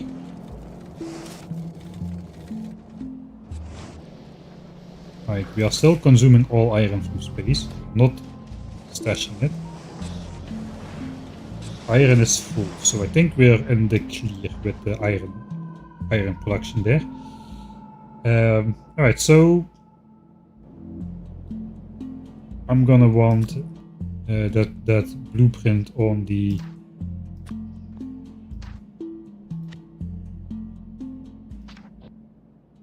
hotbar.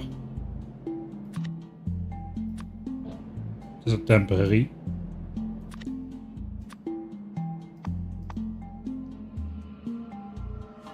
Pickaxe, sure. So 900 inserters. And 100 short-handed ones. I think we're gonna need way more, especially for all the stone handling from the foundries, and we're probably gonna want the long-handeds for that as well. I'm gonna say it would not be bad to take 4,000 long-handed inserters and maybe 1,000 normal ones, but we're gonna take it in ingredients because that's way more efficient to send up with the rocket. Every long-headed inserter does require a normal one, so we need to bring up ingredients for, let's say, 5,000 of these. Let's say 6,000. That makes an easy number of rockets with the electronic circuits. And then we need another 5,000 iron and gears to make the long-handed in rare quality. So that's basically 11k iron and gears and 6k circuits to make inserters. So nice when you don't have to worry about bulk inserters, stack inserters, fast inserters. Which inserter should I choose? We don't have this problem here. We have a long-handed inserter and a normal one, and that's all the inserters we have. Simplifying things. I guess there's burner inserters, but we're not going to be using those. Probably. How is oil doing? Keep getting sidetracked. This is starting to fill up now. That's nice.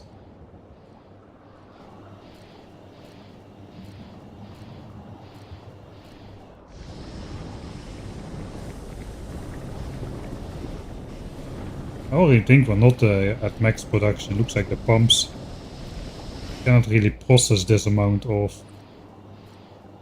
petroleum gas when the tanks are filled to this degree. We would need more pumps in there, but I don't think we're gonna bother. It can slow down now. That probably has made a dent in my oil. 22.5k. Not too bad. 2348. It's still going down. That's fine. Alright. 11k. Ooh. Okay, we're gonna need more gears then. There's a lot of stuff though for inserters. Where's Vulcanus, man? Vulcanus just has a lot of high bulk stuff, and especially if we add purple signs to Vulcanus, that's gonna add even more bulk. Okay, I'm not gonna do this. We're not gonna do these mining drills. That's just not gonna happen. Oh, wait. Rare pump jacks are a thing on Vulcanus, aren't they?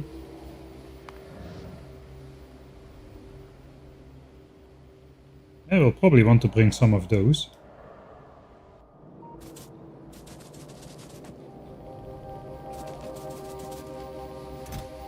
Probably a bit more than these as well.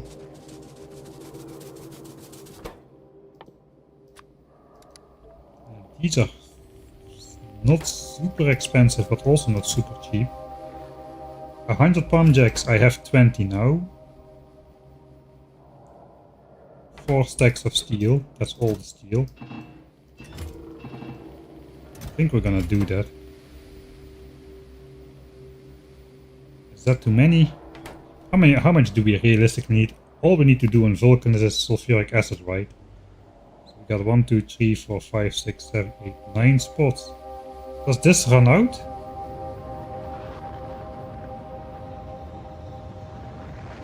This might also not run out. I forgot, on Aquilo it runs out, on Novice it does not. Does it run out on Vulcanus? Feel free to tell me this. Does run out. Okay, it does run out. Then we definitely want rare pump jacks, and we want to...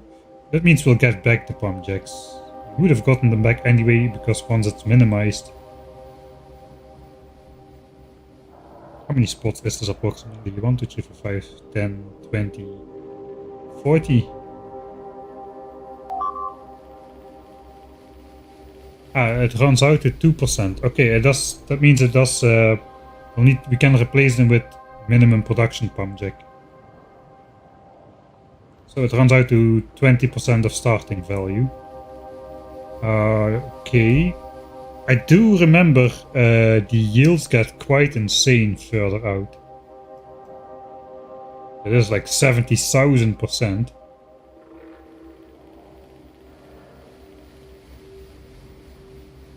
I guess that just means it's intended to run steam turbines for power.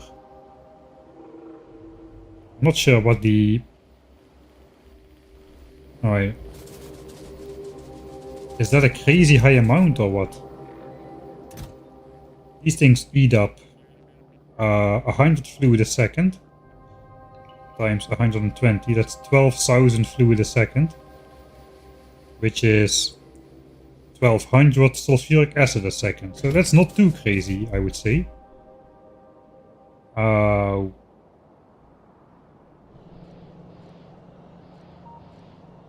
got about 600 oil a second incoming,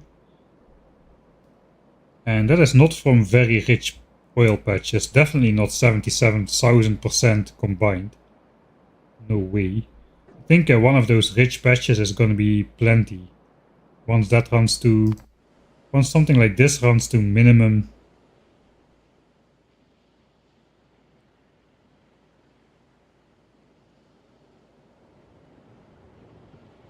Yeah, once this runs out to minimum, it's going to be enough to, just like oil, it's going to be the infinite minimum production stage is just going to be enough to supply for the power.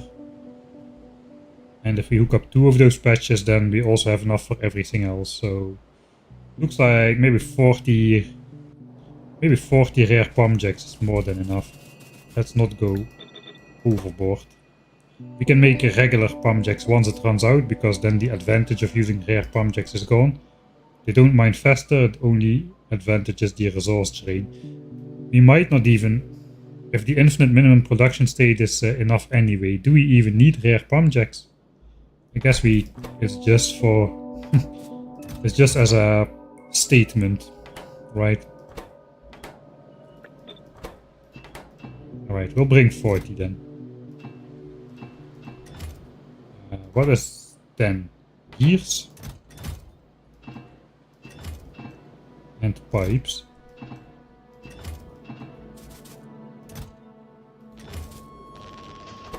Right. That should make the pump jacks.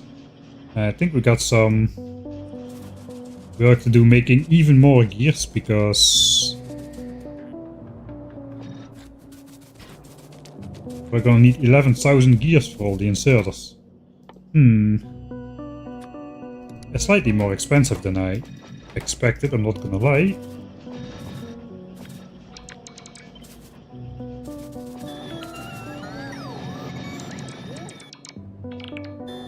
Alright.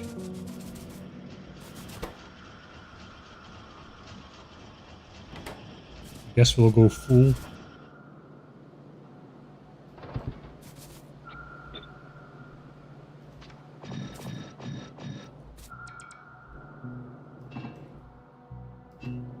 It's not nearly enough iron.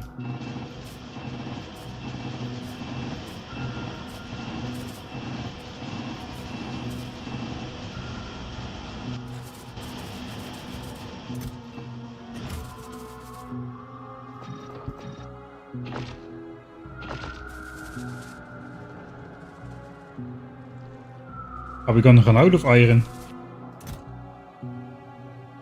55k, I think it was 75k before we started grabbing everything we can carry from here. We're not gonna run out. but we're not gonna have the maximum left over. But yeah, ideally I would not need to... I would get the gears from the bot frame production, ideally. Alright. That is annoying. I think they took the modules.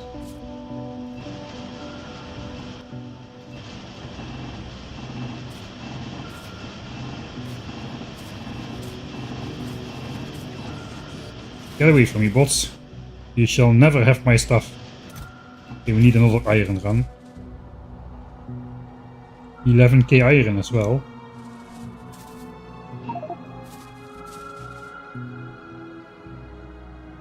And then it's beacons and modules, which we can make from chips and which we just have laying around. So for the rest, I think we're gonna be okay.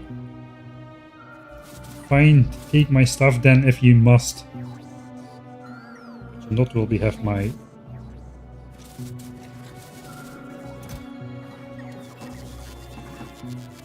my plates.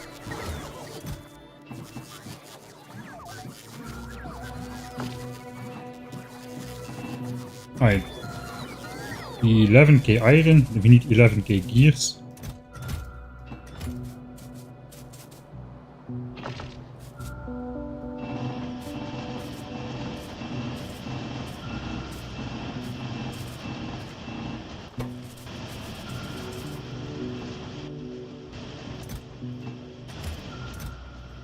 That's 11k gears for sure.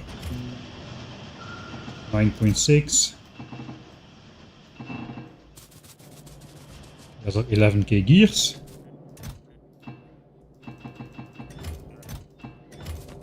And then it was 6k circuits, because we only need the circuits for the regular inserters. So that's going to be all of our inserters launched up in a friendly package, rocket friendly package.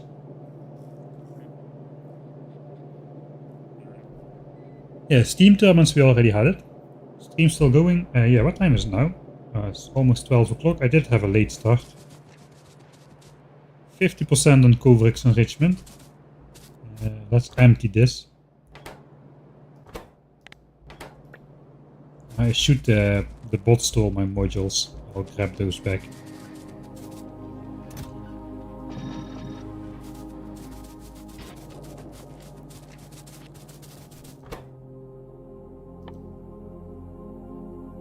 I need something to be selected.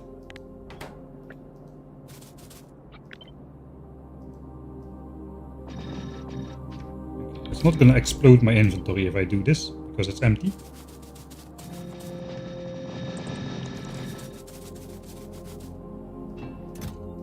I have enough gears for future projects.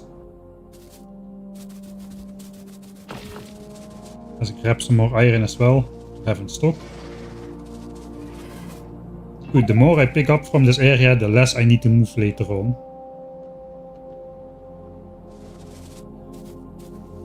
Feeling we're never gonna get to Vulcanus. Sidetracked too much. Okay, the bot mall is off the table. As you might have expected. It's just not gonna happen.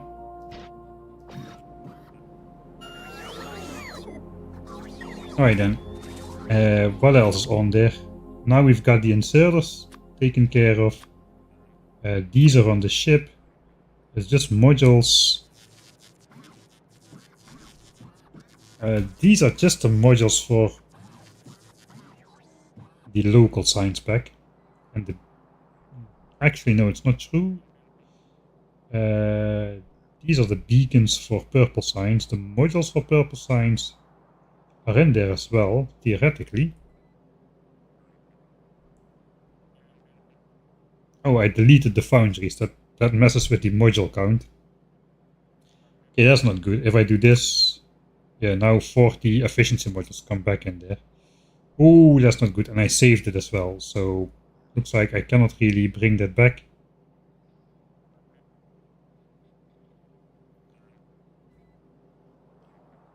I'm probably best off sending a limited number of modules. Probably just best off sending red and green chips and blue chips. We've got those. And just making the modules we need on the spot in the implants over there. Instead of guessing too much.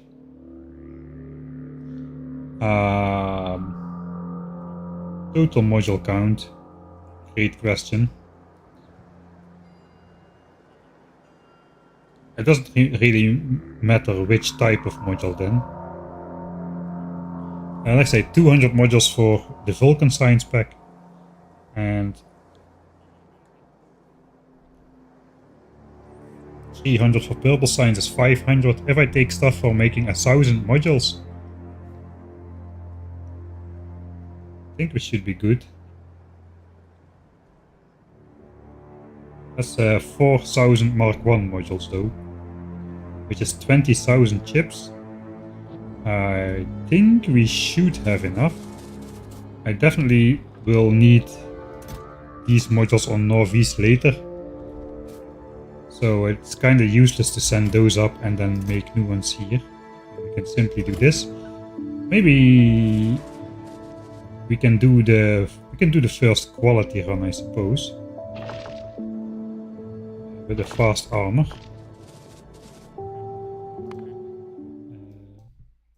Most stuff collected.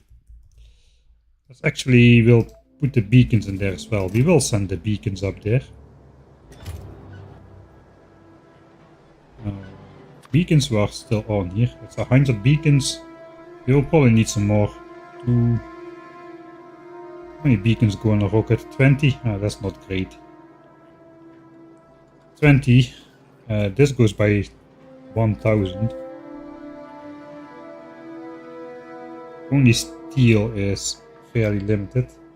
Beacon is 10 steel, so there's 200 steel. Alright, so it's less than... It's probably more effective to send up the resources, but not by that much because of steel. So we're just gonna send the beacons up. 200 beacons. Probably enough 200 beacons.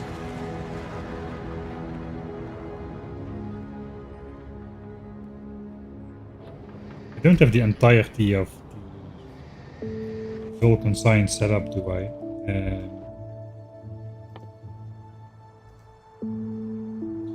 This is easy. Does not involve oil.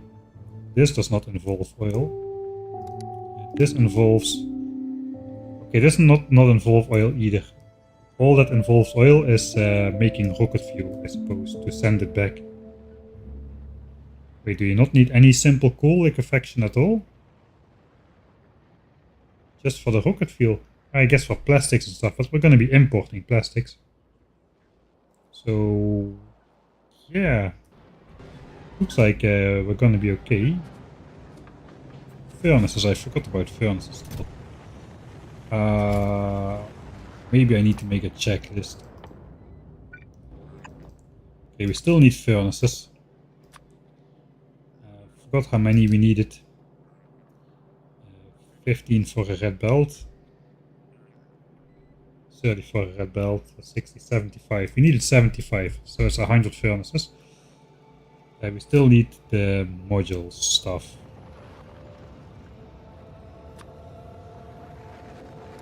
Just module stuff.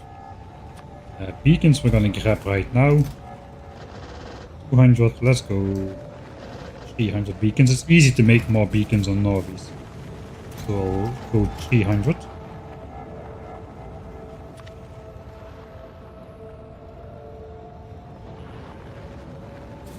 Maybe we want some, like a stack of oil refineries.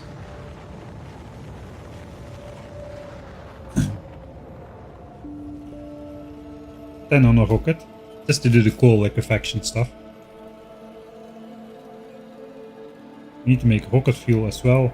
We do have more chemical plants than we need already. I think it would be a good idea to make 10 of those, which requires some stone. But then the furnaces also require stone. So that's we need to get stone anyway. I do have some furnaces here, but not enough, I think. 26, alright, that's not enough.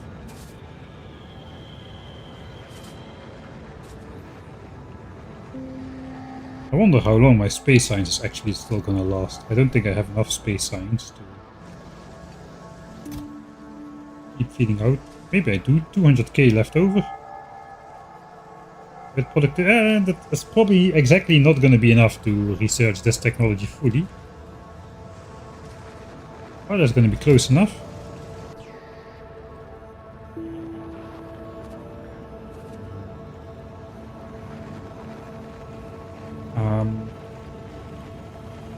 I think let's first go grab stone.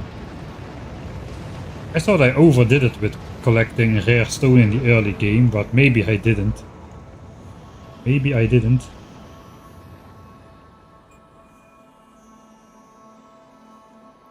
Check on the Biter Zoo. We might need to... Do we need to repair pack the Biter Zoos? I think it's not that close yet. But we're gonna be away for quite a while. Probably want to add that to the to-do list. That's something we should not forget. Refill Biter Zoo repair packs. Alright. Old landfill area. Stone, stone, stone. That's all my rare stone. I literally have every single piece of rare stone that I still have in my inventory, except I might have a little bit at the base still. But this is all I have now, man. So I mean, it's trivial to make quality stone on Vulcanus, I suppose. The rumors are though that the easy way of making quality stone on Vulcanus is gonna disappear. As I've heard rumors that they want to eliminate making quality stone as a byproduct from making molten copper from lava and stuff. But currently we can still do that. Just to get just to get our stuff.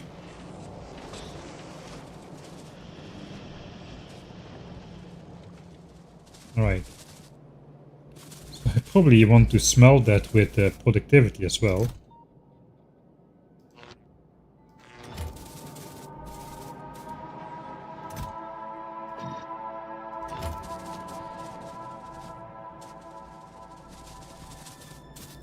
Can replace these.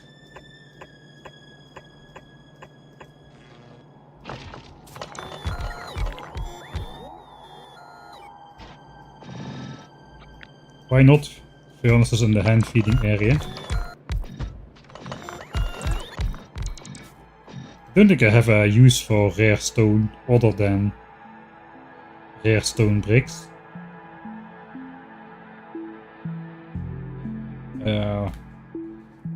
I might make more quality boilers, doesn't seem likely.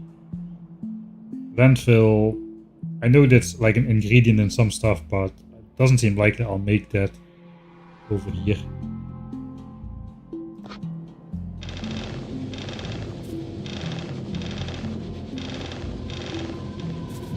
Let's not go completely overboard. We'll save 2 chests of stone. And we'll smelt away the rest.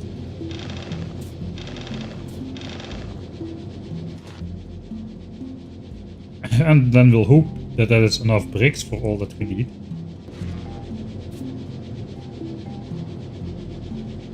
At least 108 furnaces in the blueprint. I think I forgot to delete these. Those don't exist. It was this for rails.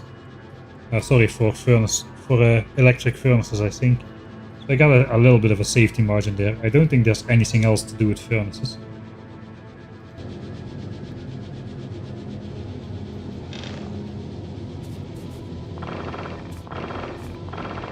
Oh, I still had some. Okay, I didn't have a lot of bricks.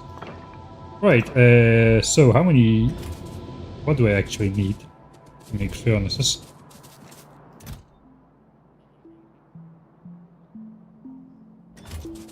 Technically I got 26 over here. I don't think I want to bring these. I want to keep some on Novice as well.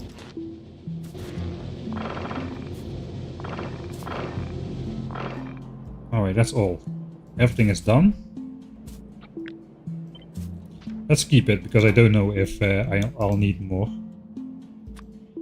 100 furnaces is 1,000 stone bricks. Ooh, that's almost all my stone bricks already. But it looks like we do have enough then. That is 100. Got 26 on Novice. Suppose I'll get those back from space later once we stop making. Did I already send this back? I already sent back the furnaces from here. Yeah, this is what we need for space science. And this is... Okay, we got 48 in here. There's no way we're going to be smelting...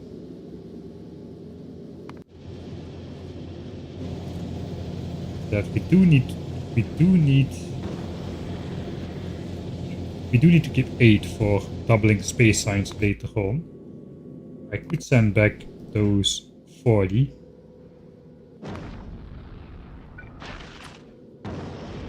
If I make this exactly 8, that should drop, yeah, that should drop those 40 furnaces. And keep 8 on board for duplicating space science. Alright, so if I got 40 furnaces coming back, I think we can safely...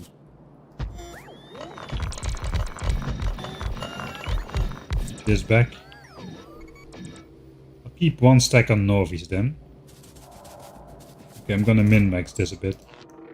Keep 1 stack on Novice, that is 50 furnaces. So I'm gonna bring these 16, and then I need to make 84.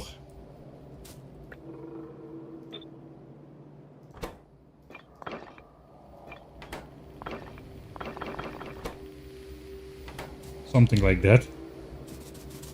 And we can keep the rest of the bricks for now.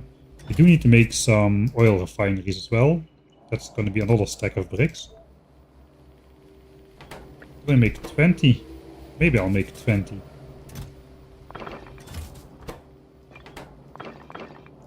But again... I can make 18 because I still have 2. And I think this is going to be a fairly final oil setup. Maybe not when yellow science is running at full, but then again, we're gonna have productivity on everything except instead of quality. So that's gonna save a lot of resources, including a lot of oil. So it might be the final setup. Let's grab those 2. Alright, so now we just need to fill the rest of it. I think I need more steel, but we can still grab some. First get this started, it's pipes and circuits. I think it's steel the most.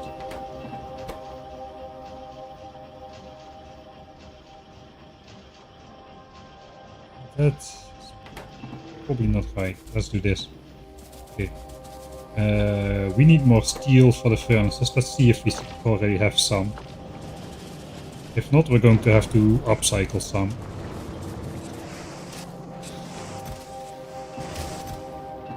Oh, okay, we have a lot of steel already again. Oh, I think I never picked empty the steel just yet, did I? Maybe I did. I cannot remember. I think we did not pick that empty just yet. We might have exactly enough. Someday, it's easy though to upcycle now, so we are not really at a shortage.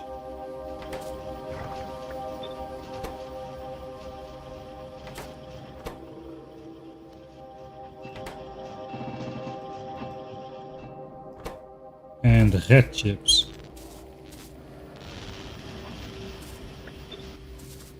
Alright.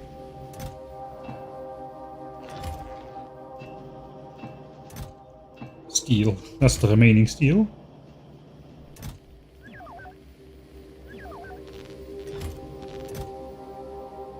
Right. That's the furnaces. Random bits and bobs. Furnaces are going to be 2 stacks. Modules we still have to account for. Let's what kind of machinery are we taking? Then we know how many modules. This is like 2 times too many. But yeah, the Mark III assemblers are going to require twice the modules, so that's 1,000 modules potentially. And 300 modules, 1,300. And the bit, 1,400, and then the furnaces. Some of these are just gonna get the cheap efficiency modules though. And the foundries are not included here, so I'm not really sure how many modules to take stuff for.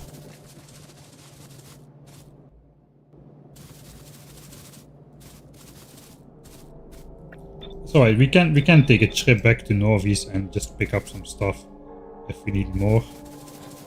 Wouldn't be the worst thing.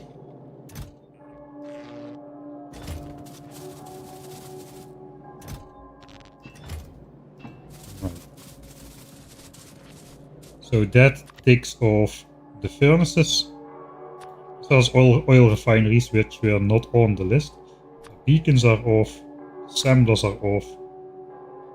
Now it's just modules, so this blueprint doesn't have anything anymore. We can just delete it. I suppose the first thing to do is just check how many module ingredients do we have anyway, so let's go collect that. Except, let's put a number on it. 1,000 modules. Modules of material. Let's see if we have that. That means we need 5,000 blue chips.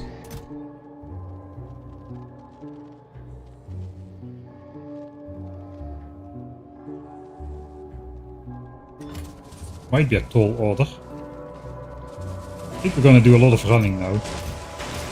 Let's just grab all the blue chips.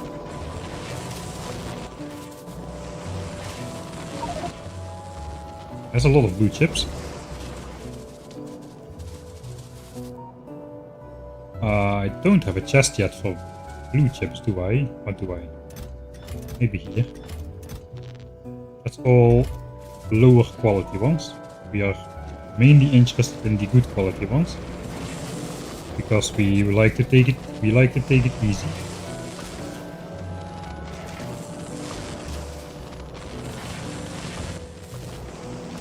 Oh, we have a lot of stuff. Okay, that's all of them. I think that's enough in terms of blue chips. Red chips is going to be the next question. That might be a tall order as well, because we need 5 times the red chips compared to blue chips. No, we don't have 5k blue chips. Okay, we need to adjust our expectations a little then. Throw these back. Nowhere to put them for now.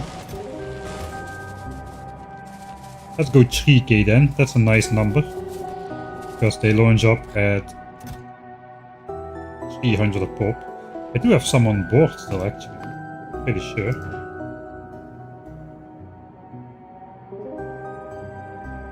No? We have red chips on board, not blue chips. Alright, no quality blue chips are on board. So we'll have to launch all of those back up. How about 3k? I'm out of chests.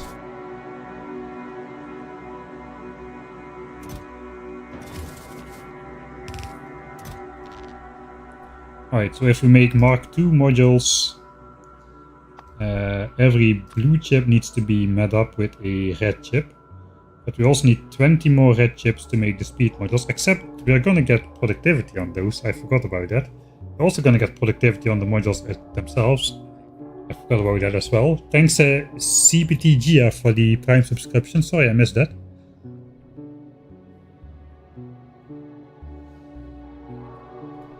Exactly not enough, yeah. My English is very good. I think we do have the red chips though. Match that.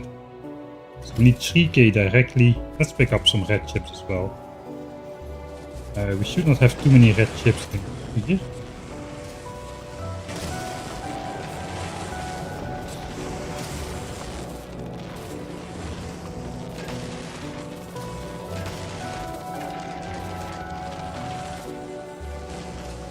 Should have a lot of red chips still in these chests over here. Just gonna cherry pick. We don't need any of the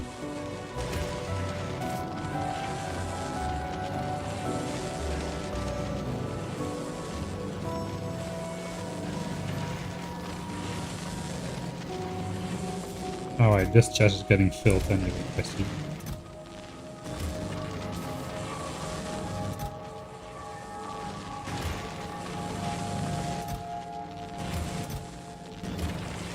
That is properly cherry picked. Oh, maybe I should have set some filters on these, huh?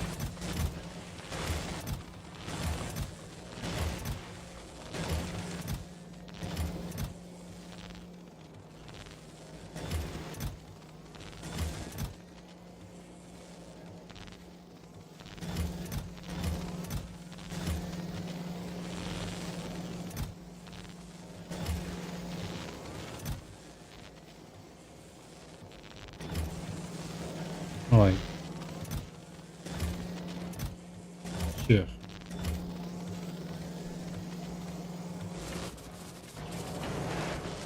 I think that's all the red chips from all the sources. I think we got back a lot of red chips. We have, no, we have some more. We have some more in here as well. We are upcycling. We're doing some upcycling stuff. This is all going to be good quality stuff. Let's just empty that out. There's going to be some green chips which we want in there anyway as well.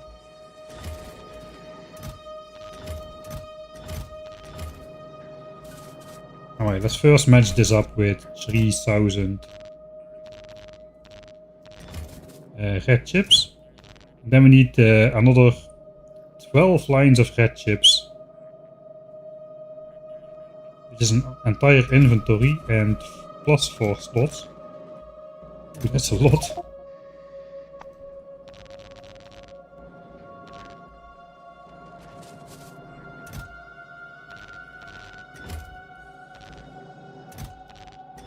And then the same amount of green chips.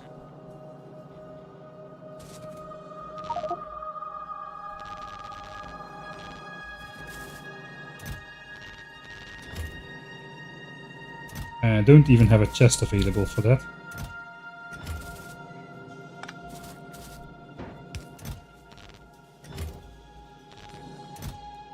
That is all the modules. It's not many launches. This is 3 rocket launches. So that's not too bad.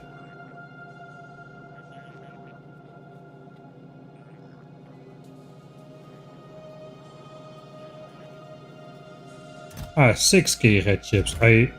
Yeah, everything is twice too many then. Okay, yes, that is a lot better. Alright, that I already was a little bit worried.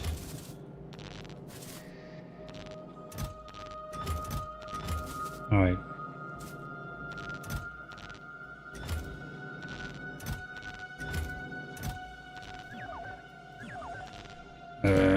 Click on the click. Alright.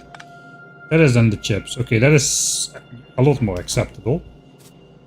That is the modules. Does that mean we've got everything? Alright. Throw some suggestions in chat. What am I missing for Vulcanus? Kinda think I got everything I need. Did I put the extra pump jacks in there? Doesn't seem like it. Where are they?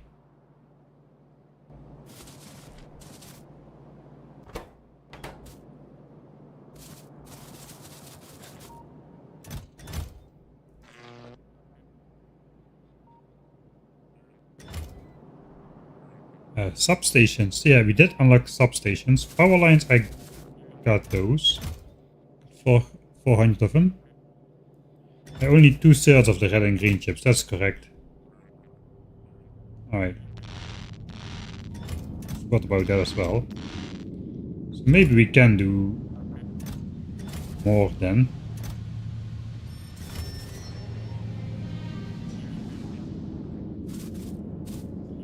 I think that's gonna be good enough for a start. See, don't forget snacks for the journey. Alright. The Factorio engineer is a true Factorio player. When he's in the game, he doesn't eat, he doesn't drink, he doesn't sleep. Just like any regular old person playing Factorio in real life.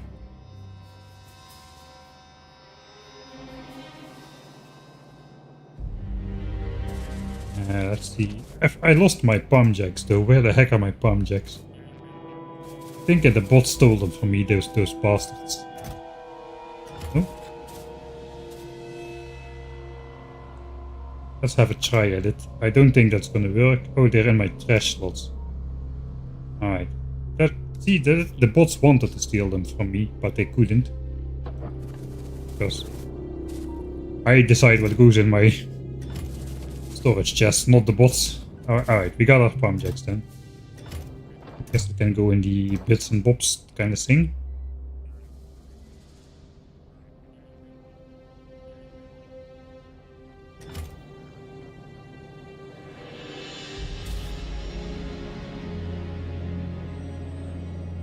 "13 hours straight," yeah, that sounds quite right. Especially when you first buy the game, you really get sucked in so hard. And some people just never recover, like me. And then you just try to make a career out of it. That's basically how it goes.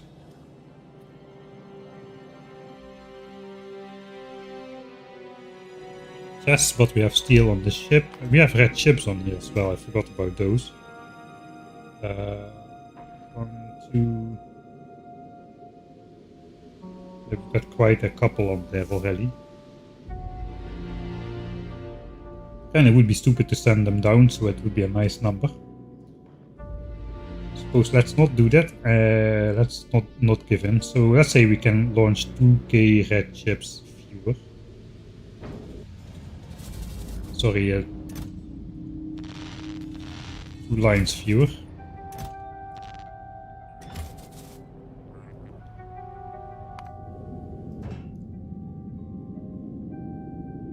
I think it's time then to let the bots do the plastics thing. That's gonna take a while.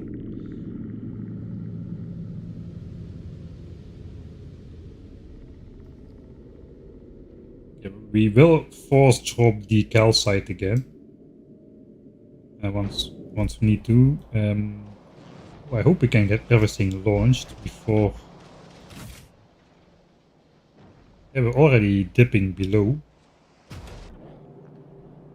Do I just send the ship off one more time on its own? No, I don't think so. I think we can do this. We can launch up everything. I think we're gonna launch up everything tomorrow though. I want to go to bed not stupid late because tomorrow we'll be starting kinda early-ish. Not like in the morning early. Stream alive, of course. No, it's Sunday, but I want to start maybe around 12-ish o'clock. Maybe 11 o'clock in the morning, something like that. Central European time, of course. That's my time zone. Let's check the checklist.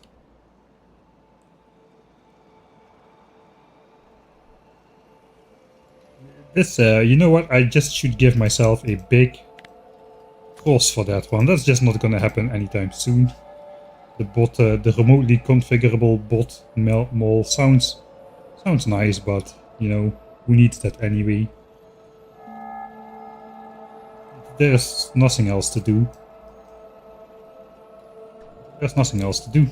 Just launch up the stuff and go to Vulcanus. I think that's a good start for tomorrow's stream. We'll give people a bit of time to join, especially if you join a little bit later. You won't miss any of the good bits. Alright. Let's go take a quick look on... how much do we have? Still 5. We started the stream with 4, which was incredibly good because I literally built this last stream.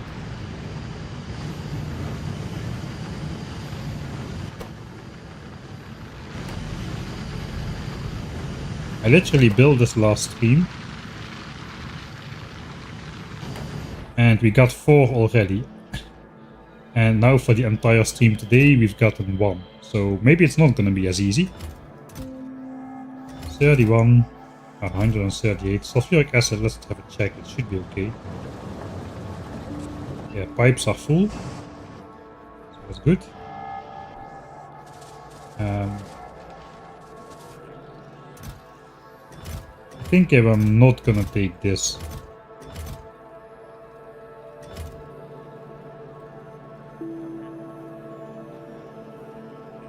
Let's take that out.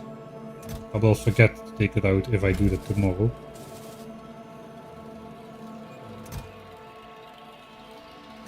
I got a chest for those.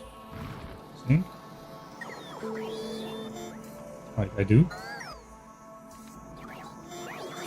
And that's even fewer red chips which need to go up.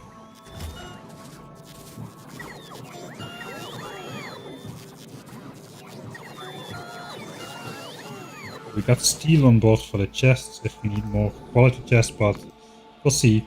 I probably will end up hard upcycling all of the common quality carbon here.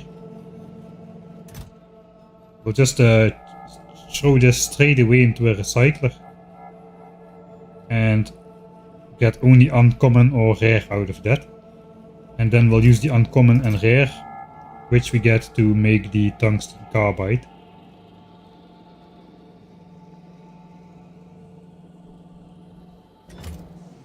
This was a mistake, I think. The carbon thing was a mistake.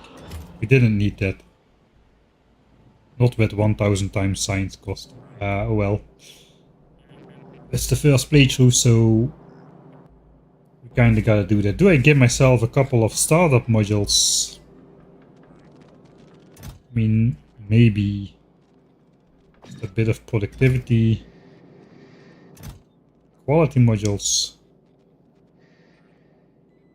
I don't really think we need to.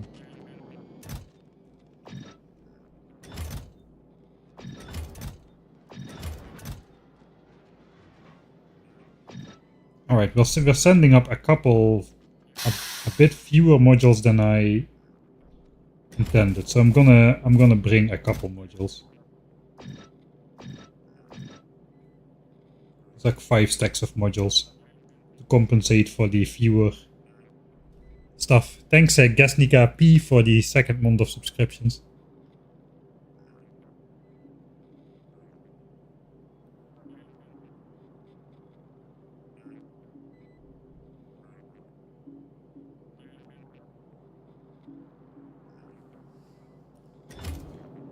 Yeah, I think that's the shopping list complete. Shopping list, that was on the to-do list, no? Shopping list. No? Alright, anyway.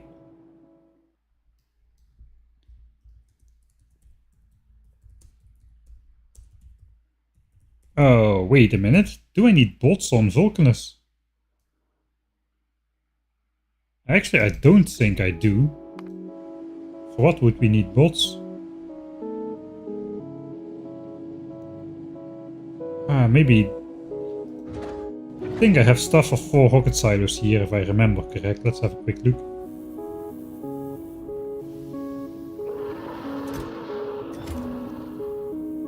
Oh yeah, I do have 5 rocket silos available.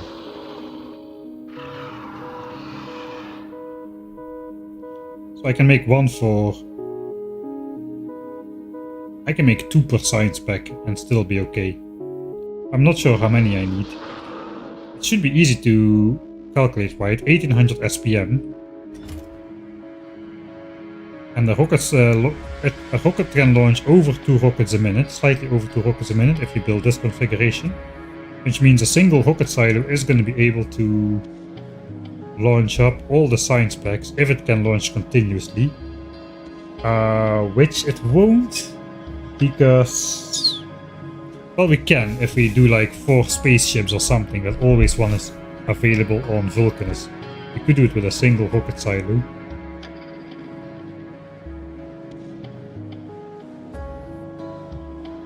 But if we have a fast ship, which we probably are able to build now with the laser damage upgrades.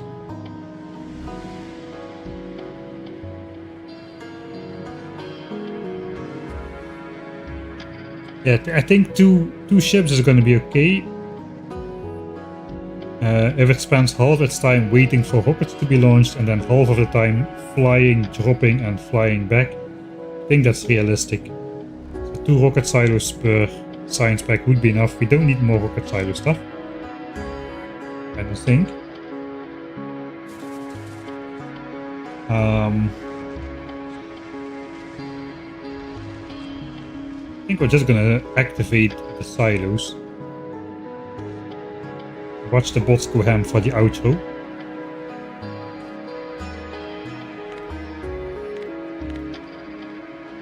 We'll just have a nice outro view, something like this.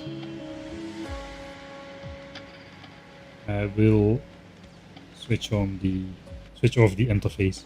Right. That's gonna reset my map view, isn't it?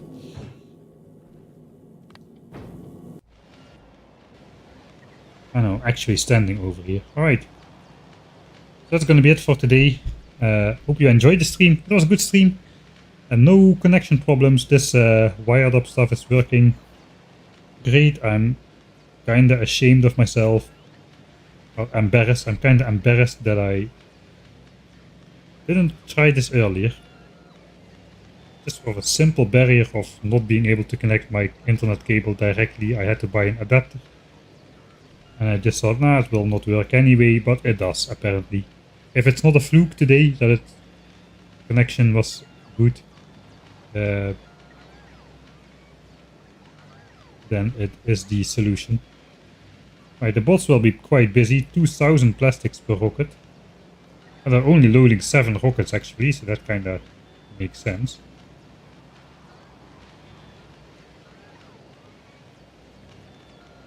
Yeah, I had to leave last minute yesterday. I thought I might be back in the evening in time, but I wasn't. Alright, that is the max flight of the bots. Now they need to recharge. They've got rare roboports now, so that might be better. I'll keep the stream going until the rockets launch. I'm gonna start preparing for bed. Probably I'll start tomorrow summer around 11 or 12 o'clock Central European time. I'm gonna post it on Discord an hour or 2 before, like usual.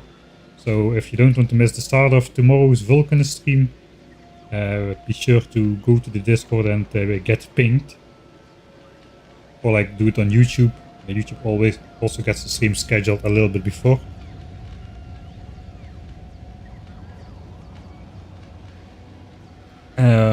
It's not super important to catch the start. We're just gonna launch up all the stuff we just collected at the beginning of the stream, and then just fly over. And then we've got an entire Vulcanus saga ahead of us. Not just the quickie, not just the quick in and out, you know, like we did the first time, just getting our drills, getting our foundries and get out. This time we're gonna stay for probably quite a couple of days. It's gonna be a lot of work to basically figure out what resources we've got. We gotta figure out the amount of resources we got. Then we gotta figure out how many science packs we can make with those.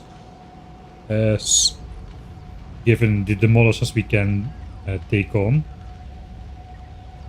Then we got to void our starting area of cliff explosives if I don't research those. Probably am gonna research those, but I'm still gonna use the jimmies to do the initial cliff exploding for us, just because it's fun.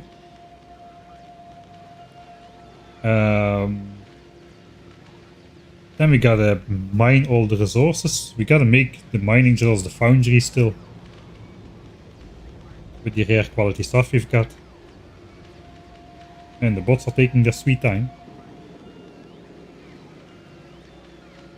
It will be fairly easy to build the Vulcan sign spec since we've got that fully designed. It's gonna be pretty hard to do purple signs since we need to do the design still. We don't really need a good design because it's gonna be blue assemblers and eventually it's gonna be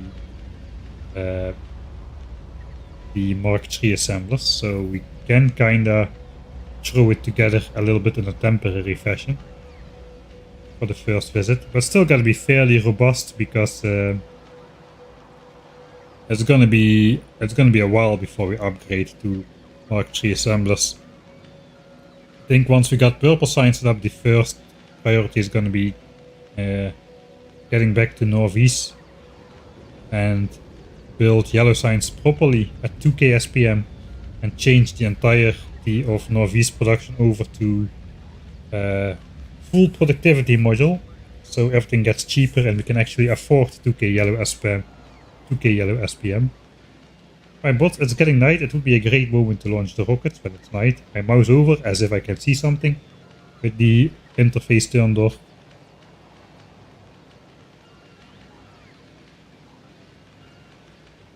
Alright, yeah, it's gonna be a good stream on Sunday. I got a good feeling about it. Anyway, thanks everybody for watching and for hanging out. Thanks for the support and hopefully see you all tomorrow time. Does that count? I gotta say it, don't I? Alright. See you all next time.